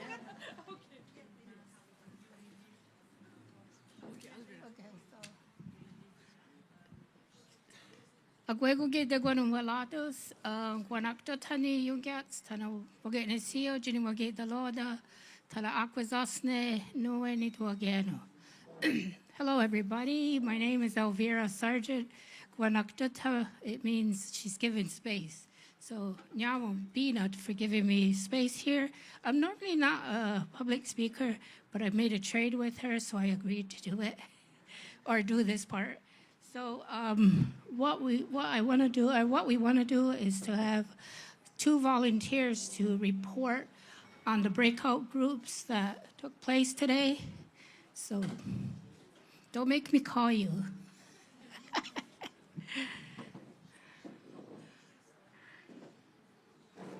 Breakout groups. I don't know what's going on. Who did a big breakout? Program? The COVID?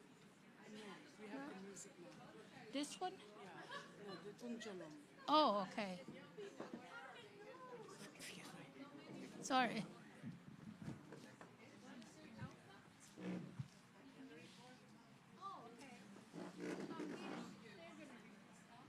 Come on up. Yes. Okay, Elsa has something to say.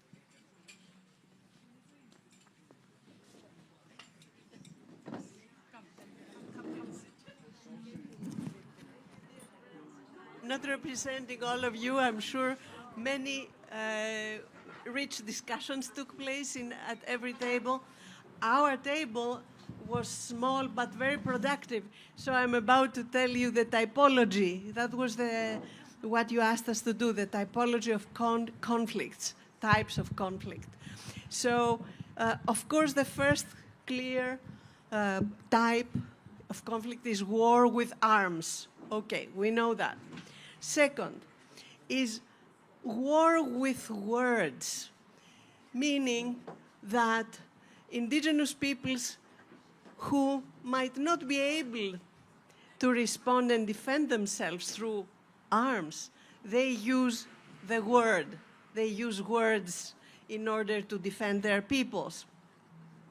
The third type of conflict was legislation, we called it. But basically what we meant is various ways through which the law is abused in order to attack indigenous peoples. For example, you can have absence of legislation regarding recognition of indigenous lands. That's also, through absence of law. You can also have the abuse or manipulation of law by politicians in order to attack indigenous peoples and their lands. We also found and spoke, which we all know, institutionalized violence, whether it's coming from the left or the right, but it is also what we call systemic. The next one that is very well known as well is land dispossession in various ways. And one of our members there at the table, a chief, he said that in Canada, we speak of a new trauma of dispossession of land, a new trauma. We also found as a type of conflict crimes against indigenous women and indigenous peoples by organized criminals, criminal gangs, whether it's trafficking of drugs or whatever, other kinds of criminality. Another kind of trauma or conflict that our chief pointed out was resistance to include in school curricula issues of truth and reconciliation commissions. So, of course, the Truth and Reconciliation Commissions, when they exist, are so important, so big, and you expect that something will be reflected so that the children, the youth is informed. But there is resistance to that. And yes, I think this is it, right? Thank you.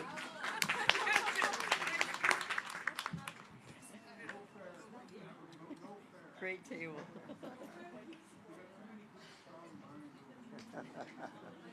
Okay, thank you, Elsa.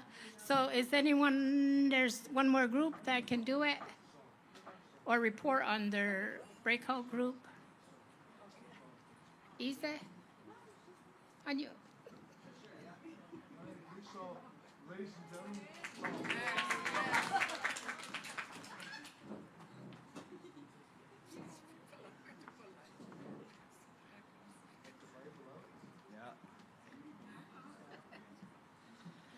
So Gaiastica, my name is Saul Brown from the Heiltsuk Nation, and we had quite a lively discussion over here. So the first one was our Mohawk elder talked about land and what's colloquially known as the Oka crisis, but you know, that type of crisis that comes down, that type of conflict and tension, and then now that's manifest into the separatists and the language in and around Mohawk, English, and French. Then we had our Maori sister share about the legislative reform, which is really just like a racist legislative reform where they're trying to strip away that sacred Treaty of Waitangi and those inherent rights that are contained in that treaty. And then we also had our Blackfoot relatives talk about their separatist movement in the province of BC and how these colonialists think that, oh, we could just separate from Canada and we're going to have all the land and have all the resources because it's ours, while completely ignoring and disregarding the treaty rights that they have, that sacred treaty rights that they have.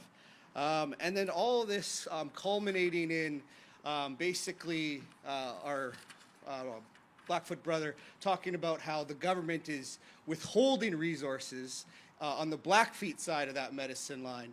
And so this is just new waves of colonialism.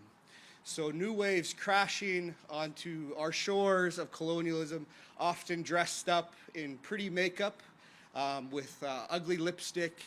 But whether it's that racist legislative reform or those old inherent rights to our lands, our waters, in which we belong to and they belong to us, and so that wealth and that resource, and so really weaponizing that. And so those are the typologies that we identified, and we also identified some solutions because we didn't want to just name all our problems, and really it was our collective power. Rooms like this, the permanent forum, and leaning into our strengths, our culture, our language, our spirituality, the things that make us kuus or indigenous. Kaiasika, thank you.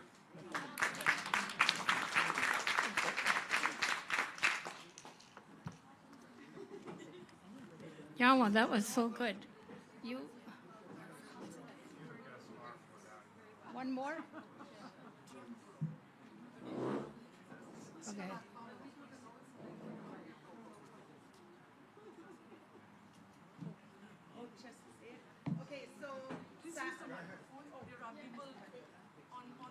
So Sasha Little Raven talked about missing and murdered Indigenous women and girls, and then some of the Nuba representatives raised the disconnection from languages, and Carlo Archambault Sunshine talked about recognizing the peoples of the land and who have welcomed other people to the land, and the peace treaties. Also talked about the intergenerational effects of trauma and genocide. And again, circling back to the languages and how to shift it. And then Chief Philip Whiteman Jr. from the Northern Cheyenne, who's a first language speaker, actually said, well, we gotta take responsibility to take back our languages. And so he just wanted to share an invitation to a peace gathering he'll be hosting on his land on the 150th anniversary of the Battle of the Little Bighorn on June 25th, which is going to start on the solstice on June 21st when his ancestors went into ceremonies.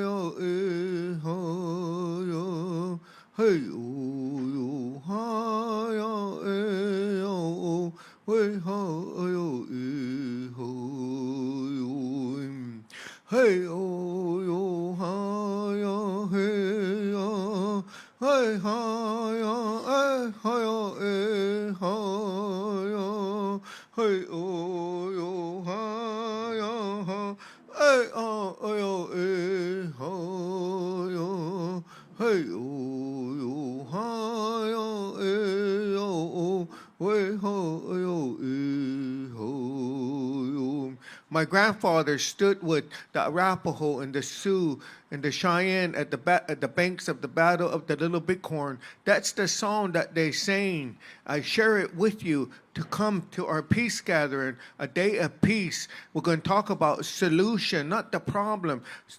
Because the assimilation and the devastation and the genocide, what happened to our people around this world, my grandfather stood and defeated the 7th Cavalry on that day to make a statement that this has to stop. And I was on the Guardian newspaper. You can't defeat war with war. Only love can defeat war. Come and join me. Thank you.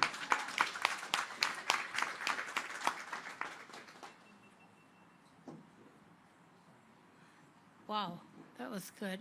The next group that's going to perform is the Pung Cholam.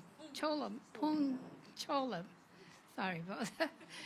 It means roar of the drums. It's a highly dynamic, classical Manipuri unique art where the drummers play the pung while executing vigorous acrobatic movements by Oja. Say? Okay. And Lauren Jam. Oh, I'm sorry. Two-way humum. Hawaii. Huh? Hawaii means heart. Hum. Hamon. Okay. Hawaii means heart. Hawaii. Heart.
Thank you so much to Oja Jagannath Lairenjam and Thawai Hamom for your amazing performance.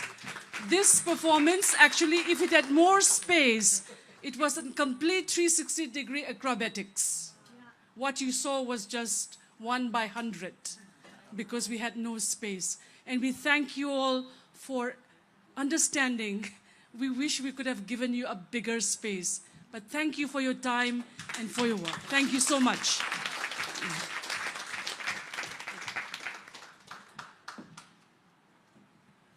We are actually now 5 minutes earlier for the next. And a big applause also to our moderator, our sister Alvera from Akwesasne. Where is her layroom? Yes, thank you. Our sister Alvera, I met her when Elsa's program on Indigenous rights was being done in Columbia University. And then we took a 7-hour bus to go to Akwesasne for the first time. And we saw the Mohawk Nation, their school system, where they teach their children the Mohawk language. They had their own environmental unit. They had their own police force and everything. So, and they had their own passports, don't you? Yeah, and you travel around with your own passports. So I saw what is self-determination in your territory. And that's where we met Mama Bear too and visited the Longhouse. And this is right here, not far from where we are. So thank you so much to all the Mohawks who are here. There are many Mohawks in the room. And they have been incredible leaders and guiding all of us in the process. So thank you. Yeah. All right. So do you want to get back the tables? Yeah. Volunteers? The chairs? Okay, this is the chairs. So the next session is called Summer on Artificial Intelligence, Emerging Technologies and Knowledge Protection. So do we have all the speakers here with us? This summit, I know many of you feel that a lot of things are put in one program together, but we have been meeting online since December last year to prepare for this summit. We have been meeting every month on the 15th of every month to co-create these sessions. So unlike many programs where you might meet for 2 days, ours is a culmination of more than 5 months, 5 to 6 months of work. In one of those areas, we had identified the issue of what AI, artificial intelligence, is doing to us, the emerging technologies, knowledge protectors, and technologies of peace. So we give it to the able hands of Auntie. Auntie is the Executive Director of Mary Hawk Center for Reconciliation, Think Peace. And Ed is also a Professor of Practice at the Carter Center. I keep mixing between Carter School and Center. Yeah. And anyway, Carter, President Carter. So, Auntie, all yours. Thank you. And, you know, in the spirit of Jonel, maybe you allow one joke in the beginning. If some of you have not seen Miracles, you have seen it today. We're in time with this program. So, yeah. I don't think all of us believed that this miracle would happen.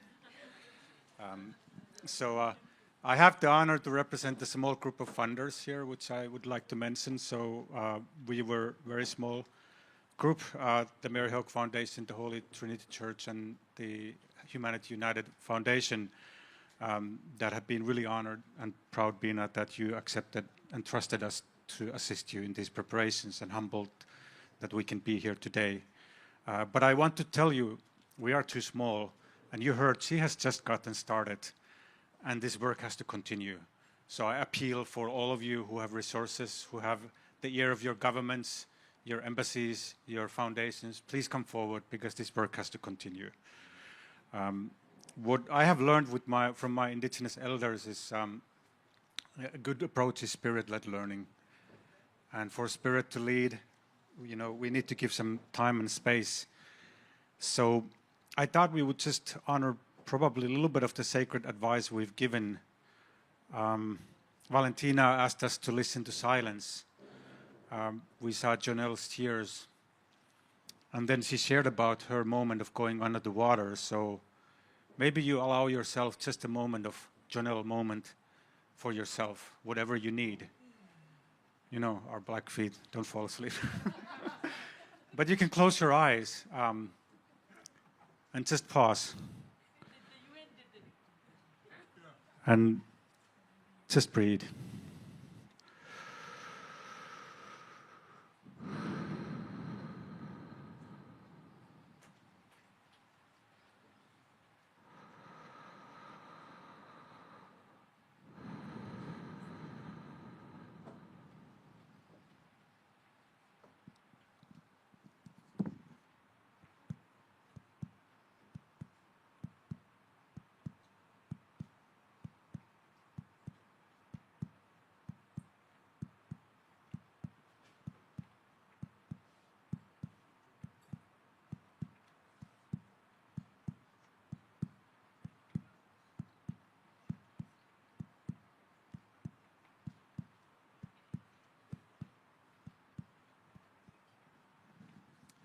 As Jonel said, this was the dream of Louise, the women's marching. They may be your ancestors' heartbeat, or your descendants, those generations to come, the children of your prayers. They are here today with us. So Bina said in the beginning that Indigenous people are becoming victims of invisible wars, invisible victims of invisible wars, and there is a high risk with the new technology, this will only become worse. I know that this panel could go in many ways. I only have one kind of prompt in the beginning, and all of you can answer it, or none of you can answer that. But we know that this work is based on prophecies. We heard Luisa's dream, or we could have heard from our sister Mary of the Anishinaabe prophecy of the 7 fires. And when the 7th fire becomes lit, it's a time when the indigenous wisdom in that prophecy has to be shared so humanity can choose. So the big question behind this time, like from a historical perspective, is that for indigenous epistemology, spirituality, and ways of life to survive, they had to be hidden. But how is it today? And how to navigate indigenous knowing in this time would be my question, taking into account, for example, the prophecy of the Anishinaabe. So I think, Luke, I and you agree, you know, white men shouldn't start, so I hope we can start with listening to our indigenous youth. And I'm really honored and proud to have Lord as you with us. You are a leader, and your voice needs to be heard. So let's start with you. Thank you very much. Skug Dash, everyone. My name is Lourdes Pereira. My name is Lourdes Pereira. I'm here at Chiratam. I'm a citizen of the Tohono Nation, and which is located in southern Arizona. I think you bring up a great point, because, and you said, how a lot indigenous knowledge has needed to be hidden, or what has been hidden. I would say, today, how we can do a good job of protecting. I'm going to use the term protecting, because technically we had to hide it from others who maybe it wasn't that knowledge wasn't meant for, right? Our own knowledge keepers in our communities, they're not going to just tell youth from baby to 10 years old, right? They have information and need certain things than if you're a teenager or you're an adult, right? So maybe it's not necessarily hidden, but I think our elders in our communities, they've done such a great job of teaching us and navigating us through that, of when knowledge is supposed to be shared and when it isn't, the protocol of that. I think a great way we can protect that knowledge and make sure our knowledge keepers are protected and safe, and also that knowledge itself is protected, is implementing policies and laws within our government that protect and preserve our traditional knowledge systems. We see today, you have people coming into tribal communities and copywriting indigenous language within the United States specifically. There's generative AI that's extracting everything that's uploaded on social media, and I'm pointing to everyone who posts everything on Facebook. It's something that people don't talk about, but on Facebook, even when you delete your account, they still have access to everything you've uploaded in their system. I think that a way for us to push to make sure to make sure that indigenous people are stewards of their information and knowledge, and we are the only people that know best on how we want to disperse and have or share our own information and knowledge, is when we're the ones implementing policies and laws to do that. So if there's any other youth in this room, or tribal leaders or people on council, I strongly suggest starting to have a conversation around intellectual property within your own community. And even if you're a small community, it's still great to start looking at what other countries are doing, or what other tribal communities, what laws are they implementing, not just about their genetic data, because a part of this information and knowledge is our own, what's in our blood, right? But also what is out there. The video recordings I saw people take today, or things that maybe shouldn't be shared yet, or we didn't ask our community if that is something that is following protocol, if that was allowable or not.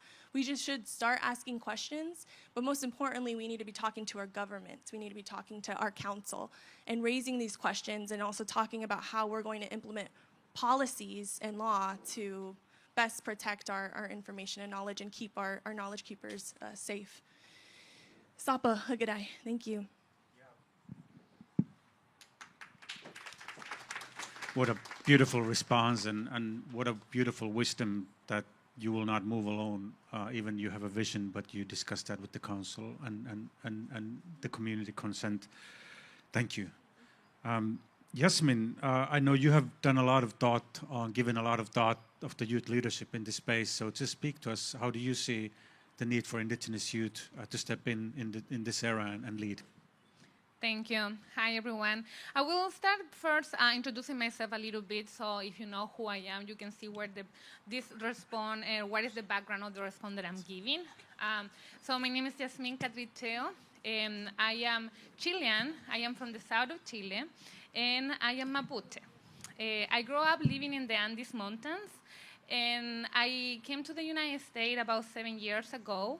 I work for a nonprofit that works for the government. We manage all the radio astronomy observatories for the USA, and we collaborate internationally with others. And the work that I do, my formal background is in physics, and I used to teach physics back in Chile. But since I moved to the United States, I'm more focused on doing projects, outreach and educational projects that we use astronomy and we use the power of science as a tool for diplomacy and as a tool for development globally. Most of the projects that we do at the Department of Education and Public Engagement are focused on youths, on indigenous communities, Latinos, Latinas, and how we can take advantage of science to use it for the good, use it for diplomacy, and use it for advancement. And when it comes to AI, I think it's just amazing for one side what AI is doing right now. It has helped so much when it comes, for example, on health, on research, on cancer. AI is a magnificent tool. They can help us to improve our lives so much better. But on the other side, I think it can be dangerous. And I think we have seen what has happened when some tools have been open to the public, giving the public just the freedom to do whatever they want with those tools.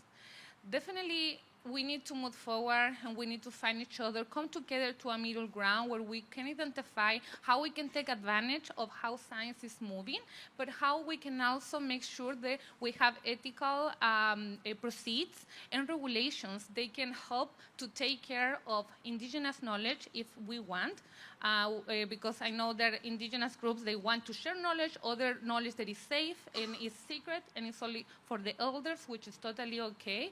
How we can take care of the next generations. And I think I will echo what you were saying, because I know it can be scary. It is to me sometimes when I see what AI is doing, and it's like, how I'm going to learn all that? Or how I'm going to learn what is happening with computers, and how I'm going to be part of this advancement. So to me, it's talk with the next generations and encourage the next generations to not be afraid of these tools, because we need representation for every single community. We need representation for those who are part of our communities to be part and learning about these tools. So the more people that we have, the more diverse teams that we have producing these softwares, being part of the engineering teams where they have to build a software that is going to do X, Y, and Z, is the better for us. And yeah, so that would be my advice for the work that we do. And the little things that we do at my work is try to connect with communities that don't have direct access to science, astronomy, and research, and try to teach them that this is nothing to be scared. You all can learn. If you have the right education, the right tools and connections, you can learn. And you can be part of the advancement of science. It's amazing what we can do with astronomy and the telescope. If you think ALMA is one example, it's in the north of Chile, in the Atacama Desert, the Chagnator Plateau. It's 66 antennas. It's an international collaboration. They look at the night sky and do amazing science. So, and there's many countries that are part of it. And I think with the AI, we should try to do the same. The more involved that we are, the more we can protect ourselves.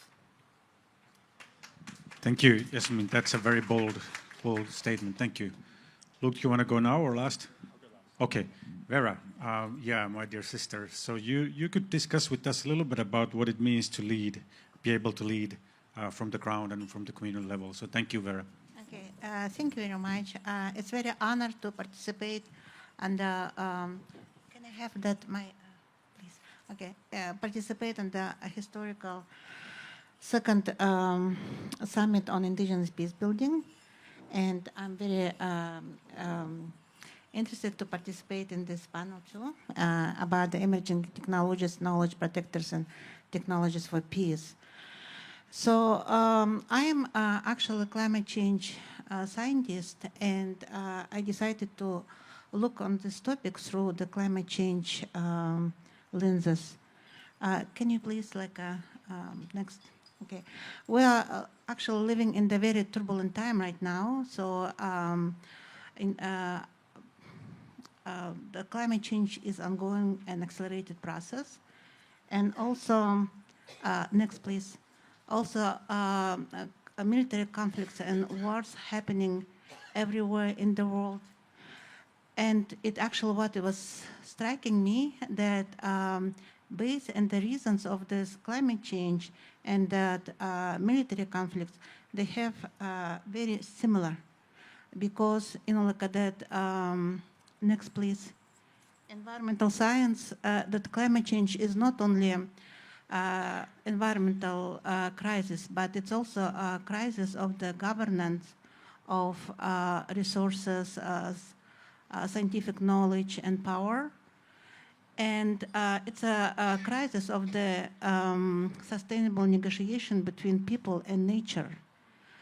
Same thing with military conflicts. Next, please.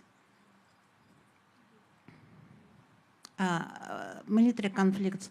It's a failure of governance, international governance, to create conditions and to stop wars, and failure of people, negotiations between people and countries to resolve conflicts through diplomacy, but turning to to power of politics, to military conflicts. And a third global process that we are witnessing, it's an emerging of new technologies, including AI. And this young people already told about beneficence and dangers about these new technologies. And I recently actually came from Denmark. Next, please. Where I participated in the Arctic Summit, and there was also a session about that, modern technologies, where, next please, where researchers were happily talking about using AI, previous please, previous, using AI in improving collaboration between scientists, about improving analysis, about improving science. However, I was sitting there and was thinking about my research, because, like my work, because I'm not like a climate change studies person per se, but I'm study human dimension of climate change. So next, please.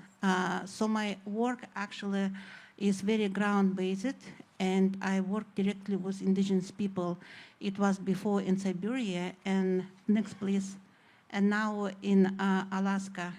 Gilbert, next please. Gilbert, in Alaska. So actually I was talking to people, and because I'm a scholar in one hand, another hand I am indigenous person, I was thinking like, next please, about the critical question that actually comes, who owns, controls, and shapes data collected, analyzed with help of new technologies. And next, please. Okay, we can admit this is like a use for military priorities, and also extractive mining industries, and also for corporate interests, but not for indigenous people, not for most vulnerable and most affected people by climate change. Next, please. Not indigenous communities. So actually, this attitude can lead to, next please, to very disturbing condition. It's a data colonialism. When external stakeholders like states, scientific researchers, mining companies, private corporations control and use digital data without equitable ownership, consent, or benefit sharing with indigenous communities. And it could internalize global inequalities by extracting data, labor, and resources from marginalized communities, including indigenous. This is not just a technical issue, it's a deeply political and tied to historical colonialism. So to avoid this new type of colonialism, indigenous peoples need to control data about their lands, knowledge, and communities. To resist data colonialism, key policies needed to, in very high level, recognize indigenous data sovereignty on a highest international level, require free, prior, informed consent for all development on indigenous land, including security and military related. And AI need to be used for community-led monitoring in developing climate adaptation system and integrating traditional knowledge to governance over the land and natural resources. So technologies for peace must to support the health of ecosystem, respect land, indigenous culture, and future generations, designed to be place-specific and controlled locally, aligned with indigenous worldview and governance system based on indigenous knowledge. So final question that I have, will technology reinforce colonialism and conflict, or will it sustain life and support peace? And the answer depends on who governs it, who owns and governs it. Thank you. Wow. Yeah, will new data reinforce conflict or sustain peace? That is a question. Thank you, Vera. So, Morris, you operate and work in the intersection of policy and natural conservancy from the indigenous perspective. I think you've had to ponder with this question a lot, so I'd love to hear from you. You're welcome. Wow. I should disclose a bit of myself because I started working with TNC 2 weeks ago. Prior to that, I was with the UN for 21 years. So my knowledge about this subject is pretty much about my experience as an indigenous person inside the UN system. So what I would like to do is I would like to share what I have seen when human rights defenders come to the UN.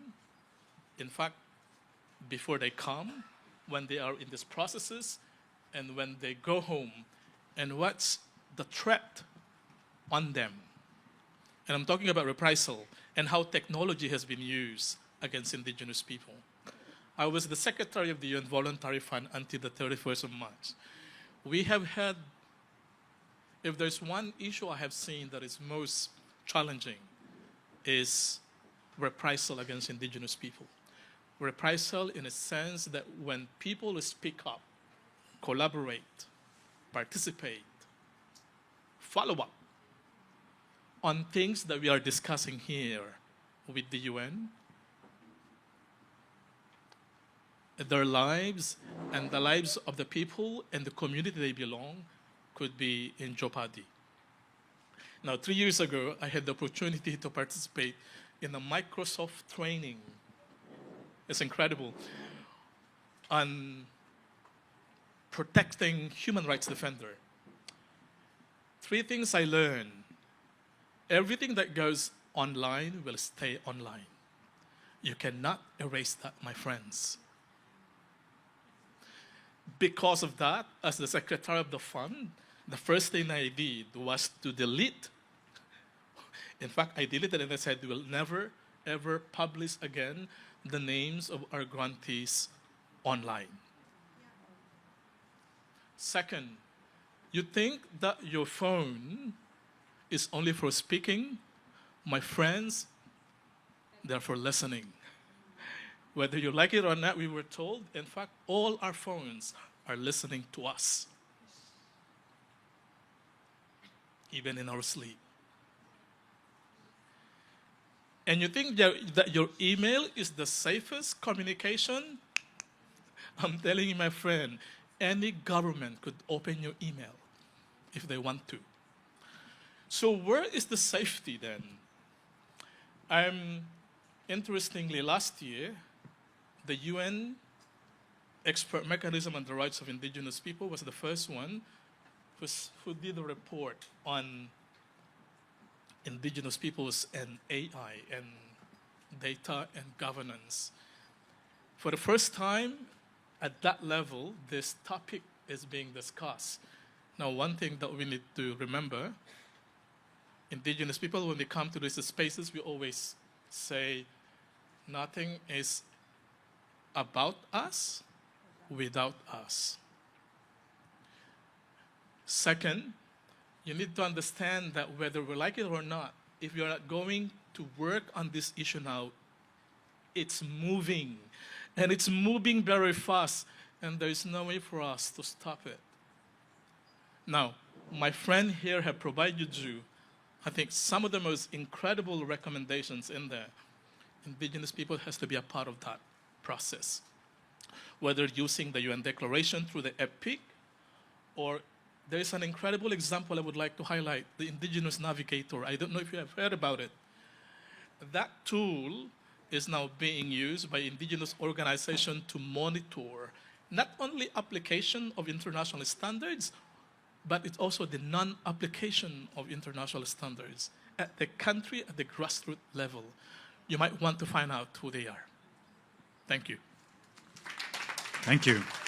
Incredible questions of safety and the scenario provide. Well, look, you've heard our excellent panelists speak, and I'm sure many thoughts have come to you, so I would love to hear from you and your thoughts of recommendations, but also how can we, and then you, be a good ally for Indigenous peoples on this process? I think it's safe to say I have the least interesting wardrobe in this room. But I just wanted to thank, first of all, Bina for inviting me. It's a privilege to be here. My name is Luke. I work in the Innovation Cell at the Department of Political and Peacebuilding Affairs at the UN. I'm not an Indigenous person, so all I'll say in response to that question is some of the more practical things that we're trying to do in our work streams around peacebuilding and conflict prevention to include marginalized voices. And one of the primary ways we do that is in partnership with a platform, it's called Ramesh, and we do digital dialogues, and they are remote online dialogues that are anonymized, and we've done them in a variety of places, including Afghanistan, Libya, Guatemala, Bolivia, several Latin American countries, and including Indigenous participants. And the idea behind these dialogues is we want to include these voices that otherwise may not be participating in political and peace processes, and be able to hear what they think and hear what they want to say, and then feed that into real peace and political processes. So I'll stop there, but that's one of the practical ways in which we're trying to do that. That was very brief. Amazing. Thank you. So the second route I'd love to do is to just have the panelists comment on each other, because I'm sure you got a lot of thoughts, and the third one will go to the audience, so just prepare for it. So I'll be walking to you soon, but yeah, do you want to go first, Lourdes? Yes, I would. I'm just amazed with this panel, and I'm so honored to be a part of it.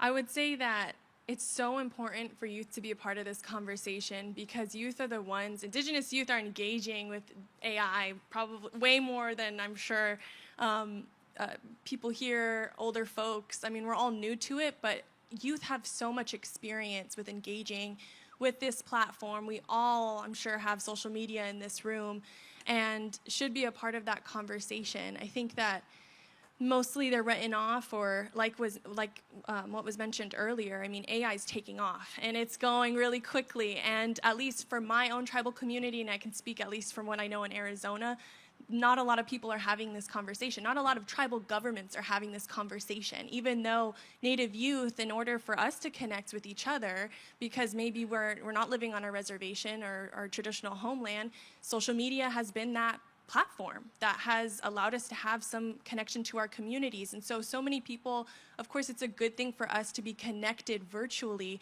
but we're using these platforms that, like was said earlier, what you post, you're not getting it back. And then that also raises questions for everyone, I'm sure, who's either recorded an elder, or when it comes to our traditional knowledge, and we don't want that.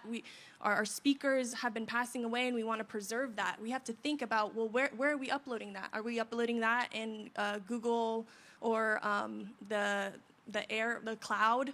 You know, we don't own that. That's a platform now that a third party has stewardship over.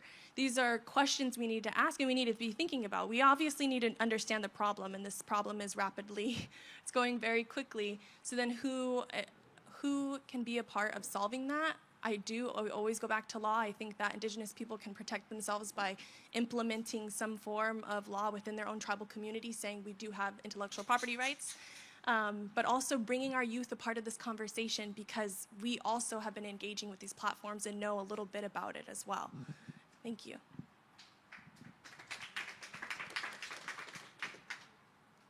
Could you repeat the question? It's free of hand. You could comment anything the other panelists said or what's in your heart. Thank you. I have so much things that I would like to share with everyone. I think what I have in my heart right now is that this is the first time I'm attending this meeting, and I want to say thank you to Polly Walker sitting over there because she talked to me about it. Polly and I were collaborators. One of the projects that we have is called Cosmovision of the Pacific, which Cosmovision of the Pacific is an initiative that is building safe space to bring indigenous and non-indigenous together. We believe that when you build and provide a safe space where people feel respected, people feel they're valuable, then people can open themselves. And we want to give that space so indigenous and non-indigenous can find each other. And by finding each other, then we can open our hearts, we can talk about our problems, and maybe we can do co-creation of projects that can help to solve those situations that are happening in specific communities. By being in this meeting today, I have seen so many incredible work that's happening across the globe, which is just, it fills my heart. And I hope that this work continues. And the integration of AI discussions, the integration, how we can do more in order to talk to our youths, to our kids, to the next generations, and bring them to these discussions, even maybe for a little bit. I have a son, he's 13 years old. He didn't want to come here. He was like, no, Mom, I'm not going to be there. But maybe a little bit, I go back home and I talk to him so he knows these things are happening. And maybe, who knows, in the future, I don't have to tell him to do it. He will do it by himself and be part of these discussions and integrating the knowledge of indigenous communities in a way that is respectful and safe for our communities. Yeah, no, thank you. Thank you. I think almost everyone on the panel has mentioned this issue of data, and I think it's really important when we're talking about particularly frontier models because, as has been said, data protection is so important. But part of the reason that AI models nowadays are so dominated by English language is because the vast majority of information in the online ecosystem is in English. And that's where all the training data comes from. And so my team is in partnership with a research institute in Qatar. And so, for an example, they developed this new model that's called Fanar, and it's specific to the Arabic cultural context. And so in building these new models in artificial intelligence that are culturally aware and culturally inclusive, I think is an open question. I would love to hear what the panel thinks, particularly as training data is always a part of that. And so I think there are some hard questions around what kind of data is shared for that purpose and what is not. Thank you. I'm very happy that young people participate here. It's actually like listening to my children. And but also I was very amazed by the security things, and I thought it's like, oh my God, it's so important to know our native language. You know, actually, it's the most secret language in this huge English-speaking that AI thing, the field. So, you know, just keep our language and just talk, be fluent in it. Thank you. Just additional 2 points. I think when you talk about indigenous peoples' data, there's a lot of data about us that are not in our territories. They have to come back home. You know, when I travel, one of the first things I do is visit museums, you know, especially natural museums. And I'm quite shocked. Many of the museums in the world, there's always a collection of indigenous museums. Those informations, we don't even know they exist. Now you get shocked to find out that many of your artifacts are actually out of your communities. Start working at them. There is an ongoing project trying to map out where are the indigenous tools and knowledge out there. You need to join that movement. Some communities are able to repatriate them now, but we must do more. Second, I think indigenous communities have to start building their own data more than anybody else. we know our knowledge better than anybody else. So we have to keep it, we have to manage it, like master and sister, we have to control it. Because otherwise, this is colonization 2.0. Thank you, thank you. So I'll be walking a little bit around the room now, but I used to be a presidential advisor, and sometimes when you're in an elevator, you're asked to provide an assessment what's happening in the world. So this will be my assessment. So when the current... Which president did you... Finnish president, yeah. So yeah, am I forgiven? They were colonizers too, but yeah. So when this current administration took over, my assumption was that we're heading to a China-led era, gradually, if not quickly. Today, I'm wondering if there's a counterbalance, which is kind of countries like piracy states, who are making profits from everything, whether it's war or peace. And just looking data from their perspective, why do they want the voter registration from Minnesota, or to combine that with the social security data, is to be able to control the people and punish them if they raise their voice on issues that are not appreciated. And I would say both of those, both China and these piracy states, are going to use data like that. So what is the way to keep the indigenous people and the knowledge safe? That is a question, but let me go around. And Kenneth, first you. Yeah, I have two questions. One is, I'm an old-fashioned guy, and I don't believe in I don't like artificial intelligence. I believe in real intelligence, and never mind the artificial stuff, But now you're saying that I should pay attention. So how does an old curmudgeon plug into AI? Where should we begin? Where do we begin to do we use Google? What do you use to get into the AI stuff? The second question is, it's a contradiction here. They're saying don't post anything online that you don't want, but at the same time you're saying collect the data. So what are you trying? I find that a contradiction. If you're going to collect the data, you're putting it online. So those are the two questions that I have. Tough ones, and we'll collect a couple. So just raise your hands. All right, we have somebody here. Wait. Hello? Wait, can I respond real quick? Oh. Let's get a couple of questions, if you may. Okay, I guess my question is, how do you balance ownership and accessibility? I was able to speak to my grandma, who's currently in the Nuba Mountains, through Starlink, which is heavily associated with AI. So for her, that's her ability to access communication outside of Nuba Mountains, but her information is now also being stored and or listened to. So how do you balance something like that, or how do you even begin that conversation? Amazing, thank you. Has the building of data centers been a problem for indigenous land? Oh, hi, I'm Ethan Gumpert with the Carter Center. And my question was, do you know if data centers and the development of them has been a problem for native and indigenous land? Thank you. Anybody here? Thank you. I'm Maria Zhundova with World Union of Indigenous Spiritual Practitioners. I guess my question is to all of us, really. Should we, we have to use AI. I'm actually using AI right now to translate for our elder. I mean, there's no way around it. So the question is, can we develop some sort of a spiritual, cultural protocol in relationship with AI as users, as indigenous users of AI? And maybe we can propose this cultural, spiritual protocol to the AI developers. Yeah, that's my question. Okay, and I'll take two more and then... Yo tengo una pregunta. ¿Cómo construir nuestros datos sobre el tema de paz? Porque solo tenemos información en libros sobre qué es la paz desde lo europeo, pero no desde el continente americano. Nidia, ¿podrías ayudarme a hacer la traducción de lo que acabo de preguntar?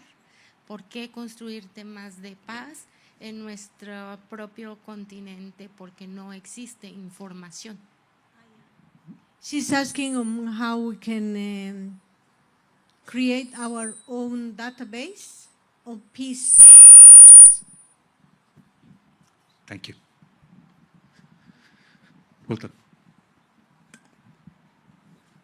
Willie Littlechild, I'm reminding myself how long and how hard we fought for pre-FAR and informed consent. Now there's information out there that one community, its free, prior, and informed consent has been manufactured. Corporations are moving into their territory saying they have their free, prior, and informed consent. They don't even know what that meant. Thank you. So we have really beautiful questions. Go ahead, Lourdes. I'm going to try my best. trust you. don't think I'm going Go to ahead. be able to remember everything. There have been a lot of tribes who have pushed back on data centers because data centers affect the water and also the resources of different territories. So I believe there was recently a pushback. I don't know if it was Choctaw or someone could just even yell out. It was a tribe recently that pushed back on a data center. So they're pushing back on that. You can collect data without storing it on third-party platforms. So I was able to digitalize my great-grandmother's tapes where she's recording elders, but I kept it on a drive. So you can digitalize that without, and then there was a man, it was a third party, he was able to digitalize, so run it through the computer, but only put it on a drive. No, not placing it on a cloud or anything. You're able to you can keep your data, but you can also place it either on a hard drive or somewhere that no other platform uses. And I believe there was a question on accessibility, communication. Sometimes if it's only an AI platform that is able to communicate to your grandmother and that's the only option, then that's all that's there. However, we can use AI to create. You can create your own language model. If that was something within this conversation, AI has a lot of issues. There's a lot of harms, but there's also a side here that we as tribal communities, we as Indigenous people, can also be creating our own AI to help our own people. And that could be for communication and accessibility as well. This isn't AI. I know when I was starting to come into this conversation, I thought AI was like iRobot, like a movie, like just a robot. I was kind of scared. I thought it was way beyond me. But AI is just a parrot. It's what you put in it. It's not beyond us. We're actually smarter than it because it actually is biased and it has a lot of problems. But we are way smarter than this thing and actually could be using it. And so there's a lot there. And I'm sorry I didn't get to touch on stuff. Maybe just to add on what my colleague mentioned, sometimes we thought AI is Facebook and Instagram. No, my friends, it's way beyond that. But there are some good stories where we've seen, young people are creating their own application to preserve indigenous languages, and recording traditional knowledge on medicine, and being able to identify sacred places using, for example, I've heard that in certain countries in the Amazon, they use drones to even to monitor if there are encroachment in indigenous territories. So there are many ways that we can use AI, but you need to also understand, like my colleague mentioned, you need to feed that tool. If you don't feed the indigenous knowledge in it, then they will take it from somewhere else, and that's where you have fake news, that's where you have fake information. So we have to ensure that, that we are willing to feed in the information. But that's why the control, the governance is the most crucial. Because if somebody will govern that, then we have a problem. Somebody told about that harm to indigenous lands. And I just wanted to say, yeah, data centers, actually, they need a lot of water and electricity to cool down the buildings and all that stuff around, right? However, it's this like did you hear that Elon Musk actually wanted to send all his data to the cosmos where it's very cold and just there will no indigenous land harmed. So I think the main point is who govern these new technologies, right? And that actually, because right now that data is mostly used by military, by purposes, by private corporation, by scientists, but not indigenous people, I think it's very important that quickly and fast make policies that actually could recognize indigenous sovereignty over the data. And it's very crucially important, and do it now to make sure that indigenous people and community can govern this pool of knowledge.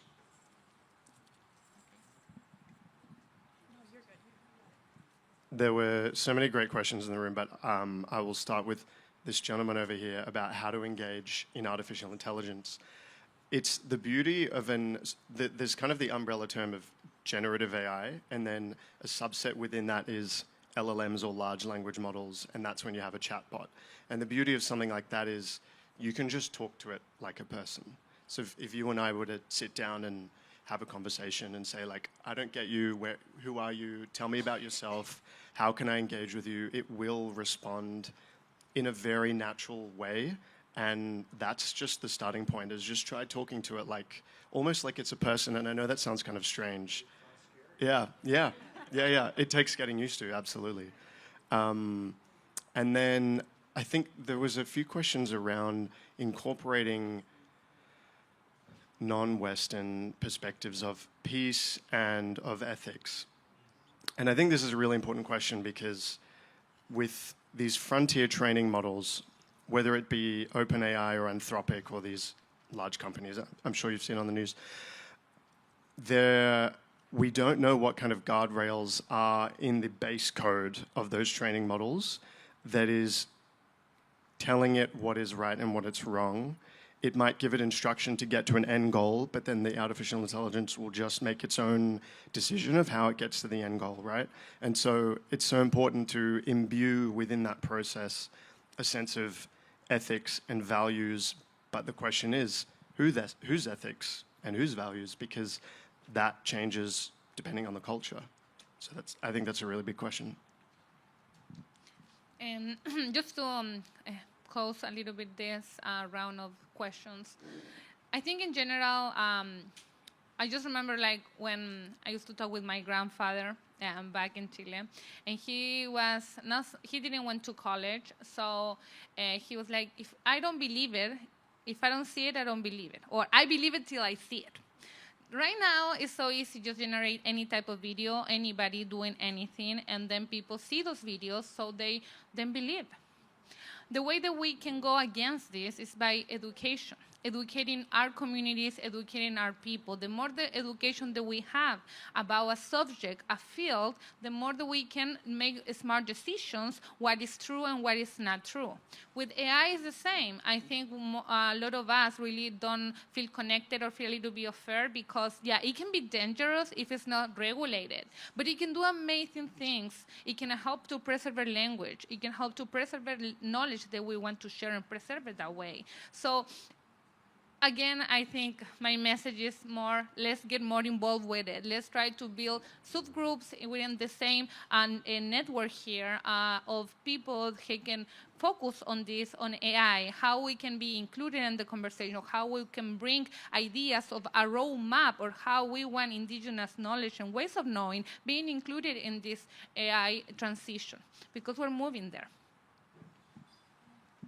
I just wanted to say really fast, in Arizona, there's only 3 tribes that have intellectual property policies listed, and there's 22 federally recognized tribes in Arizona. So it's just like an example of, if I were to ask anyone here who has actual intellectual properties or policies to protect your knowledge, who could actually raise their hand right now and say, my tribe has that, or my people have that?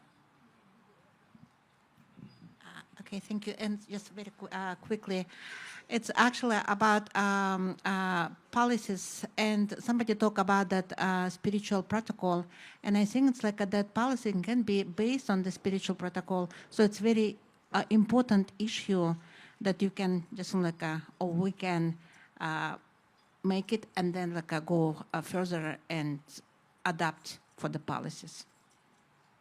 Thank you. When I was looking at Kenneth's eyes, I know he was a little bit of a trickster here, because he knows that what is the highest intelligence, and that's the intelligence of the universe. And I think for any times, for all of us, for individual, collective, our family survival, if we can be connected to that intelligence, we have hope. I do remember from Montana, my brother Del, who my Blackfeet brother knows well, we were speaking about how to reconcile with Mother Earth, how to express our interdependence. And then he said, sometimes when I go too fast and my thoughts go so silent that they don't exist, I can hear the heartbeat of the Mother Earth, and I can feel how we are all connected. So let's start with that.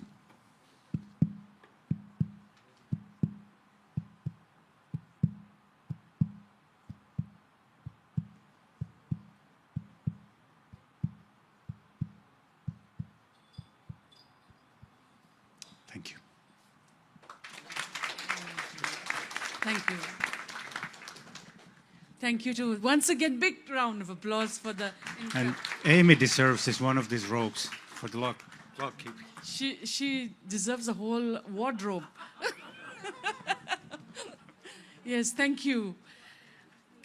We are almost there. And thank you. You have been so brave. Despite the weather and the small room, we almost made it on time towards the end. And we have an incredible program here. We can talk till eternity. But the thing is, how do we get certain things done? So this session is about practical steps that needs to be done on how to take this work forward.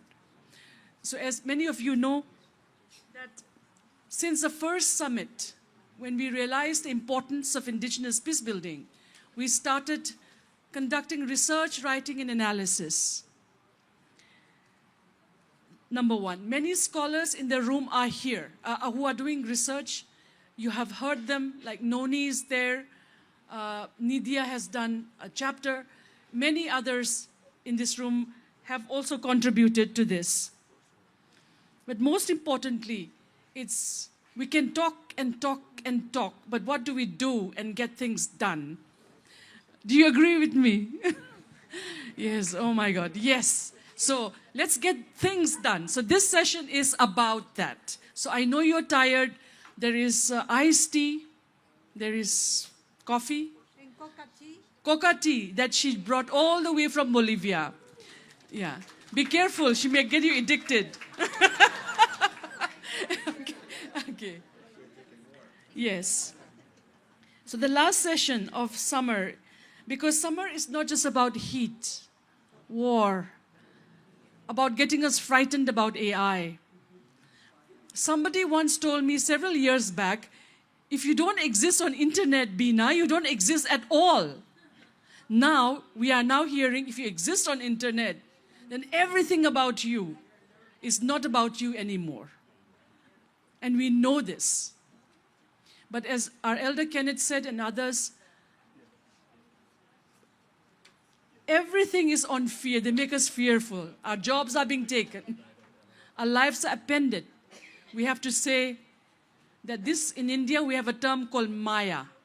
It means illusion.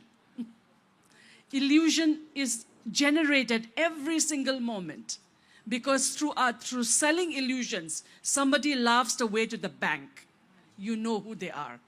So with all the technologies, I would request, keep your feet firm, your heart still. They cannot control us if we don't allow them to. In fact, a 19-year-old boy was supposed to join us from the Amazon today online, but he's not able to. But he invented something. He also invented an AI. But that AI is not artificial intelligence. It's called Amazon intelligence. And he's only a 19-year-old law student growing up in the favela. He is mapping deforestation in the Amazon using NASA data. And he's now working on technology of peace on behalf of all of us. So let us join hands and continue to ensure that we take the power back from the tech companies who think they can control us. No. Because if you're doing science for the right reason, it's okay. For the wrong reason, it's not right. And so we have to put, and our elder Kenneth will say, always teaches us, do the right thing with a good mind. If you have not a good mind, we will come after you. Okay? So we'll come after the wrong. So with these words, I invite our sister Nidia. Our sister Mariam, are you here? Mariam Abu Bakr? I think she, no worries. So our sister Nidia, we have a beautiful book that she has published. And we are now going to request our elder Kenneth Deer, Chief Little Child, Mirna, and Elsa to please release her book. It's called The Indigenous Women Healers of Bolivia. It's a compilation, so you can say more about it. Yeah, you go there. Yeah, please. Thank you very much. I would like to ask you the permission to listen to me. Do you give me the permission to listen to me? Thank you. Yeah, I only have 5 minutes. That is why that I have written this short speech. They say that we only love what we know. And that is why we are here, to share different ways of being and seeing life, to recognize ourselves in the other, different possibilities to expand our being as a human being within this web of life on our planet, in Pachamama, Gaia, Mother Earth. This book talks about women who are healers, and I put carriers of life, not guardians of life, because guardians are fighting sometimes, but we are carriers of life, because health means life. Health is being in contact with the earth, with the planet, with everybody, knowing that we have only in this planet maybe 80 years, 70 years, 20 years, 10 years, 1 week, but life continues. And what do we do in this life?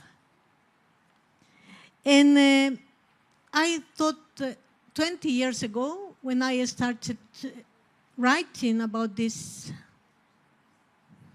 experiences, why women are always mentioned, but always like a background.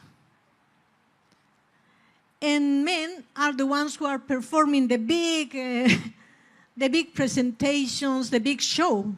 And that is why that I wanted to talk with my sisters to write about their experiences, so that they are not lost, so that we can recognize them.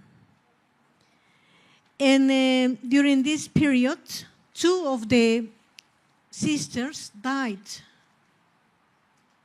already. And I am so happy and honored that I could have interviewed them.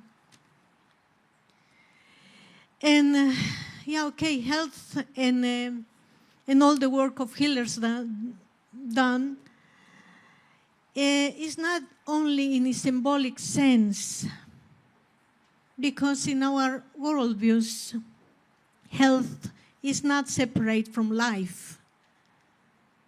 To care for life is to care for the body, but also the relationships, the food, the connection with the earth, the spirituality.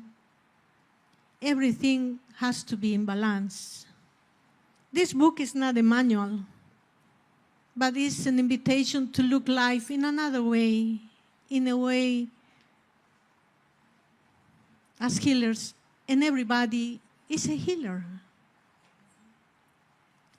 Because these ways of healing are not new. they have always been there. It is just that we have stopped seeing them. And I will stop here. And I want to connect with what the brothers of artificial intelligence were talking. We are talking about artificial intelligence. But artificial intelligence has to be fed with minerals, with water, with rare minerals. And I think that we have to be aware that these minerals and this earth and this water comes from indigenous places. Yeah, I think that I'm going to stop here because I have learned that I know nothing, and I cannot say anything else because I know nothing about life. I am only trying to do something. And I thank you so much, Bina, Gilbert, who always believed in me. And from the very beginning, they said, we are going to translate your book. And also I want to thank Hermana Mirna, because she supported me 3 or 4 years ago for the edition of 300 books in Spanish. And I just finished them, and they are finished. And now people are asking for a new edition, but I am working on that to sell on the Amazon. And now, and this book has a documentary because my friends and me prepared the documentary, and the link is here. And now I want to share with you the book.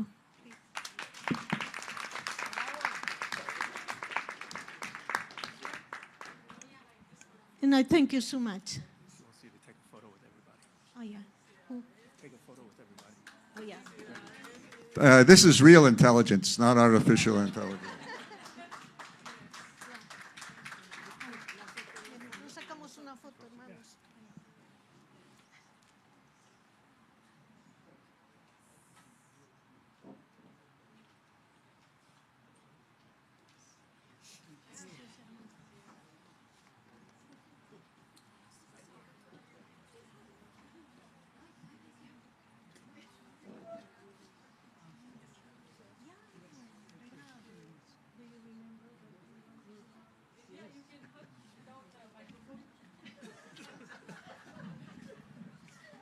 Okay, thank you. Thank you. Congratulations once again on the publication of the book. The book is published by the New York Universal Publishing House. It was created by indigenous people to publish our own books. We don't speak English, so if you find some mistakes, you have to forgive us. But the spirit of the book is in the essence, is what you have to understand. Thank you so much. Elsa, you have to come back again. All right. The next second important thing, practical thing that we are planning to do is, again, we request everyone's support. It's still a work in the process. Nobody can do anything on their own. It has to be done collectively. So one of the things that we are looking at is an online curriculum on Indigenous peacebuilding. And we have a skeletal draft ready, and we invite you to be a part of this. This particular Indigenous peacebuilding, it was planned to be launched in summer and fall, but then may be extended to spring because to give some time. We are not rushing it, but we put the intent in the universe that we want to do this because everybody is asking, what is that? And each one of you will be an instructor, whoever contributes. It will not be done by PhD holders or those who have published books.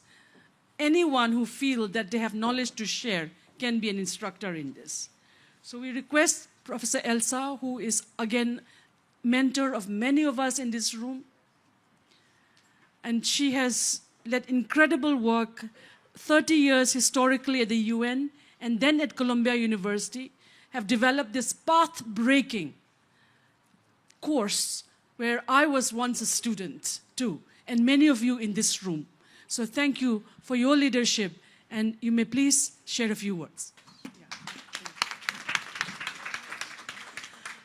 Thank you so much, Bina.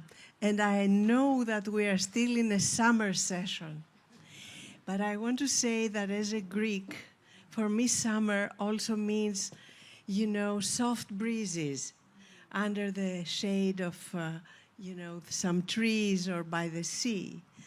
So I want to say also that this feeling that I got was continued by Nidia's presentation, because it's about healing and learning, continuing to learn. I was very moved by what you said, that you don't know, but you continuously learn. So it is this philosophy, I think, that is really inspiring us to create this learning opportunity. We call it training. I don't, co-learning, I call it, you know, because really the people who will be participating in this, each one contributes their wisdom, you know, really.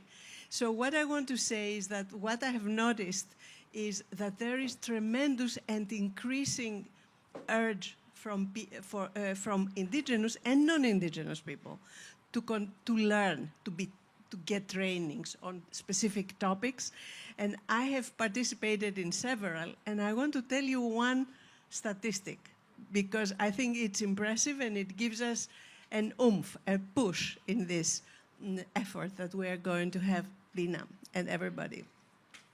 That when I was at Columbia, we created the first massive open online course. It's called MOOC, right? There's this kind of animal, MOOC, Massive Open Online Course on Indigenous Peoples' Rights. And in 2 years, in less than 2 years, about 6,000 people took the course, this online course, from 148 countries. So I just want to share this. This is a little statistic. And by the way, the material of this course continues to be free for everybody, you know, on YouTube, and I have the links here. But the reason I'm mentioning this is that I see a big demand that we will have from our hearts and minds from around the world, indigenous and non-indigenous, to learn or to remember that peace is possible. So it is with this very happy, it's a breeze, you know, this, you know, learning opportunity that we are pushing into the world. Thank you, Bina, for doing that, okay? Thank you. Thank you, Elsa. Thank you so much. All right. So again, as in the last 2 years, as we were developing many of these ideas, our team, the Aramat team, are you here? Vincent Eka, Dr. Vincent? Yes. So they have also evolved a very important piece of work since the last summit. So let us hear from them. And I also recognize Ottawa Dialogue, who is also supporting this work. Polly is here representing them, and many of us who are joining online. So several efforts being made on peace, healing, and now reconciliation. So let's hear directly from the scholars. Yeah. Johar. Johar means greetings from India. I'm Vincent Eka. I belong to Kudukh indigenous community in India, which is the 4th largest community. And I'm working in collaboration with Aramat, which was introduced earlier also. And I'm going to speak today at a practical level that we are trying to do. So this is about the initiative about a peace building curriculum that we are working together with the Aramat project. Aramat is a kind of global research project taking 10 pathways for research, and one of them is Indigenous peoples' social justice, reconciliation, and healing. So we are together with our friends from Taiwan who were already here, and also friends from Brazil, from Aramat team, Canada, and also from other parts and of Mali, and we from India. Together we are joining our hands to collect the insights from the indigenous peoples about conflict resolution, especially what social justice means, what healing means, what reconciliation means. So we are collecting the insights from the indigenous communities, and we are trying to develop it into a curriculum, which we did on 22nd. Whole day we had a workshop together with all these friends that I spoke of, and we collected the insights that from our own place-based research that are evolving from the communities. How do they practice social justice in the community? How do they understand healing? How do they translate reconciliation into their everyday life? So bringing these insights, we are going to develop into a curriculum which is in the making, which will soon come to you, and more feedbacks can be done for that one. And therefore, today we are just introducing this. Last 3 years we have been working on it, and a lot of new insights that have come from across the world, much more than what the civil society and the justice systems means today. It is very different from the indigenous world that I could share, that we are getting the insights which can bring healing, which can bring peace, which can establish real justice in the human society where we are torn apart with conflicts and violence. Thank you. Thank you. Thank you, Dr. Eka, for your work, and we look forward to hearing how it goes. Is Ruben Sherida Rosel, Robin Sherida and Casildo Alvarez, Honduras, here with us? Indigenous Fellows, are you here with us? Yes. So what we're going to do is this. Actually, it's inspired by UNDPPA. UNDPPA always asks, do you have list of mediators, negotiators, indigenous? Because many of the people who are there. So thank you for joining us. Now, we decided that we will start making a list. And many of them are people that we have been knowing in the last 2 years.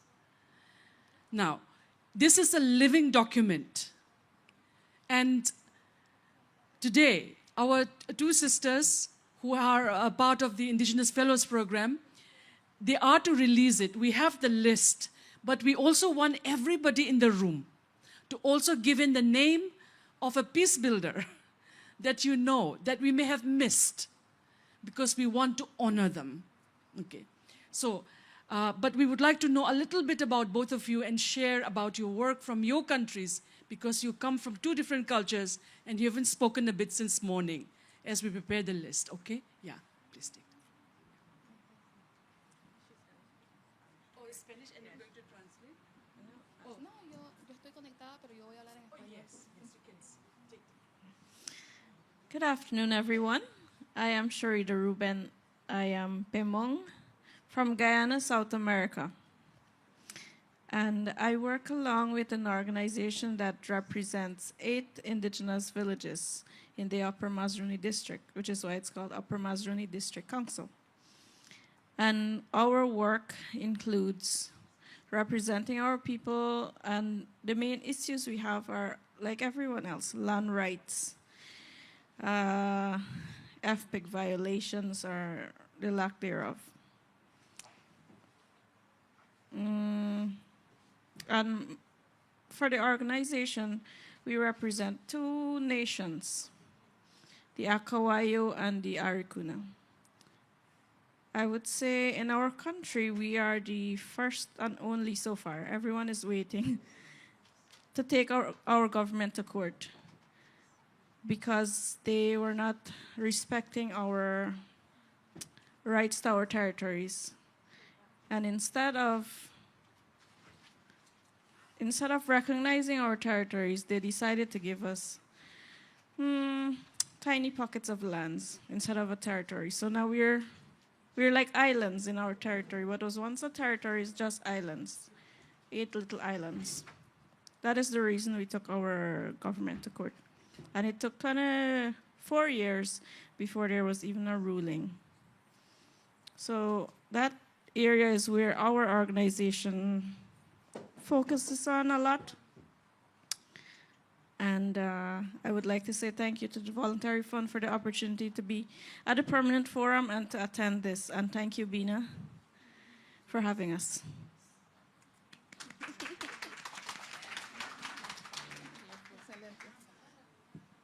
Bueno, muy buenas tardes a todos y a todas. Mi nombre es Samantha Casildo y orgullosamente represento al pueblo originario garífuna. Nuestra historia es una historia cargada de mucho dolor. Y en este espacio he identificado aspectos donde como pueblos hermanos las características fenotípicas de un líder no deberían de ser la base para sumarse en la construcción, sino que el orgullo que tenemos por nuestra identidad, por nuestros valores, por la justicia, por todas esas luchas ancestrales que hoy nos concentran en este lugar. He visto con mucha atención la participación cultural, espiritual de cada uno de los pueblos representados en este espacio y por momentos se me erizaba la piel. Pero así son los ancestros. Los ancestros no tienen una característica física porque ya están en otro plano. Pero independientemente del pueblo al que pertenecían, muchas de nuestras culturas son canales por los que ellos envían mensajes de paz. Porque si ellos sufrieron mucho en el intento por sobrevivir, que al final el intento por sobrevivir es el corazón de las culturas, nosotros sabemos que en estos momentos, como planeta, estamos atravesando momentos muy críticos. Como pueblos indígenas estamos reunidos abogando por la paz, porque sabemos que nuestros recursos naturales son el foco. Mi película favorita es Avatar, porque Avatar es una expresión de lo que nosotros somos. Y Steven Spielberg, o sea, en la segunda parte, cuando muestra los avatar del mar, digo, eso soy yo, digo. Pero la unión de dos pueblos en la lucha por los recursos, ese es el mensaje. Me dijeron que me presentara, que dijera a qué me dedicara, pero sentí la necesidad de compartir este mensaje que me salió del corazón. Yo soy ingeniero industrial, tengo una maestría en energías renovables. En marzo del año pasado, me convertí en la garífuna más joven en pasar unas elecciones primarias en la historia de mi país. Fui candidata a diputada.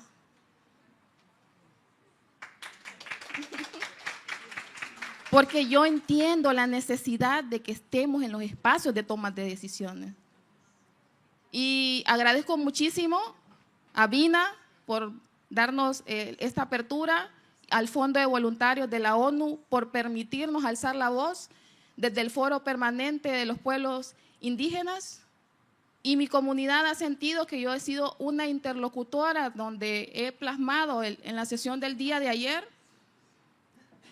no solo el contexto, sino que recomendaciones que nos encaminan hacia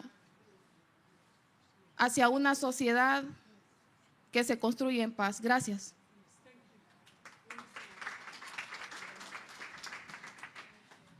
Yes.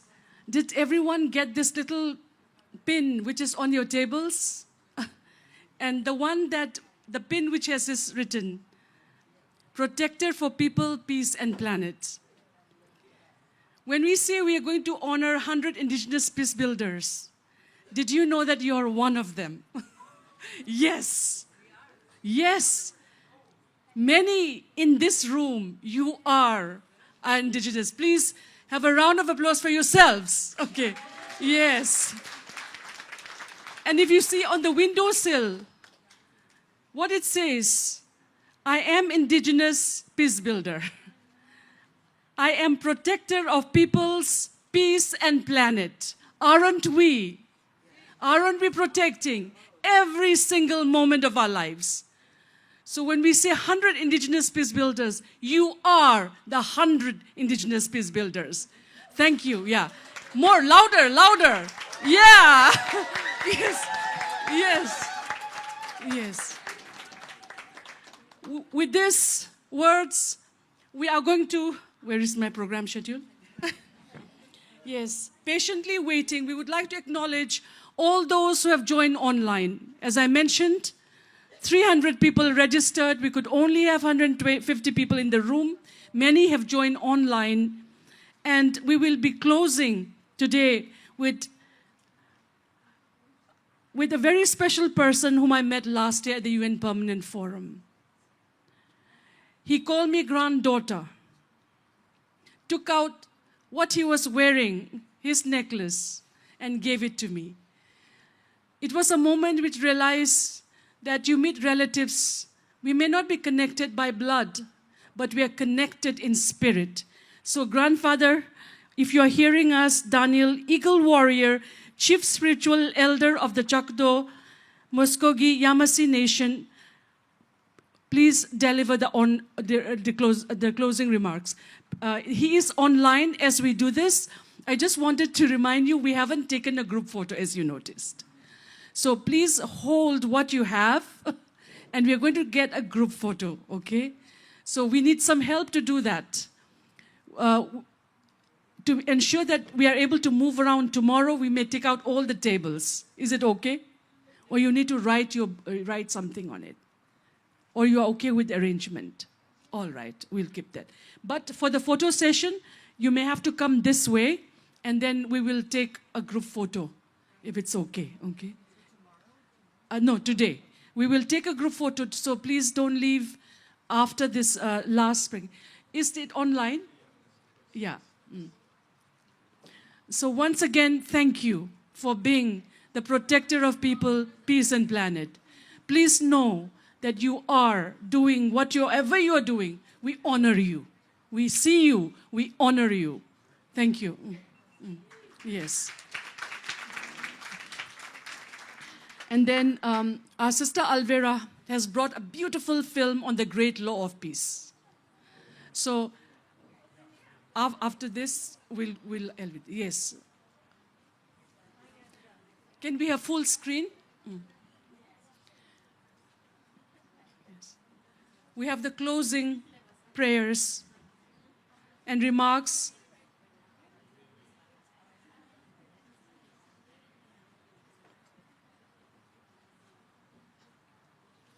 Yes, we can see now.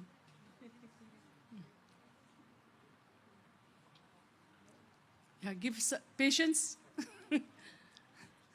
Have some patience. Remember auntie's heartbeat. Tuck, tuck, tuck. And little ravens, little water. Yeah. Yes. We cannot hear. Yes. Okay. Thank you. Yeah, you may.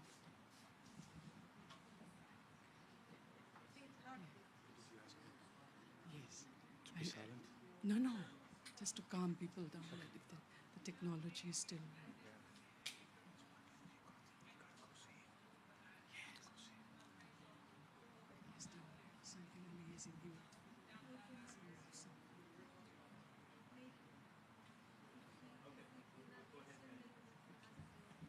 Oh, I see Zung Ting also. Zung Ting joining from Chiang Mai, Thailand.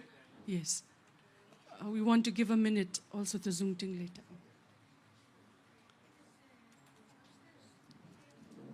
Can we hear now? Oh, grandfather, Daniel. please go ahead. Yeah.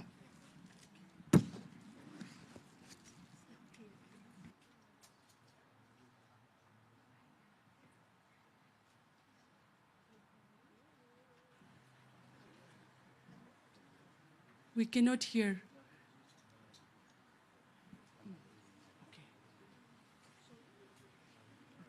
Yes.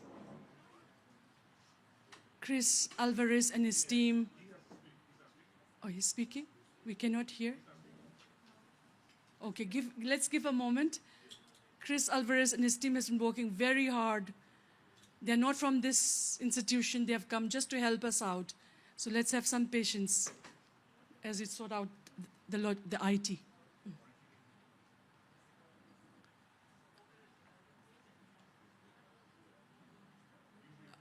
We cannot hear him.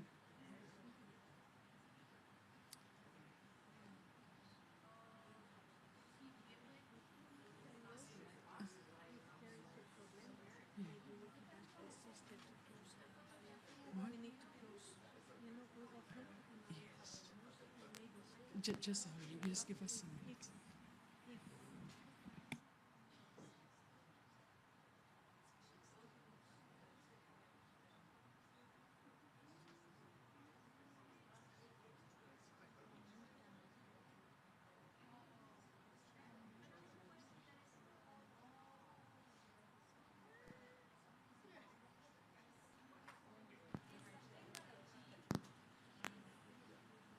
Okay, don't worry. Have some patience. Breathe 3 times. Yeah, remember, flowers, loved ones, your grandchildren, your children. Just, yeah. Yeah.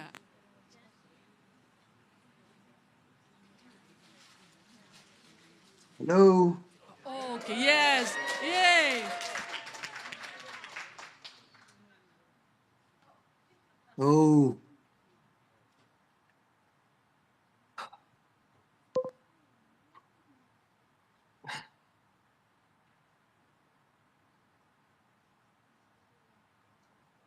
Greetings, relatives. It has been greatest honor and the deepest humbling to have been present today. In the silence of this unseen we call technology, to listen to the wisdoms of the world. Granddaughter Bina, one who walks in peace in her heart for all the world, for all the peoples, for the whole universe. I am graced by your presence and culmination of these many, many leaders, visionaries, to come together in a circle of life.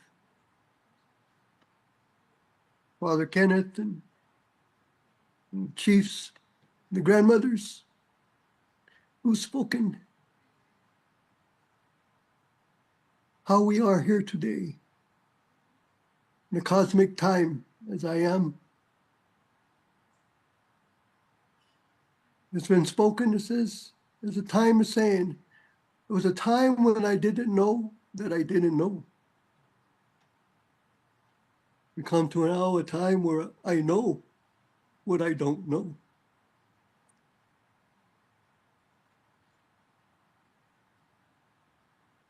This time of the cosmic, I am humbled to be appointed chief of this Choctaw Muskogee Yamasee Nation. I'm also part Mayan. We walk as many nations people today.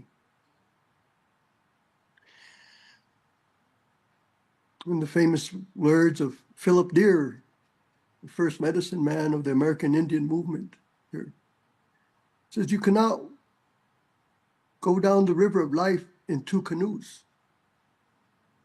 You must choose which canoe.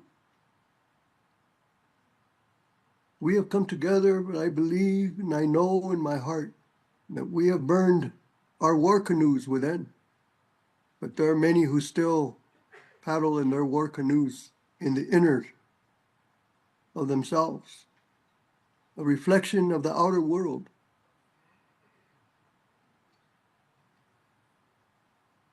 We speak about reconciliation, and yet we meet with these people, but they never came to us after a period of peace. They just came and took. Maybe we should consider conciliation. Talk about the AI. The true AI is who we are, has been spoken already. Authentic intelligence versus artificial intelligence. People wish to go about to do the download. My prayer time, I've asked.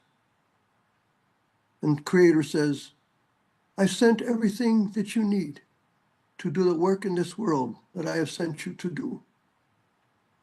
It's time to remember to upload everything that we need. And we do it together.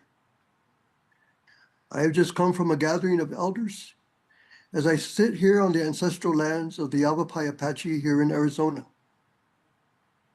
where the Verde River is the watershed and the Mingus Mountain as the mountain.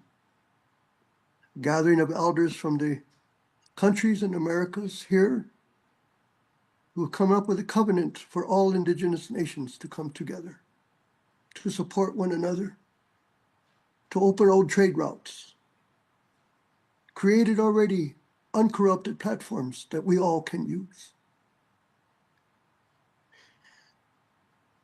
It is time to listen to the women as we have just finished 26,000 years of male domination. It is now the time of woman. White Buffalo prophecies say it is the sacred woman who will be the primary force of healing our world. To truly heal, we must also forgive. And it is the time also to learn to forgive the unforgivable. How is it that we will all heal and heal this world if we cannot heal ourselves first? The troubling part of what it is that we walk upon is the intergenerational and the historical trauma of all of our tribal people, all of our families, of the land that we walk on. We must learn that through the unseen world, we can do the world of peace and restore harmony. It is a quest that we've been given. It is our duty. We are all indigenous, from ancient peoples. No exclusion. It's all inclusion. We run the same bloodline, one cell, 5 fingers, 5 toes on each hand. The breath of life is the most silent prayer, and we're always praying.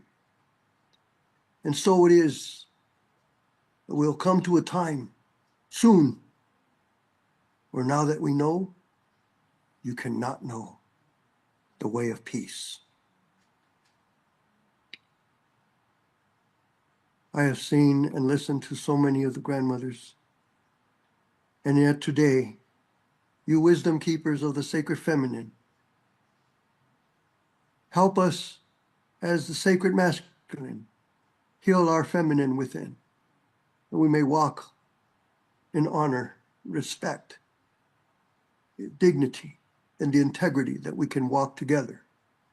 Not only the eagle and the condor and the quetzal, but the phoenix of the west and the dragon of the east.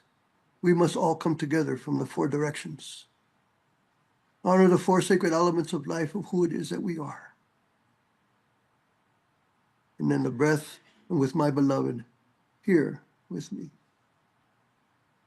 We watch, we learn, we share, humble messengers. My teachings are Lakota, and in that way I pray for our closing. I thank you with a heart that not succumbs to the overwhelming of the world, but I choose to live and to love in the overflowing of the world. And I build my peace canoe with you, that all may come. Bring your fire, we carry the water. Grandmother, great-grandmother Mary Lyons, I love you. We walk together as with all. And in this way, the eagle soars through the storm and above the storm. And we can do this. It is now our time. Tankashila, O great creator, one of many names. We come before you as a proud people with deep and humble hearts. We join together as one people, as one family, relatives from many places and many cultures. We honor our ways and our traditions. We know that the language that you gave us was given to us by Mother Earth, and so it is that all is sacred. And in the sacredness of life, we look to our youth today to also help us lead the way to peace. We thank the 7 generations before us who have given their lives, who have walked the journeys of travesty and horror that still occur today. And in this way, we are present for the next generations to come. That we will restore, we will bring harmony again. And in coherence with our heart and our mind, as was spoken in the beginning of being of one mind, to, so it is that we also become one heart, Seyolot, in the ancient language of Nawa. Let us walk together in the 4 winds. We will and shall become one again of peace. Remember, peace is not the absence of war, but is the presence of justice. And that is up to us. Aho matakyas for all relations. Blessings, family. Oh.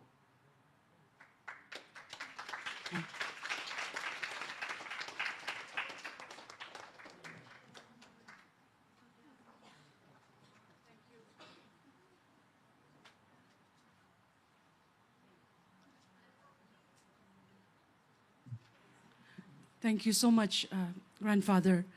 With this powerful closing, we close today's first day of the historic 2nd Global Summit on Indigenous Peacebuilding. We thank each and every one of you who are in the room. No, I can't hear her. Okay. All the moderators, all the ones who gave your music, your art, your heart to us. With this, I hope you have a good evening. I hope the rains do not make you. I hope you have umbrellas. And some of us, the committee on drafting the resolution, will be meeting in the same room. If you are interested to join in the declaration that we're drafting for tomorrow, based on the first day, you're most welcome to join us. And with this, Yam Nungay Jere, thank you for everything, for making today a truly meaningful and memorable one. Thank you. And some logistic things from Gilbert. All right, thank you, Bina, and let's give her a round of applause. She's the vision that brought us together for the first Indigenous Peacebuilding Summit in Washington, and I've seen her work tirelessly over the last 2 years to make this happen.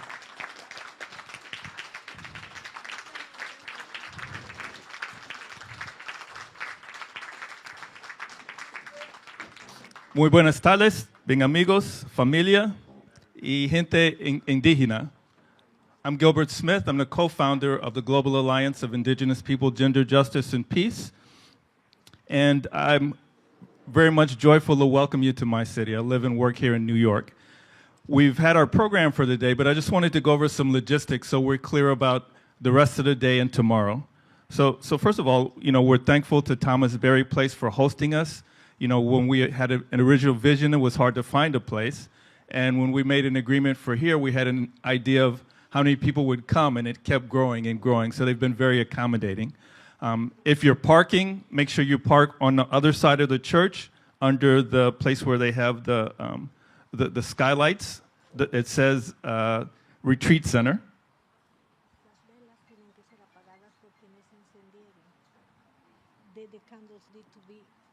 Yeah.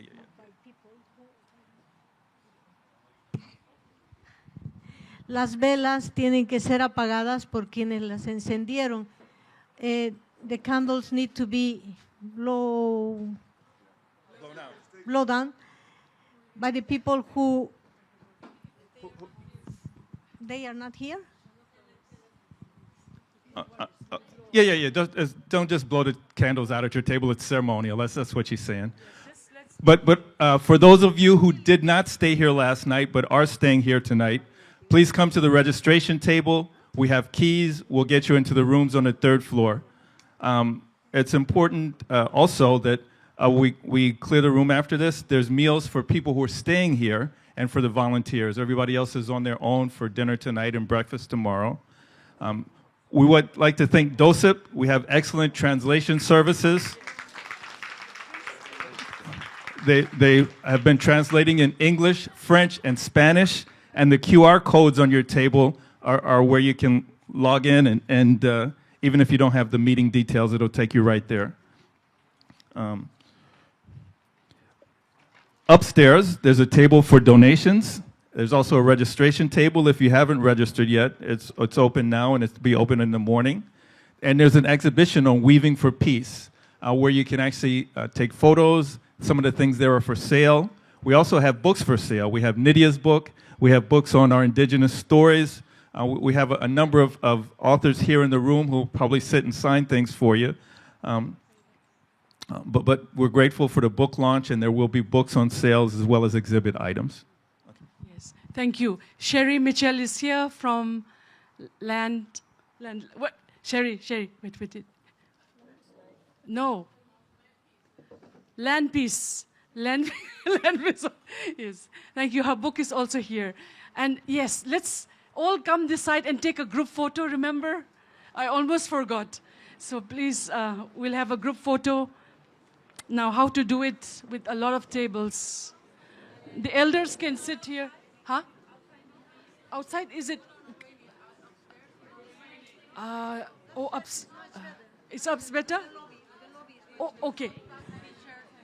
You guide us. You guide us. I think, hear me out. I am suggesting, if we can organize in the table in the entrance, don't go out, remain inside, and in the 2nd floor. Okay, no, come back. Squish. ¿Por qué no movemos esta mesa?